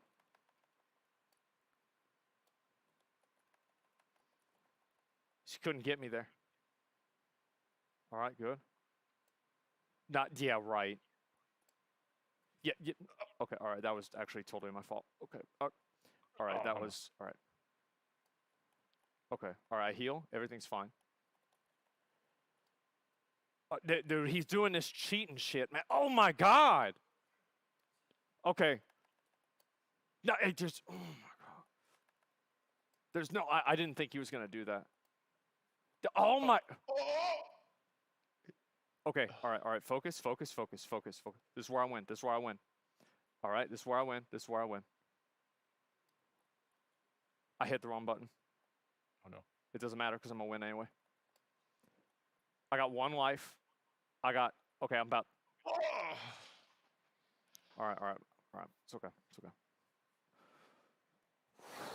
messed up. Oh my God. All right. It's okay. I got. We'll be fine. Here we go. Let me try this again. Okay.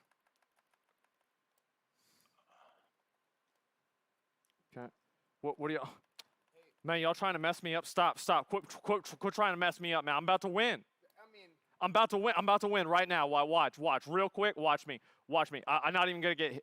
All right, I don't know how that happened. That was no, straight up. Like I didn't mean to do that though. Like I actually didn't mean to do it. All right. So now now he's doing this bullshit, man. Wait, actually, I think you got this. Just do damage. Okay, that's. Why he was there? Okay. All right. Now he's doing this. Okay, good. All right, we avoid. Oh my God. Yo, that was rigged. It's fine. Okay. All right. Big dick on him. Let's go. Come on. It doesn't matter. I jump over there. Jump over that. Yes. Yeah, there it is. Yeah. Got him. Yes, dude. Got him just in time. Oh God, the light's on. Hold on 1 sec. Oh my God. Okay. All right, bro. When? Wait, what? You gotta go over there. Okay. There's a thing. Okay. So now what? Nice. Now it's done. That's wow. Thank you, S-Fan. I appreciate that. Okay. All right, man. All right, there we go. When's it gonna be out? It's like a flashbang. We don't know. We don't know when it's ready. Okay. I came prepared for that question. That was a hot question. Yeah. Crowsworn. All right. I'm gonna be honest, man. I like this game a lot. I really do. Like, this is a super fun game. It reminds me a lot of the type of like frustration that I get with Dark Souls type games, and it's a 2D one. I love it. Thank you so much for showing me this game, and I'm probably gonna play this when it comes out. Like, straight up, this is really cool. Sweet, I'm excited. Yeah, well, thank you so much, man. I really do appreciate it.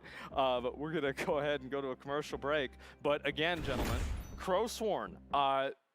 Probably during the break, I'm gonna do it again. I'm gonna be honest. Can I say one thing before you bounce? Please.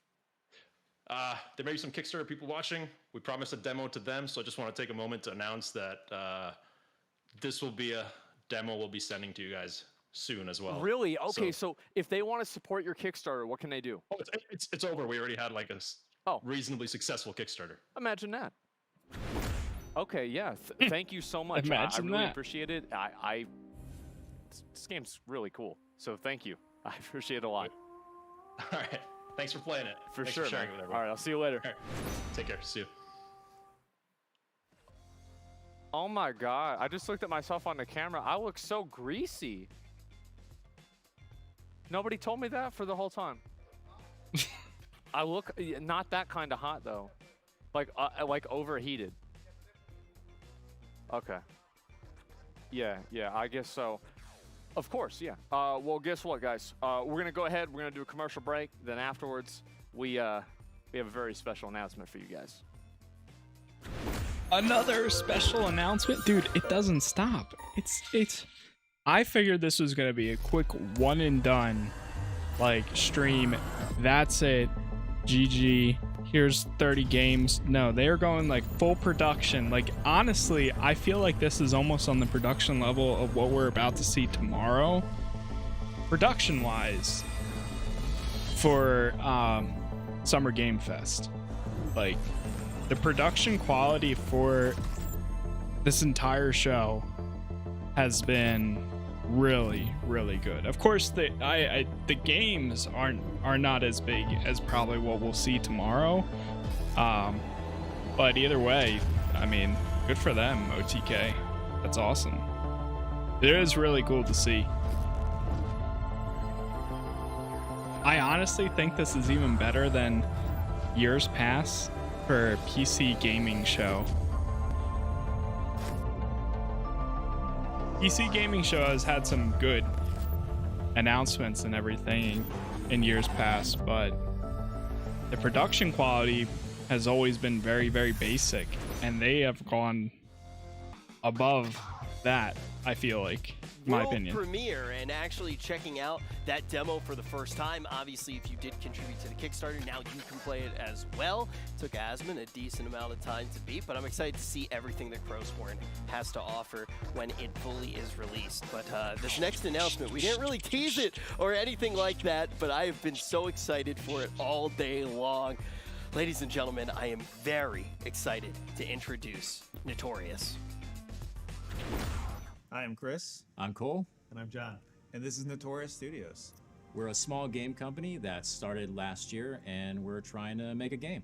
What game are we making, John? I don't know. I don't know what our game is. Project Honor is a class-based online action RPG where you can go on adventures with your friends or on your own to get loot and resources to gear out your character. The game is still really, really early, and we're still trying to figure a lot of things out. But really, the guiding star for us is class fantasy. We want to sell that character and class fantasy through every single aspect of your gameplay. How you open a chest, you know, how you walk, how you talk, how you interact with different creatures and characters and stuff like that should be all through your class. Other than class fantasy, another big pillar for us is player stories. A big compelling thing with games these days is just you play an experience, and then when you come out of that experience, you have like a story of what happened. Something the team does right now, one of our rituals, is we do this weekly Thursday playtest, and we know when the game is doing well when outside of the playtest, everybody is just kind of talking about a cool story or a moment that happened, right? Yeah. And so that's really kind of what we're shooting for. The third pillar for us is we're building a new world. You know, a lot of us came from the World of Warcraft team, and so we're all really world builders. You know, one of the coolest things about starting at the studio was starting everything, like literally even just the world starting from nothing. And working in UE5 has really opened up a lot of really cool opportunities for us to block out spaces at large scale and small scale. Allows us to kind of just try something and just, nope, that doesn't work, throw it away, let's try this. Oh, that felt really cool, let's keep that, let's take little snippets and nuggets that we like, and then carry that stuff forward as we kind of mature the space or mature an area. We want our world to feel like its own character. Yep. We want you to, you know, explore it and learn about it and defend yourself. There's a map behind them. Benefit from it.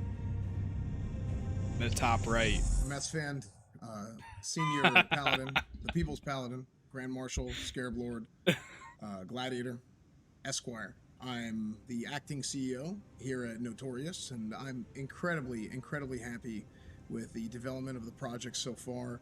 I mean, really carrying out my vision for what this game is going to be and what this experience is going to be, because the reality Dude, of it is it's not just it looks like Gabe Newell right there.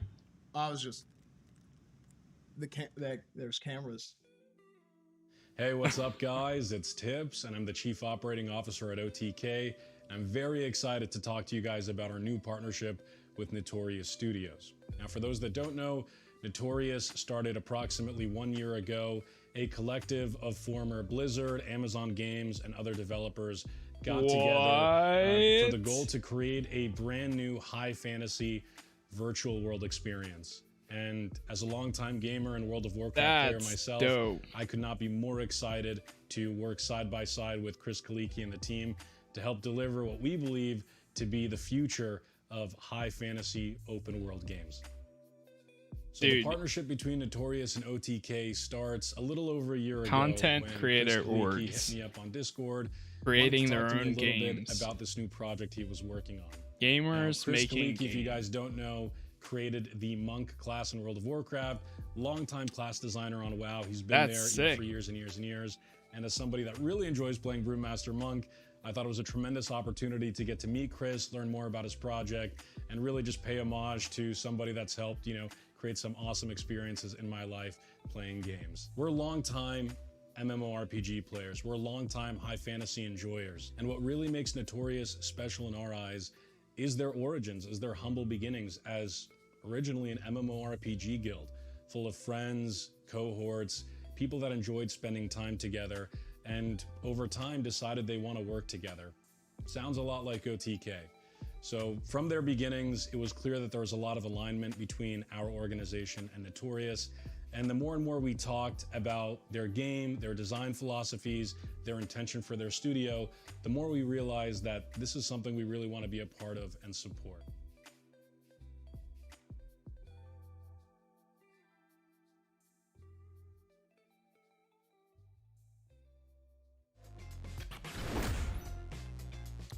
I can't believe it. It's finally time. Chris, welcome to the show. I am just so astonished. Like, we were, you guys came down to Austin like maybe 6 months ago, and we just started talking about this and getting into it. And I remember, like, we stayed until the place we went to, like, they kicked us out. Yeah, I am so excited. So yes, this is Chris Kaliki here with me from Notorious Studios, and we are going to be talking about the game that they've been creating over the past about year or so. Wild. Yes, yeah. Wild. Thanks for having me, and man, this is really Gladiator. Have they made any other this is, games? really cool, and It's crazy, right? Or not And, Gladiator. I come from a Notorious AAA background. Studios. A lot of people from our team come from a AAA background, but now that we're indie developers, I know how hard it is to make a game from scratch, and then also how much work Notorious.gg. goes into like the announcements and trailers and all of that. And everybody here, all the other games I saw today, Or they're were just so working on awesome, stuff and I'm just at the moment. jealous for our moment of when we can show actual gameplay footage of the game. And I just want to stress about how early it is and get this development of the game. It's kind of unusual for a studio to, I think, show concept art and show, talk about the game this early, just because, if That is OTK to merch. set expectations just Say hello to so high Koi. or whatever. But a lot of us from the team, and me especially, just kind of see the value in involving the player in the game development process, and that's you guys and other influencers that I've talked through and interacted with through the years has been kind of my way to like connect to the player and the best we games talk on Discord. Yeah, exactly. Yeah. So the best games I think are involve the player throughout its whole development process. So we're trying some new things here, trying to going out there and being risky and kind of showing some of the stuff early. But yeah. I mean, I'm sure S-Fan and Tips, you all went out to the studio yourselves, and you got a chance to take a look around. What do you think? How do you feel? I thought it was absolutely incredible. I mean, just getting the chance to go out there and I mean, Tip said it, in the video. We're fantasy enjoyers, right? And we're all. Can't believe I said that. Hey, we're enjoyers. That's what it is. And Fantasy we're all cut from the same enjoyers, cloth. same. Really, from the first time we met, and I mean, you made a video really before Notorious and everything got started. I reacted to it. maybe publicly. Yeah. Yeah, Asmund reacted to it. But I remember watching that video, and I was like, this guy gets it. And it's not just you, but it's a whole. Their it's the whole team is culture at pretty Notorious. It's all the pretty same. impressive. And it was a perfect fit. It's exciting to see that you guys are A lot of WoW looking people. at games the same way that we look at games, the same way that a lot of people Former look at WoW. games. And, I mean, just getting to play test the game a little bit was an incredible Creators. experience. Even though it's it's just in the beginnings, it's already Overwatch. it already has a lot of promise. So I'm very excited about that. More Yeah, I mean, you WoW. were there during what I talked about in the videos, like our weekly ritual of playtesting the game and giving feedback. And Chief and, Morale yeah, I'm really happy that you Officer. and, They Rich have a were dog. Able to be a part of that. So, Yeah. Well, it was funny. We went and I don't remember how long we play tested exactly. Maybe it was like League an of hour or so, Legends? maybe a couple hours. I don't remember, but we play tested for maybe an hour or two, and we sat there and talked. I think for 4 hours, just talking to everybody on the team and just hearing what people's vision was and gaming in general and just how people look at games it was one of the most fun experiences I've had, and it was supposed to be working. So I don't know, maybe I was cheating it a little bit, but it was a lot of fun getting to play test the Warrior and stuff too. Yeah. I know afterwards we just had like really long, several hour conversations, and you had a flight to catch, but I know Rich. Sorry, it's he all funny stayed tweet. Stayed around longer, and we had dinner, and man, Rich can just keep going and go. I don't know how Rich can just keep talking that much. It's just insane. So. Yeah. But yeah, so much good feedback, and it really energized our team. One of the things that we loved about game development is, we have worked on a live It's crazy. game for a large part of our careers, and be able to like get stuff out there and get feedback. It just energizes us and gets us going. So. And we appreciate it. Yeah. We're not always used to developers opening up their doors and working side by side with content creators to give collaboration and feedback and stuff like that. And so just to reemphasize, guys, we have officially partnered up with Notorious Studios. We're going to be helping them, collaborating with them, giving feedback on their new open world RPG game that they're currently working on. We're super excited. The second we heard about their philosophy when it came to class design, how they wanted the world to be, a main character and so on and so forth, it just completely struck a chord with us. 100%. And so I just want to say thank you to Chris and the rest of the team at Notorious. We look forward to helping usher in the next generation of high fantasy and doing what we can to provide as much feedback as we can. Do you want to talk a little bit about the game? Like kind of what it is, what it's not, anything like that? Yeah, I mean, we talked a little bit about it in the video. I think it's challenging to talk specifics about what the game is because it's a lot of things are in flux, and we kind of view it as a new genre, and it's kind of. But some of the elements in the game, like we talked about in the game, is I've worked most of my career as a class designer, and I love the RPG classes. I think it's just part of our zeitgeist, part of the culture. There's like an elf emoji and all of this. And so it's like we're trying to take all those ideas of all these different classes, and that's really what the heart of the game is trying to think of, what is the ultimate fantasy of a warrior, of a priest, of I'm trying to make sure, of a mage, and everything comes around from that. And so, everything springs from I'm that. trying not So to how they leak interact other with the world, classes. how they interact with each other. Potentially, Making probably. sure they have very distinct differences, and so a mage won't play like a warrior, and a warrior won't play like a priest. And so, we're spending a lot of work on, making the different characters, basically It's gonna be essentially the wild classes are like a character in our game. when the And game so they have their releases own kind of character and you model, see their own that kind of aesthetic, OTK their own gear, their own logo, look. like when the And so game it's not starts something up. shared between them. Like, and so they're gonna go it's expensive to do all of that, but we really think bananas. that, we're always looking when for they a play the game game that for the first time. makes us feel more like the class that we resonate with. I think we all kind of play RPGs and have a class that we always try to play in every RPG, and so we're trying to like take that core idea and just drive it to its ultimate, right? Yeah, for sure. I mean, and you can stop me if I start saying too much, but I 100% felt that way, and I mean, we all have it, right? Like Asmund is the warrior guy, right? I play a paladin. I got to play test the warrior, like I said earlier, and just getting a chance to, I don't remember if I was talking to John or Cole about this, but exactly what you said. I wanted to, when I'm playing a warrior, I want to feel like I'm playing a warrior. Whether it's the gear that I'm wearing, the buttons I'm pressing, what the abilities do, and having that degree of tactility, right? That degree of tactility from whenever I press a button and it was the ball and chain skill. Can I talk about this a little bit? Yes. Yeah. Okay, Go for it. Yeah. So there's a, and everything is a work in progress. This is going to be a 3-minute thing, probably, right? Like 30, 45 seconds. Are you sure? 50. Okay.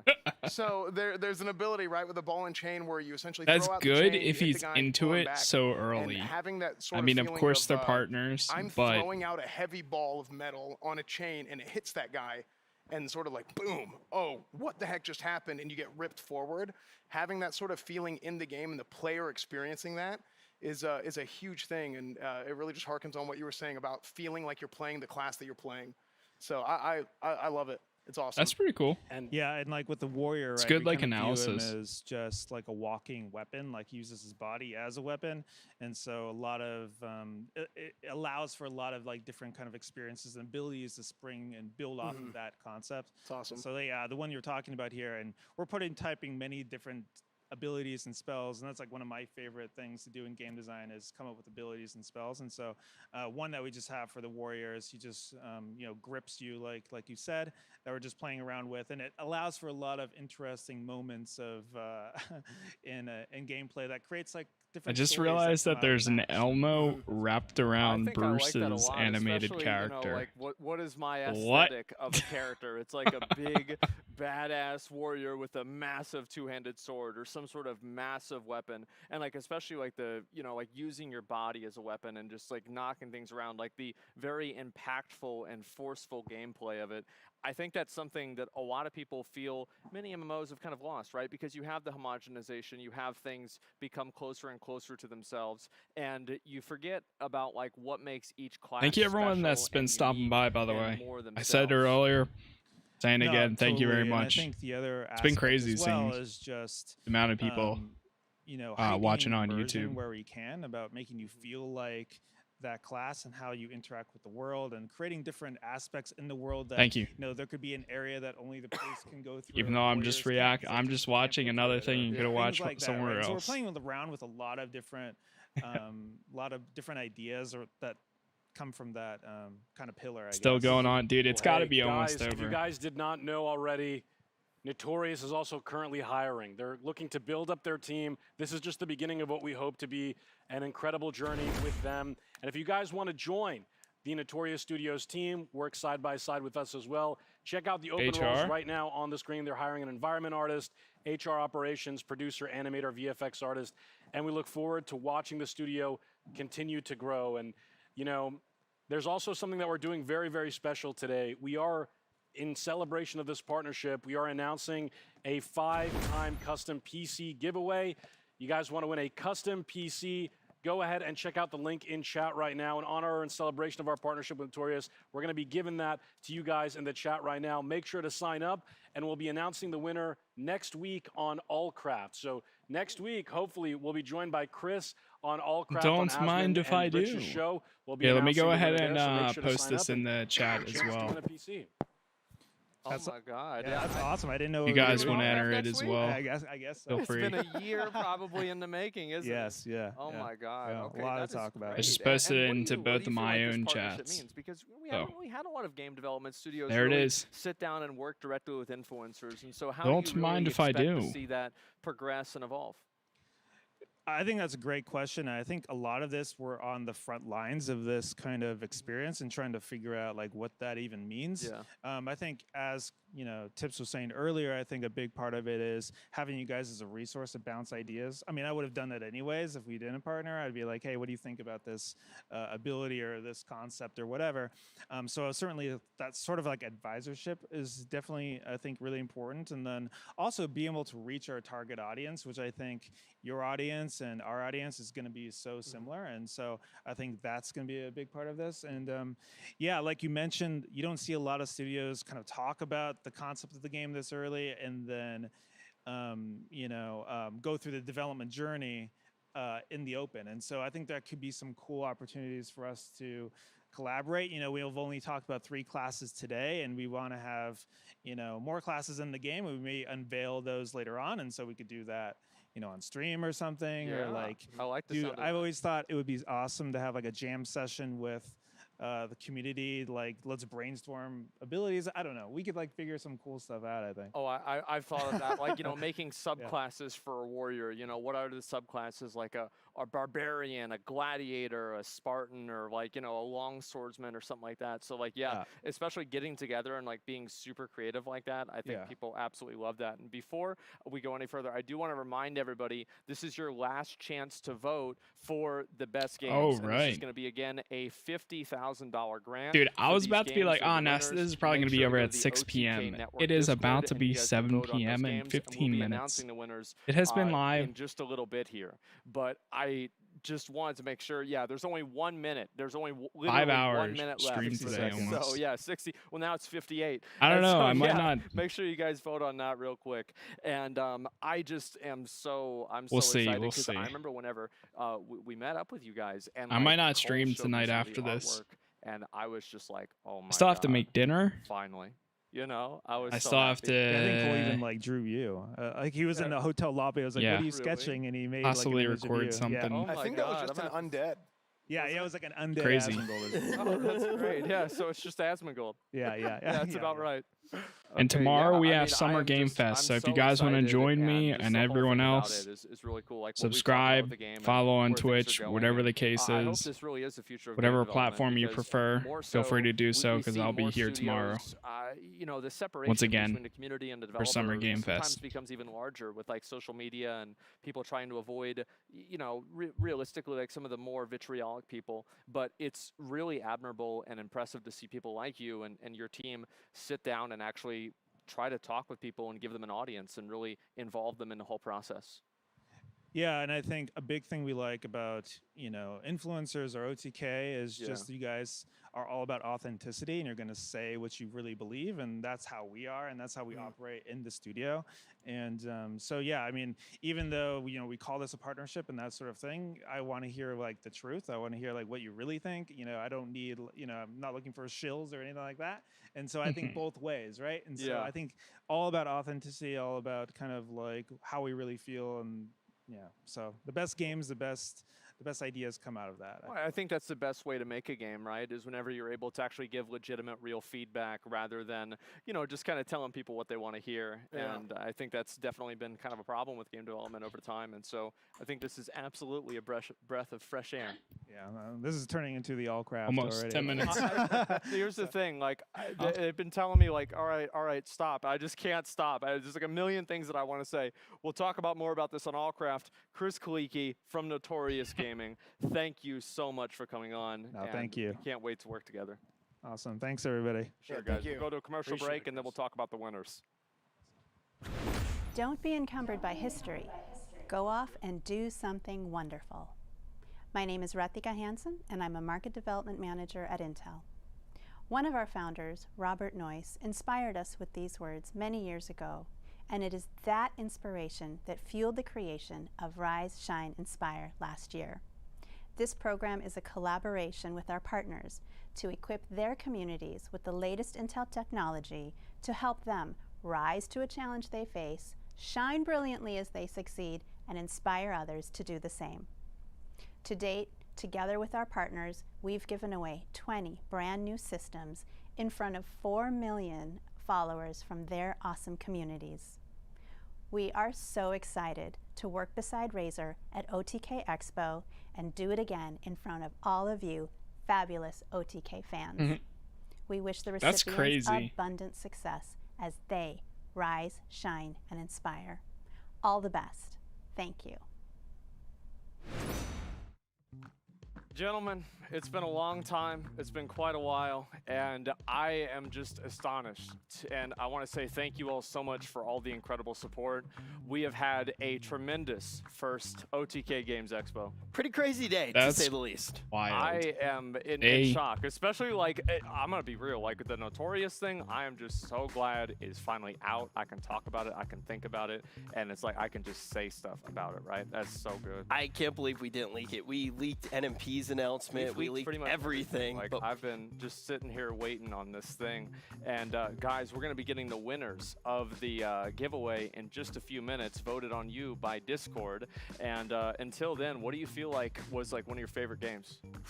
Oh man, it's tough to pick. There were so many games that I really liked.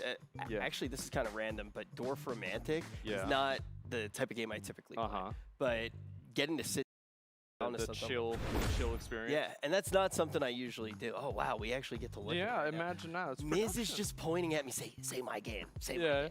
Yeah. Do I get to do? Can I hang out in your closet again?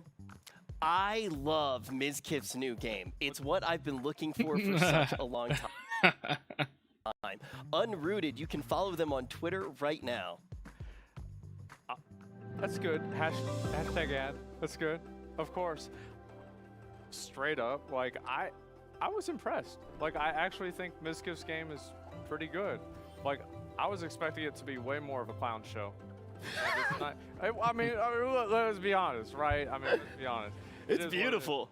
It really is. I'm gonna be real. Like one of the It really did games have is, a like, lot that of game, great like, games. The whole expo, I knew I was gonna play that game. Yeah. And I was like, man, I want Great to play indie the game, but I games, can't like- play the game because it's not time, right? And like as soon as I got in to play it, oh man, like I want that game to come out tomorrow, man. I felt so bad because it was Like, taking you it's so long to good. beat it. It was taking you so long, and then production started saying, "Yo, you got to get him off the stage." Wait, we went up there. We were actually going to take you off the stage, and then you was that did why it. you guys went behind me? Yeah, we were actually going to physically. Y'all gonna remove roll you me from off the the computer. stage? Yeah, and then we weren't sure. S-Fan's already beaten it twice. He practiced yesterday. Okay. So Behind we were the gonna maybe have scenes view. S-Fan play it just to make sure that people could see what it looked like when it was actually beat. You know what else I'm really excited for What's that? too? You know I love board games. Oh my and God. when we actually play tested it too, I already was kind of alluding to the fact that some of the people working on it made some of my favorite board games. Yeah. like There's a Rocketbot puppy in here. which is a narrative strategy that I was super into. So I was. We very had excited for talked, like for anybody who doesn't know, we had actually talked to the development team,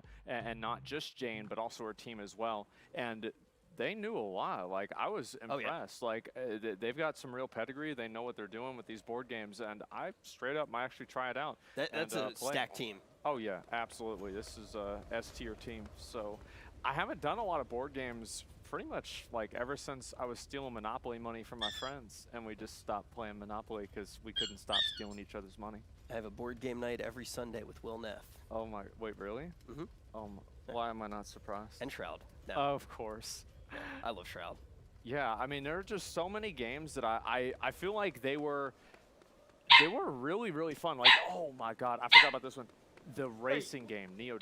Yes. Oh my God. Like, I cannot wait to play that. Like, that is the kind of game that you just play on stream for 3 hours accidentally. The other what I game mean? that looked really good as a stream game was Rabatry. Because, you know, Bennett Foddy made a lot of those games like Quap, and then he also made Getting Over It. Oh, and God. Rabatry looks like it's in that vein. Oh, I can see really? that freaking Yeah, I can't wait to play that game. Well, I can't move I'm walking like this, you know, like I'm gonna fall off the edge, and everybody can laugh at me. I'll have to like take a day off of stream, write a twit longer, do the whole thing. Yeah, I know it's gonna be great. Dude, the other one that it was the first game that was announced. That I really wonder who's was gonna. Knights of the Deep. Crab game. Crab game. Yeah. I thought this was like, this is the kind of game that I could 100% see us playing on OTK Game Night or something like No that. way. I feel like this is one. like, this is the Holy. potential to be Soda Poppin's main game for like a year. I could see that, absolutely. Choo And it's Choo like, Charles. The thing with this game is it's just, Oh no. I mean, bro, it's so ridiculous that it's good. That's what I like about it the most. The flamethrower with the lobster. Seeing whoever wins. It's So perfect. I wonder they're like, giving what away happens whenever you kill one of them. 50K. Like, I hope whenever like you kill I one think, of the lobsters, or was it they, like, 25? explode, you know? Just like kind of pop. Yeah. So, like, yeah. the two or they, winning they games turned into like that they like in WoW, whenever you showcased kill a turkey, today. it turns into like a cooked turkey. Yeah, Like it could just turn into a lobster. Yeah, tail. you kill him, it turns him into a lobster. It's going to be tail. very I feel interesting like seeing who I didn't wins. see as much crab gameplay Yeah. as lobster gameplay, which kind of upset me. Maybe I these think I guys know play a which little bit one's too going to much win, Elden though, Ring. because I voted. True. Yeah, I mean, the lobsters. In the this is getting OTK to, like, Discord, I can you get can really nerdy vote. right now.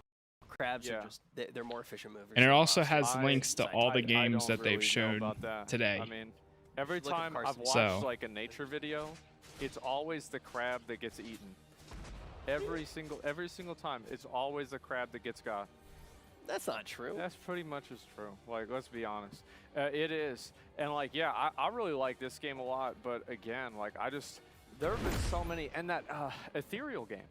Yep. The MMO, like, that was, like, people were like tweeting it at me like maybe a month ago, and I was like, you know, what is this? And I saw it coming up in OTK Games Expo, and I'm like, okay, I've got to really look at this and see what it's about. And like, I remember whenever we were looking at all the trailers for the first time, and I was like, and then whenever it had everybody building stuff together, oh my god, that was cool. Yeah, it definitely is, and it's going to be tough, but everybody already did vote. Yeah. So it's about time that we actually announce the winners. Okay. Here we go. Alrighty, gentlemen, want to do second place first? Let's take a look. Yeah, we're doing this right now. We're Again, gonna take a look. guys, this is going to be first place is going to be getting $30,000 and a Razer PC powered by Intel, and second place, oh, yo, what? You love that one. Yes, dude. Neodash is getting second place. Congratulations to NeoDash. Congratulations. They're going to be grabbing $20,000. Nice. And as Asmin mentioned, I was they like, also wait, what are we announced a looking at? Razer PC powered by Intel, so they can continue. Somebody pressed the developing that button game too and fast. Future projects as well. Absolutely, and I am so glad to see that. Wow. Congratulations Neodash? so much Really? to Neodash and everybody who made it possible. And thank you guys all so much for voting and being part of it. Let me see Now, if time to see who actually gets first place. All right, here we go. oh, I think they closed the voting channel. Renown. Renowned, was yeah. In the chat, I knew probably it. Telling them It had vote on this almost game. Like, there is 4,000. No way that's not what happened. Majority like, of that the was a other games survival, had like evil game. 700, so basically, 800. It's like Rust with swords. Some you know? had 2,000. And Renown I think what really had sold me on that double game was whenever in they their had voting the channel. whole siege happening, and they brought in like a siege engine, and they were talking about trebuchets as well. Like, I am just so excited to see where that game goes. I saw people talking about it in chat long Yeah. after we actually looked at it, and we got to deep dive. It into the had game quite a bit as literally, well. like, It double. definitely looks like one. I'm not surprised at all that it managed to grab that first place grant. Oh, but I'm not all of the either. games today were fantastic. We And had a lot of Asmin, thank you For what? having me on. What do you mean? You carried the show. You did No, you amazing, you man. did, The only thing I'm upset about right That's now is awesome. you're standing a little bit further, like closer to the camera than me, so you're kind of making me look short. Oh, right. Okay. Yeah, we're the same height, guys. It's There we go. That's a bit much. Okay. Yeah, that's. Okay. So yeah. Anyway, guys, I want to say thank you to all the developers who made this possible, who submitted their games, and who were willing to have their games shown in front of our audience. Thank you all so much. Hey, I what's really up, Zert appreciate it. Shadow? And How you doing? also a huge thank you to Razer, Intel, and of course our longest sponsor, Mountain Dew Game Welcome. Fuel. And We Play were our first event that we've ever done in their studio. Dude, for me, I'm just this mind is a blown. lot For better first than S-Fans event, Garage. It really It's a lot First better. Oh my event. god! All right, Son? guys. All right, it's time. Come on. A year and a half. here. We're in Yeah. a giant studio like this, and look how Yeah. many of us. Oh no! Oh, no. Oh no! now everybody needs to fall. Okay. Oh my god. Yeah, it's a bit better. Actually, you know what? I'll be in the back here. Yeah. Let's pose for a picture. Why not? Thank you, guys. Go ahead, Tips. I just want to say this couldn't have been possible without our new partner, Replay. As Asmin said, this is our first show together, and I know there's a lot of cast, a lot of crew that's been working on this project together. We'd love to get the cast and crew out on the stage with us as well. Thank you so much. It's been an incredible experience. We'd love to have all OTK Come on, Jeff. on board as well on the stage. Come on up. Yo, we just found out. I'm pretty And sure you were Grayson. muted the entire time. There's everybody. All OTK, Grayson. Yeah, there's Grayson, of course. Uh-huh. Grayson! Woo! First show. Insane. Insane. Awesome. All right. Well, guys, thank you all so much for watching. I really appreciate it. And for everybody here at OTK, thank you so much for your support for all this time. Thank you to everybody, the developers, the sponsors, and of course you all, the viewers. And as I said always, the best way of saying thank you is better content, and that's what we hopefully have done today, and we will continue to do. Thank you all so much for watching. At MP. Peace.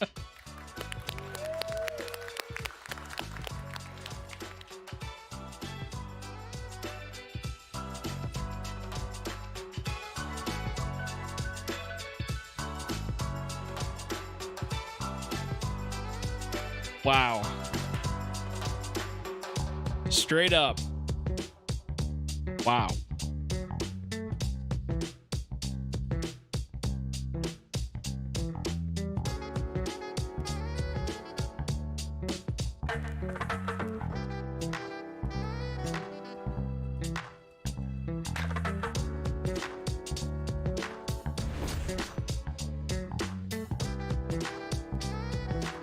GG. GG indeed. Yeah, that was crazy for production quality all the way through. All the way through. For first time, like you would think that they've been doing this for, I don't know, years at this rate. Like, for having that much production quality for the entire show all the way through, like, everyone, I feel like, kind of expected it to have like a little bit of scuff, and like it, I mean, it kind of did, but overall, like, I feel like from our side it was smooth all the way through. Like, it's just crazy to see a content organization put up something like this, and then also setting the bar so high. Insane. And it was so cool to watch. So with that said, I think we're gonna chill here. Thank you everyone that stopped by my stream, my stuff, when you guys could have just watched on Twitch and everything. I really appreciate it. There's a lot of people that came through today, so yeah, this is probably my best live stream yet. I will be back tomorrow, for sure. I might stream tonight still. I'm not 100% sure.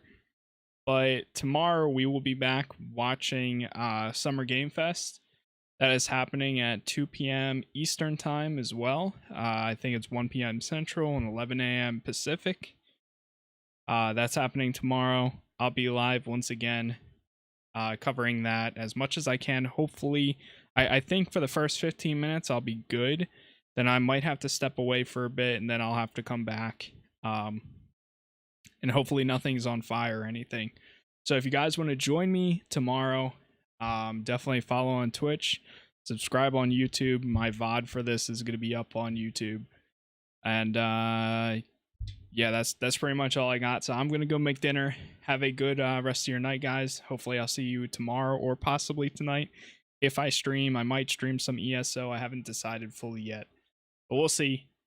For now, have a good one. See you guys next time. Peace out. Stay safe. And goodbye. Peace.